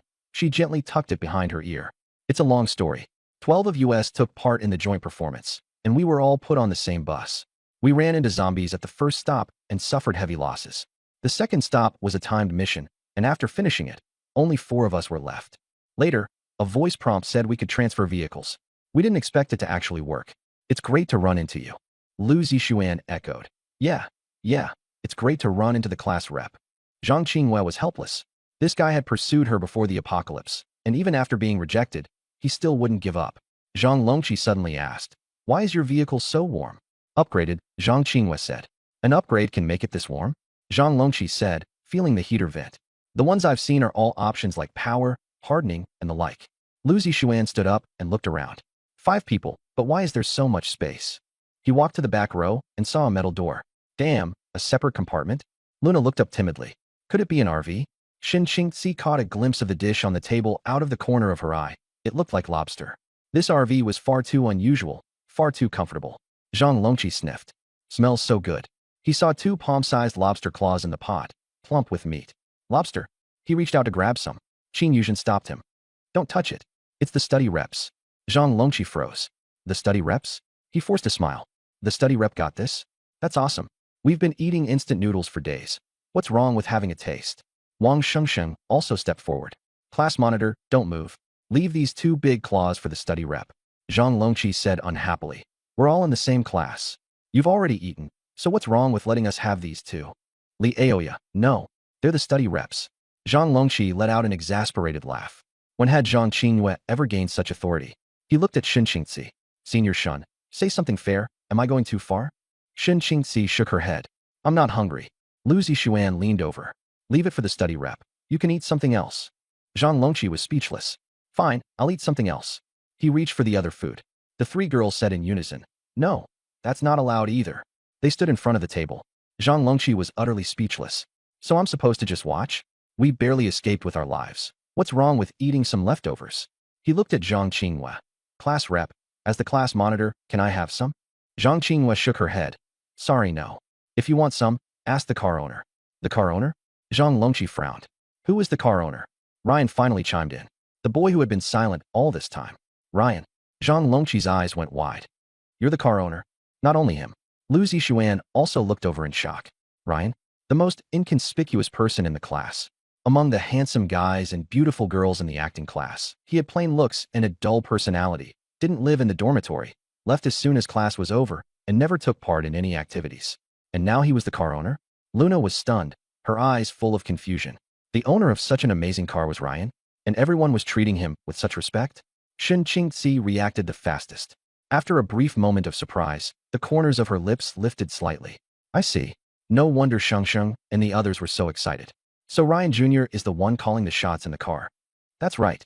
The girls all answered in unison. Zhang Longqi and Lu Zixuan sensed something was off. What was wrong with these girls in the class? Were they hypnotized? Every time Ryan came up, why were they so perfectly in sync? Shin Qingzi's beautiful eyes flickered. She had been testing the waters.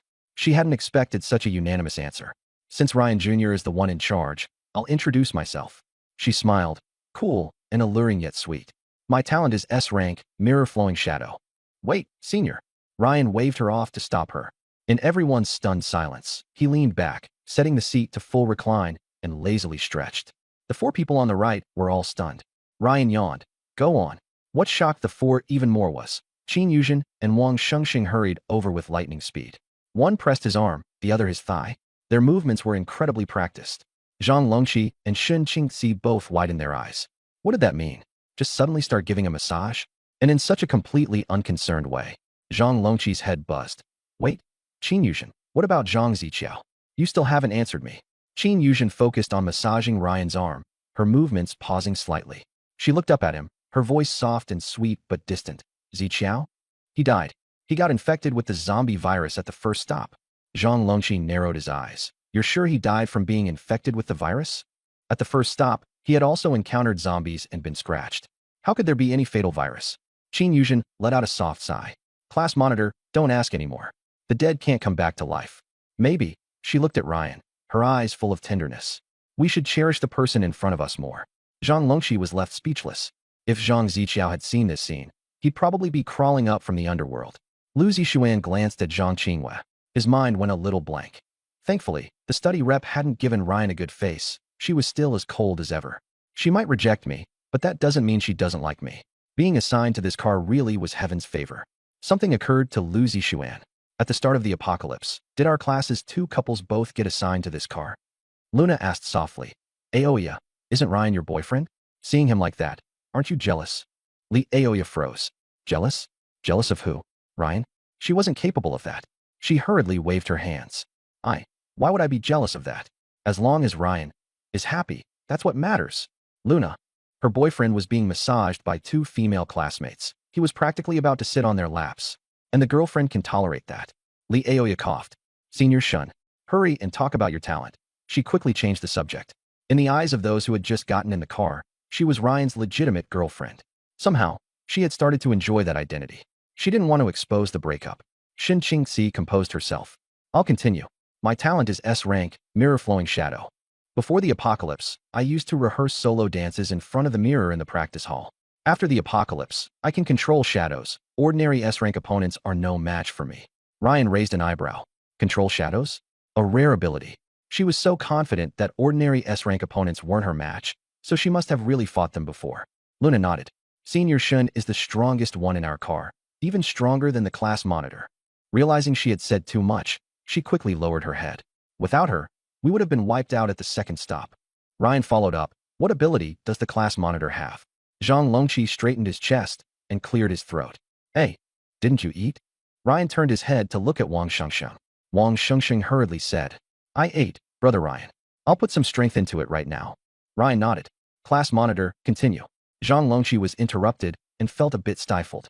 Hey, put some force into it. Ryan called out again. Wang Shengxing lowered her head and said softly, Brother Ruan, I've done my best. Ruan said helplessly. Go on, class monitor. Zhang Longqi took a deep breath. I'm a rank steel body. He deliberately stressed the words, a rank. After activation, for 10 minutes, my entire skeleton reaches alloy level density. I fear no blades or weapons. He clenched his fist, and his knuckles cracked loudly. Ruan nodded. So basically, you're just really durable. Zhang Longqi's face flushed red as his gaze darted between Ryan and the girls. When he was the car owner, he never got this kind of treatment. Zhang Longqi said coldly, Ruan, being the car owner comes with huge responsibility. The most suitable person for our class is still senior sister Shun. Shin Qingxi shook her head. If junior Ruan is recognized by everyone, there must be a reason. Lu Zixuan interjected. In terms of ability, the most suitable one should be the class monitor, right? Zhang Longqi raised the corners of his mouth. With my A-rank ability and senior sister Shun's cooperation, we can protect everyone. Isn't Zhang Jiaqiao A-rank too? Didn't he still die? Wang Shengxing muttered while massaging him. Zhang Longqi ignored her and finally bared his fangs. Then, Junior Ruan, what's your ability? Ruan smiled. I can see the future. Zhang Longqi and Lu Zixuan's expressions tightened. See the future? Zhang Longqi's first reaction was to believe it. Only such a talent could have such status. But this talent has no offensive power. Ryan isn't his opponent. Zhang Longqi let out a breath of relief. Luna asked softly, then what can you see now? Ryan shook his head. I'll tell you when the time comes. Zhang Longqi walked over to the side and said with a smile, Ryan brought everyone through the second stop. Not easy. But we're a team. How can you keep your talent hidden? Ryan waved his hand, and Wang Shengxing and Qin Yuzhen immediately stopped massaging. Ryan smiled. You want to know the future too? Zhang Longqi looked down at him. Of course. All right then. Class monitor, your future, is kneeling down and begging me. Zhang Longqi's expression hardened. Thud. A huge boom exploded. The carriage lurched. Just a second ago, Ryan had still been leaning lazily back in his seat. The next second, he had already grabbed Zhang Longqi by the back of the neck and slammed the tall, 1.9-meter class monitor face first against the car window. Zhang Longqi clawed at the glass with both hands, unable to budge that hand. His S-rank talent actually couldn't resist it. What are you doing? Lu Zixuan rushed forward. Let go. Ryan didn't turn around. Take one more step if you want to know the future. Lu Zixuan froze with one foot in the air, cold sweat pouring down his back. Zhang Longqi wasn't even a match for an A-grade opponent. What could he do if he went up there himself? Luna shrank her shoulders in fear. Shin Qingzi stood up and reminded him. Junior Ryan, you can't attack each other on the vehicle. Ryan smiled. I can drag him off the bus. Zhang Longqi gritted his teeth. Ryan, you're breaking the rules. Snap. A slap cut off his words. I have my own rules. Ryan backhanded him so hard that Zhang Longqi's head was knocked to the side. But Ryan held back, using only a third of his strength. 0 points of strength. A few more slaps, and he'd definitely be able to smack someone to death. The corner of Zhang Longqi's mouth split open, and blood splashed onto the back of the seat. That one slap made his head ring with a buzz, and he was almost knocked out. Shin Qingzi frowned. Zhang Longqi, with an A-grade talent, was completely unable to fight back? Wasn't Ryan supposed to be a support? How was he this strong? What surprised her even more was that Wang Shengsheng, Qin Yuzhen, and the other girls all looked calm. That meant Ryan's combat power was their everyday norm. Lu Zixuan was completely scared stiff. He plopped down into his seat, his face ugly. Half of Zhang Longqi's face was swelling up, just as he was about to activate his talent. Smack. Another slap. You bare your teeth at me? This time it was a straight-handed slap, hitting his right cheek even harder. Zhang Longqi's gums were loose now. Only then did he finally react and activate his talent. Buzz. A dark metallic sheen seeped out from his skin, covering his entire body. His neck, arms, and face took on the cold, hard texture of alloy. A-grade talent, steel body, fully activated. Bang! The third slap. The sound exploded like a thunderclap. Everyone in the carriage felt their eardrums jolt. Still making noise? Bang! The fourth one. Zhang Longqi was completely dazed, the shock in his head several times stronger than before. Ryan let loose. Bang! Uffed. Zhang Longqi couldn't take it anymore. His gifted alloy protection instantly dropped away. 3 teeth flew out. Lu Zixuan watched his good brother getting beaten to the point of near death, his face contorted. Hearing still making noise, he was so scared he forced his expression back. He could only look towards senior sister Shun. Shin Qingzi pressed her lips together and stepped forward. Junior Ryan. Ryan raised his 5th slap high. Shin Qingzi said seriously, he's an A-rank defensive type talent. On the second stop, I only saw one other person of this type. It's very rare. In the scenes ahead that need a human shield, he might be able to help more people survive. Of course, I have no right to interfere. You're the owner of the vehicle. Zhang Longqi spat out 2 teeth, his eyes swollen into slits. He no longer had the handsome image he had when he first got on the car. Ryan said flatly, Senior, sorry, I still can't stop. Shin Qingzi froze. What? Zhang Longqi regretted it to death. Why did he listen and switch vehicles? He'd come to hell. Ryan said coldly. Because the future I saw hasn't come true yet. The slap was about to fall. Zhang Longqi shouted, I was wrong. I was wrong. Ryan's lips curled slightly as he let go. Zhang Longqi collapsed to the floor, wailing, wrong. You two, what are your talents? Ryan shook his wrist and asked the other two. Lu Zixuan sprang up. I have a D-rank talent, Mind Link. I can establish a brief emotional perception with a target lasting 10 seconds, within 5 meters, 3 times a day. After saying that, he looked nervously at Ryan. Glancing at Zhang Longqi, he swallowed hard. I'm just support, no offensive ability, but I'm still kind of useful, right? Luna's voice was very soft. Mine is B-rank, crystal armor. She raised her hand, palm up. A faint glow appeared. A thin layer of blue crystal spread from her fingertips, forming a delicate crystal shield. It looked like a single kick could shatter it. It can block a few attacks, but it's not sturdy. Luna lowered her head and twisted the hem of her clothes with her fingers. Ryan twitched at the corner of his mouth. These two were utterly useless. Just then, about to arrive, Blizzard Villa objective. Survive until the dawn of the 4th day, 0/4. Rule summary. 1. For each person who survives, the team score is multiplied by 1.22. At midnight each night, the exclusive rules for that night will be issued. 3. Anyone who violates the rules will bear terrifying consequences. 4. There are 3 ghost slaves in the villa. Please identify them carefully. Status sync. 1. Remaining people, 48. 2. Remaining teams. 6. Pending confirmation. Ghost slaves already in hiding. 3/3. Area notice. 1. 8 vehicles have been assigned to 8 parking points around the villa 2. Upon arrival, the vehicles will enter silent mode 3. Each team may only have 6 people get out. The rest must remain in the vehicles and will be protected by phase barriers 4. Participants are designated by the vehicle owner, who must also participate 5. Trust is a luxury. Welcome to the 3rd stop. Villa map has been distributed. Global information synchronization channel has been closed. The villa's front door has been opened. Please enter the room you have chosen before the countdown ends. Countdown. 59:58. Ah. Luna. Qin Yuzhen hugged Shin Qingzi, her face as pale as paper. Again. Blizzard Villa? Wang Shengsheng frowned. Like a live-action script game? And ghost slaves. She shuddered violently. There won't be ghosts, will there? The girl's expressions changed drastically. Qin Yuzhen's voice trembled. Ruyan, can I not go? Wang Shengsheng panicked. Brother Ruyan, I'm scared of dirty things. Shin Qingzi swallowed. Could ghost slaves be some kind of controlled monster? Lu Zixuan stared at the void, reading the rules. 48 people, 8 teams, choose 6 to participate. Ruyan spoke directly. Class rep, you come with me. Zhang Longqi, Lu Zixuan, senior sister Shun, Luna, the rest of you. Zhang Longqi waved his hand. I'm not getting off the bus. Shin Qingzi said gently. Junior Longqi, for each person who survives, the team score is multiplied by 1.2. Ruyan won't do you any harm. After confirming the rules, Zhang Longqi let out a sigh of relief. His eyes filled with fear as he looked at Ruyan. He couldn't understand how this guy was so strong. Ruyan chuckled. If we're playing the game together, why would I kill you? In fact, there always had to be some people to take the hits. This time, there were quite a few people taking the hits. Shin Qingzi comforted Luna. Don't be afraid. Be brave. Luna answered softly. Ruyan looked at Zhang Qinghua. Class rep, you're okay with this, right? Zhang Qinghua smiled. Of course. I'll go with you. Liaoya suddenly stood up. Ryan, this time I want to go with you. Let me go. She sped up her speech. My talent is a better fit than the study comedies. The carriage fell silent. Wang Shengsheng widened her eyes. Huh. Zhang Qinghua looked at Ryan. You decide. Ryan hadn't expected someone to fight over taking the mission, and it was a mission with the character for Ghost in it. In that case, I'll take you along. Zhang Qinghua went to drive. Dusk was almost over. The bus pulled into the parking space marked 7.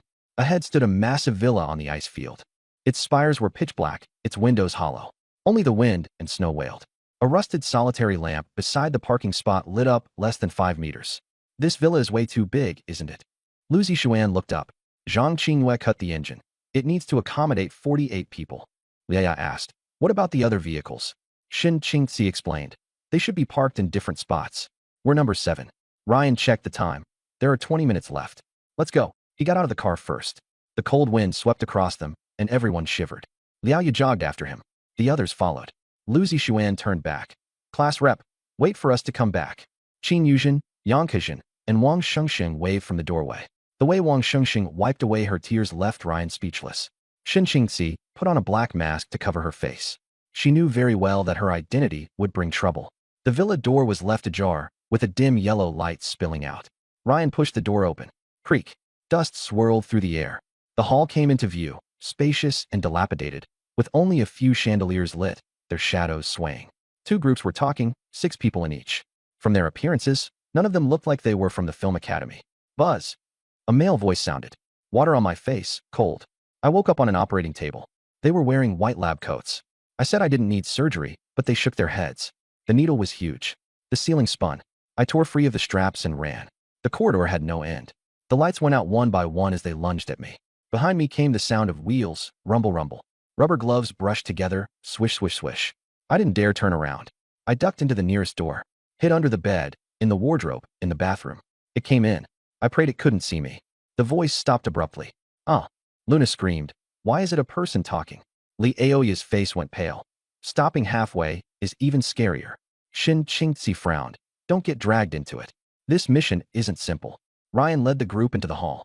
The door shut behind them, and only the crystal chandelier provided light. The room was dim and yellowish. At the stairwell, the buzzcut man had a cigarette in his mouth. Another group. He looked at Shin Qingzi and Li Aoya, the corner of his mouth twitching. The skinny man beside him chuckled. And you brought an injured one. He was referring to Zhang Longqi, whose face was swollen and bruised. Someone tried to strike up a conversation. Hey there, little beauties. Ryan's expression turned cold, and he shut them down. After a brief greeting, Ryan took them up to the second floor. The hallway was dim, the wall lamps faint. 204 and 205. Lee Aoya searched for the room numbers. Found them. Brass room plates, covered in spots. 204. Ryan, Li Aoya, Shun Qingzi, Luna 205, Zhang Longqi, Lu Zixuan. Lu Zixuan's mouth twitched. 2 rooms for 6 people, and that's how you split us up? Zhang Longqi was equally dumbfounded. The 2 of us get 1 room? Ryan shrugged. Listen to the rules. Zhang Longqi kicked Lu Zixuan. What's wrong with 2 people sharing a room? The girls, on the other hand, took it in stride. Luna let out a sigh of relief. She was afraid of being assigned to a room alone. Ryan opened the door to room 204. A wave of stale air hit them in the face. The room was spacious, with a living room and a master bedroom. In the master bedroom sat a huge European-style bed, big enough for 3 or 4 people to sleep on. Shen Qingzi checked the windows. Liao Yao examined the wardrobe. Luna stood in the living room in a daze. Ryan's gaze fell on the bedside table, a pure black. Ryan stared at the invitation card on the bedside table. The card shimmered with a dark silver glow. Invitation card, effect. The vehicle owner may invite any passenger to join the vehicle queue. Remaining uses. January 1st warning. During the mission, the invitation card's effect will not be announced at any time. Ryan frowned. It had 1 extra line of warning compared with the invitation card at the second station. That meant if someone was invited, the others would never know. A silent team swap greatly increased the possibility of betrayal. More crucially, the fact that this card appeared in his room was definitely no coincidence. A luck of 10 was only average. Maybe the others were also thinking about how to poach people. Why does this bathroom feel so creepy? Liao Yao peeked into the bathroom, frowning deeply. The fixtures inside were old, and the mirror was blurry. Ryan quietly slipped the invitation card into his pocket and turned around. Old houses are like this. Shen Qingzi suddenly thought of something and quickly walked to the bed. Remember that panicked male voice when we first entered the villa? In the end, he said. Luna said softly. Under the bed, in the wardrobe, in the bathroom. I'm hiding under the bed, I'm hiding in the wardrobe, I'm hiding in the bathroom. Everyone remembered that eerie line. Leia quickly stepped out of the bathroom. I remember it too, but what does it mean? Shen Qingzi shook her head, suppressing the chill in her heart. She crouched down and, gathering her courage, lifted the bed skirt. The darkness under the bed was empty. Leia rested her chin on her hand. I checked the wardrobe and the bathroom too. There's nothing there. The 4 of them looked at each other. Luna asked timidly. So what do we do now? Just wait. Ryan shook his head. What's the mission? Survive until dawn on the 4th day. Right. Ryan sat down on the bed. Then there's nothing to do. Just stay alive. Shen Qingzi also sat down. In an unfamiliar place, the less you do, the less chance you have of making a mistake. We should avoid triggering anything. Leia said uneasily. But we should at least know what will happen tonight, right? Who'd dare sleep like this? Shen Qingzi let out a soft sigh. Blind guessing will only increase our fear. Let's familiarize ourselves with the room first and make sure there are no hidden dangers. Ryan looked at Shen Qingzi. Under the dim yellow light, she took off her mask, revealing a delicate face. Senior, your ability is controlling shadows. How can you use it in total darkness? Shen Qingzi smiled confidently. Shadows exist at the boundary between light and dark, in the outlines of all things. They're always there. That kind of composure and confidence is extremely rare in the apocalypse. Knock, knock, knock. A knock sounded at the door. Ryan glanced at the time. There were still 2 minutes left on the countdown. Leoya asked through the door. Who is it? It's me, Lu Zixuan. I wanted to ask Ryan for advice, so open up. Ryan walked over and opened the door. Lu Zixuan stood outside with a grin, and Zhang Longqi was behind him. And gee, it's just, the 2 of us are sharing a room, and we don't know anything, so we're a little panicked. Could you give us just a tiny bit of information about the future? Like, will anything happen tonight? Leoya said unhappily. Is Ryan's ability something you can just use whenever you want? Lu Zixuan's expression stiffened. Ryan said indifferently. Anything else? No, no more. Ryan closed the door. Time passed by the second. The 4 each had their own thoughts as they waited for the unknown night. The surroundings were eerily quiet. The villa was extremely soundproof, yet all 48 people remained utterly silent. Everyone was waiting. Night had fully fallen. The snow and wind slammed violently against the windows. At last, the hands of the clock neared the top. First night special rule, under the bed at midnight. Effective time, midnight to 0:30. Content 1. Must hide under the bed 2. Face outward, able to see the bed frame 3. Absolute silence 4. No matter what you see or hear, do not make a sound, do not look away. Blood-red words seared before their eyes. Leoa trembled. We have to lie under the bed. Ryan nodded. 5 minutes left. Luna asked softly. Can we close our eyes? Shen Qingzi shook her head. No, don't take any chances. No matter what you see, Don't make a sound, and don't look away. Luna shivered. What if there really is a ghost? Time flew by.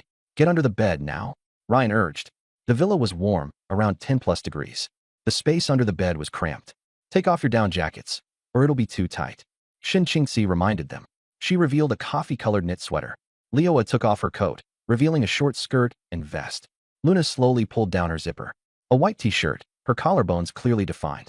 The light blue denim miniskirt stopped just at the roots of her thighs. White canvas shoes. With the down jacket no longer blocking her, her small face was revealed. A doll-like face, a delicate nose bridge, and a few freckles. Big eyes, damp lashes, and reddened outer corners. When she looked at people, her gaze flickered away timidly. That was when Ryan realized that this girl was actually very eye-catching. A film academy student, with top-tier looks and figure. She was just too timid, which hid her advantages. What's wrong? Luna asked softly. Nothing. 3 minutes left. Stop dawdling. Luna crawled toward under the bed, her short sleeves riding up to reveal her slim waist. Shin Qingxi and Li Aoya were already in position. Senior Shun, I want to lean against the wall. Okay. Ryan walked to the door and tried to lock it. The door was broken. 2 minutes left. He hurriedly hid under the bed. Under the bed layout. Wall Ryan Li Ishin, Qingxi Luna wall. Exactly 12 o'clock. Click. The villa plunged into darkness. All the lights went out. Hearing was magnified to the extreme. The three women's rapid breathing could be heard. The slapping sounds outside the window grew distant. Li Aoya tugged at his clothes, her body trembling. Fear stretched time thin. Breathe. Listen. Wait. The four of them stared fixedly at the edge of the bed and the doorway. No one knew how much time had passed. Tap, tap, tap. The sound of wet bare feet stopped at the doorway. The door handle slowly turned. Creak. The door opened a crack. Ryan held his breath. Lioya bit her hand. His fingers trembled as he forced himself to stay calm. She saw a pair of ghastly, swollen feet. The toes were swollen and twisted, the skin wrinkled from soaking, leaving wet streaks on the floor. Those feet stopped by the bed, only a few dozen centimeters from Ryan's face. Then, those legs slowly bent as it crouched down. The four of them held their breath. That face was hanging upside down from the edge of the bed. Black hair clung to its face like seaweed, revealing a pale, bloated visage. Most terrifying of all, its neck stretched unnaturally long, lowering that upside-down face little by little. Just like that, it stared at the people beneath the bed. Lioya's eyes nearly burst open as she desperately held back a scream. Shin Qingxi and Luna weren't doing any better. That ghostly face tilted slightly, then began moving extremely slowly from side to side, as if inspecting the treasures hidden under the bed. It moved to in front of Shin Qingxi and stopped. Shin Qingxi's jaw tightened, her gaze icy, and she forced herself not to blink. A few seconds later, it moved again to the very innermost spot beneath Luna's feet. Luna was completely terrified and dazed. A banging sound came from room 203 next door. That sound made Luna clench her teeth again. A few minutes later, that ghostly face seemed to have left room 204. Shin Qingxi checked the time. There were less than 5 minutes left before the special rule expired. No one made a rash move, waiting until 0:30. First night special rule. Beneath the bed at midnight. Rule expired. The wall lamp snapped on. Phew. Shin Qingxi let out a long breath. Good thing you didn't move at all just now, Luna. Luna's body trembled as she said tearfully, but senior, can you stop hitting my leg with your foot? It really hurts. Shin Qingxi froze. Her feet had been pressed together the whole time. There was no way she could have hit Luna. I didn't. She quickly lowered her head. Under the dim yellow light, there was a swollen hand beneath Luna's feet, repeatedly scraping against her calf. Luna, Shin Qingxi screamed, but it was too late. That hand suddenly clamped tightly around Luna's ankle. Ah! Luna was dragged toward the corner of the bed. Liao Ye and Shin Qingxi lunged to the foot of the bed, gripping Luna's hand with all their might. But that force was too strong. The two girls were dragged along toward the foot of the bed. Luna's hand was slipping away bit by bit. Bang! She slipped free. Luna was yanked away whole, disappearing beneath the bed. Shin Qingxi gritted her teeth and flicked her fingertips. A dark shadow shot out, trying to coil around Luna's ankle, but it only brushed the toe of her shoe. The ghost-faced thing moved at astonishing speed, already dragging Luna toward the bedroom door. Ryan, what do we do? Liao looked back, and Ryan was gone too. Ryan had been too fast. He had already chased after it. In the living room, Ryan's eyes were icy cold as he caught up to the shadow of the ghost face. That thing was trying to drag Luna into the pitch-black hallway. Damn it, it still dares to steal my points. Ryan cursed under his breath and erupted with full force. The hallway was pitch black. The ghost-faced thing dragged Luna toward the stairs. Luna's body scraped across the floor, her legs covered in bloody gashes. Her face was pale, and she'd bitten her own lips until they bled. Despair. Helplessness. Her lips were trembling, curling upward. It hurt. It hurt so much. But your fingers are so ugly. Swollen, blue-black, like rotten wood soaked in water. I really want to peel them off one by one. Luna's heart was pounding hard. Tap, tap, tap. Footsteps sounded. In the darkness, Ryan approached step by step. Ugh. The ghost face froze, seemingly unable to understand why this prey would throw itself into its own trap. Luna hadn't expected anyone to come save her either. Ugh, ugh, ugh. The ghost face let out a strange cry, its body crouching unnaturally. With one hand gripping Luna, it suddenly lunged forward. Its other hand shot toward Ryan's ankle. Huh. Got him. The ghost face let out a triumphant ugh. Luna's heart jumped into her throat, and she instinctively closed her eyes. Luna closed her eyes. The swollen, ghostly face's shriek cut off abruptly. Her eyelashes trembled as she slowly opened her eyes. In the dim light, Ryan remained motionless. The swollen, ghostly hand clutched his ankle tightly, tearing the hem of his pants. But he stood unmoved, even taking a step back. Bang! His left foot stomped down hard, driving into the ghostly face's head, with tremendous force, crushing everything. The swollen, ghostly face tried to escape, but it didn't have nearly enough strength. Bang! Bang! Bang! Luna lay on the ground, forgetting to breathe. Ryan stood there, expressionless, his eyes filled with cold indifference. The contrast between extreme violence and calmness made her clamp her legs together. Black sludge splattered onto her skin. She only felt heat. Boom! The ghost face head was crushed into a pulp. Ryan stopped. SSS level talent, Grand Tutor Vessel, gained 2 free attribute points. Basic attributes, Constitution, 100 Agility, 12, plus 2, Perception, 10 Charm, 12, plus 2, Spirit, 10 Luck, 10. Put all of them into Agility. He had crushed the ghost face, but had failed to kill it outright at first. His Agility was still not enough. With his current Agility, as long as he didn't run into a true mental entity, he could crush them with 10 times his power. He didn't even need to use a golden body card. This monster was worth 2 attribute points. Explanation: 1 swollen ghost face, 1 free attribute point. Grand Tutor Vessel absorbs viruses, fiends, energy, death intent, and resentment. This villa was gloomy and eerie, and the monsters were disgusting as hell. Could this be a training room? Ryan shook his head and scraped the black sludge off the soles of his shoes against the floor. Go back to the room. The hallway isn't safe. He looked down at Luna. Luna met his gaze and trembled. A flush rose to her face. She opened her mouth as if to say something, but in the end said nothing. Ryan reached out and pulled her. Luna's legs went weak and she nearly fell to her knees. The searing pain from her wound making her let out a muffled groan. Ryan twitched the corner of his mouth. Can you walk? Luna lifted her pale little face, tears clinging to her eyelashes. I can't walk. My leg hurts so much. Can you carry me? Ryan narrowed his eyes. You can crawl back if you want. The blush on Luna's face froze, and she hurriedly grabbed the corner of his shirt. At room 204, Shin Qingzi and Li Aoya paced anxiously. Why did it go quiet? There was fighting just now. Li Aoya worriedly said. Ryan won't be in trouble, will he? Shin Qingzi's expression was solemn. A figure appeared around the corner of the hallway. It was Ryan and Luna. Li Aoya rushed out. You're back. That's great. Shin Qingzi hurried after her. Are you okay? She supported Luna. Ryan said faintly, I'm going out to take a look. You 3 stay in the room. Li Aoya blinked. Go out. Go where? Ryan pointed at the pitch-black corridor. Shin Qingzi swallowed. Go out now. Ryan nodded. The rule only says we have to hide under the bed for that half hour. It doesn't say we can't go into the hallway. Rather than wait around, we might as well gather information. Shin Qingzi hesitated. Wouldn't it be better to gather information during the day? Ryan, you're right, but tomorrow there'll be more people and more complications. Besides me, no one else is willing to go out at night. That was certain. Without 181 golden body cards, even he wouldn't dare. But with his invincible time in hand, he could still run back to the room if he ran into anything supernatural. Li Aoya bit her lip and stepped forward. I'll go with you. My disguise talent can be useful, and with one more person, we can look out for each other. Ryan narrowed his eyes. What was with his ex-girlfriend? From taking the initiative to enter the villa to now wanting to follow him on an adventure, she kept pushing forward. That didn't seem like her usual style. No need. Ryan refused bluntly. Dragging along dead weight will just get in the way. Li Aoya's face flushed red, but she didn't argue back. Ryan turned to Shin Qingzi. I'm leaving them to you. Senior Shun, the S-rank talent. Shin Qingzi's face turned slightly red. She understood what he meant. She gave a wry smile. Don't worry, I'll stay alert this time, and absolutely won't let anything happen. Ryan nodded and walked to the door. He unlocked it, his figure flashing as he melted into the darkness. Darkness swallowed Ryan. Only a few dim lights remained in the distance. Ryan took out his flashlight and lit up the hallway. Cries, screams, and curses came from all over the second floor. Not peaceful.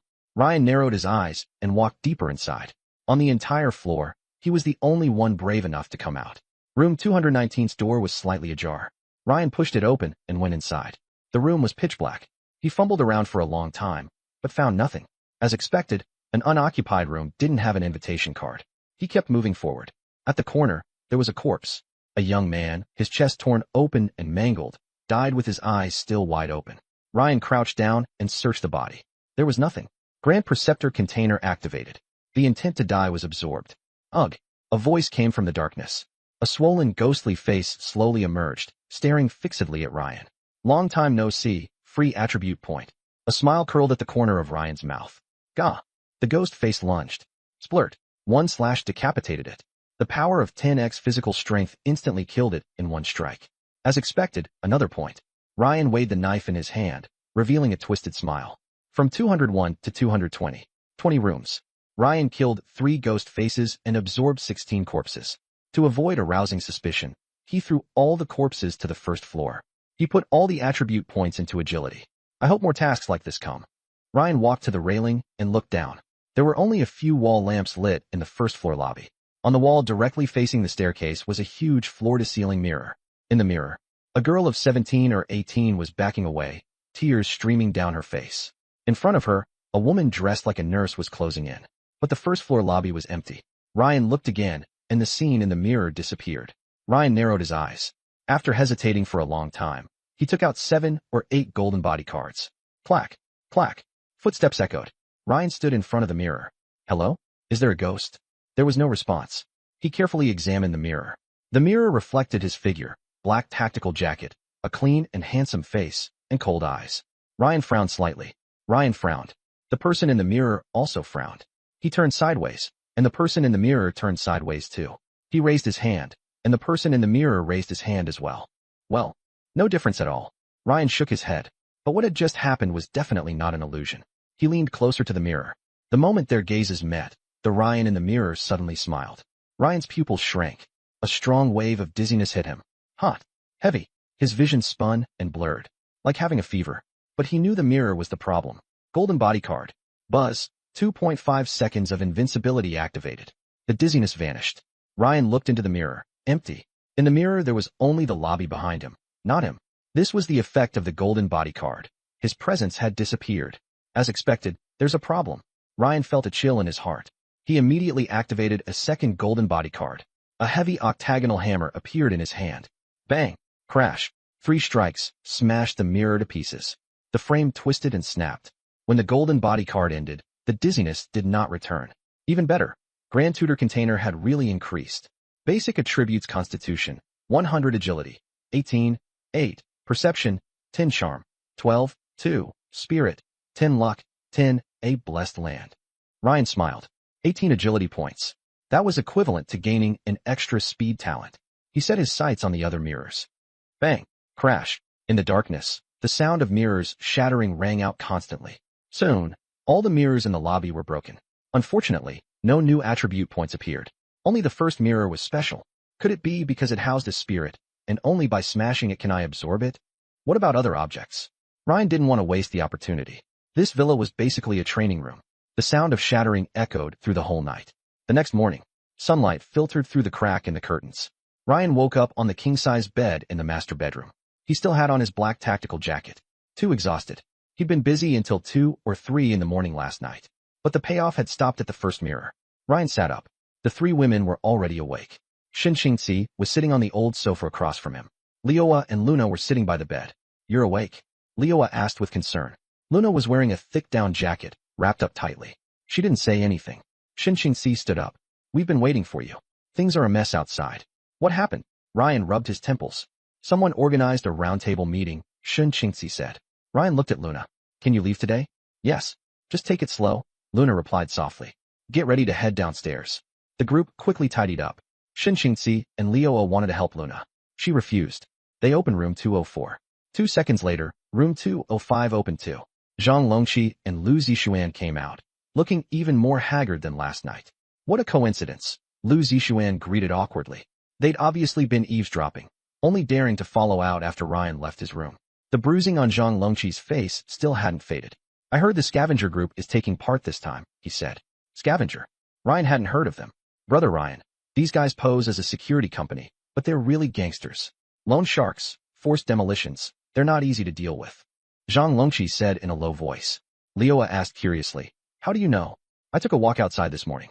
Everyone received an invitation to the roundtable meeting at noon, so I passed the word along. Ryan nodded. What about the other 7 teams?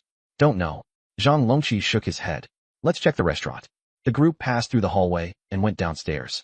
Before they even reached the restaurant, a wave of noise hit them head-on. They're dead. All dead. Ajie, Xiaolu, Wang Ying. They were dragged out of the room right in front of my eyes, all dead. There was no way to stop it. One look at that thing, and your legs just turned to jelly. Damn it. We never should have come to this damn game. It's just like a horror movie. The restaurant was packed wall to wall. Aside from the survivors who had hidden in their rooms last night, most of them were gathered here. At a glance, there were more than 20 people. Some were standing, some leaning against things, all of them wearing looks of terror, clustered together in small groups of 3 or 5. In the center of the restaurant was a huge dining table. 8 chairs for 8 car owners, and 7 were already occupied. 6 men and 1 woman. At the head seat was the buzz-cut man with a cigarette they'd seen yesterday. Well, little bro, you finally got out of bed? You've kept your big brothers and sisters waiting. He was the car owner from the scavenger group Zhang Longqi had mentioned. Everyone at the table had their eyes on Ryan. Yeah, we thought you didn't dare come to the meeting. Looks like they're still students, huh? Yeah, youth really is something. They can sleep soundly, even in a place like this. Murmurs rose all around, most of them directed at Leoa and Shun Qingzi. Stop crying and look. Those are definitely beauties. Nonsense. With that figure, who cares what they look like with the lights off? Forget that for now. First think about how we're going to survive. The 2 women were wearing masks, but their figures were impossible to hide, drawing quite a few glances. They were used to it and didn't care. Ryan casually pulled out a chair and sat down. If you can't wait, then don't. Who says we have to cooperate? The buzz-cut man with a cigarette in his mouth stiffened. Oh, brother, you still haven't figured out the situation? Ha ha ha. Next to him, a middle-aged man with glasses sat upright. The 7th convoy, Haicheng Film Academy, Department of Acting, Ryan, the strongest fighter, right? Ryan frowned. Zhang Longqi leaned over. Brotherin, this morning when they were collecting information, I only told them the organization name and the car owner's name. I didn't say anything about combat power. Lu Zixuan also hurried to defend himself. Right, brotherin, I swear I never revealed your ability. Ryan said nothing. The middle-aged man introduced himself. This is Li Herong, head of Division 3 of the Sanitation Workers Group, with S-rank talent, Wolf, Fong Heavy Hammer. And I. He adjusted his glasses. I am the president of the Lighthouse Society, Sun Xueming. The Lighthouse Society? Shin Qingzi frowned. Haicheng Elite Club, whose members are all top scholars, engineers, and artists. The entry threshold is as high as 170. She was clearly saying this for Ryan to hear, reminding him that the group of middle-aged men behind Sun Xueming were no ordinary people. Ryan nodded. So the minister and the president are here to take charge. His voice was not low, and he didn't bother to hide it.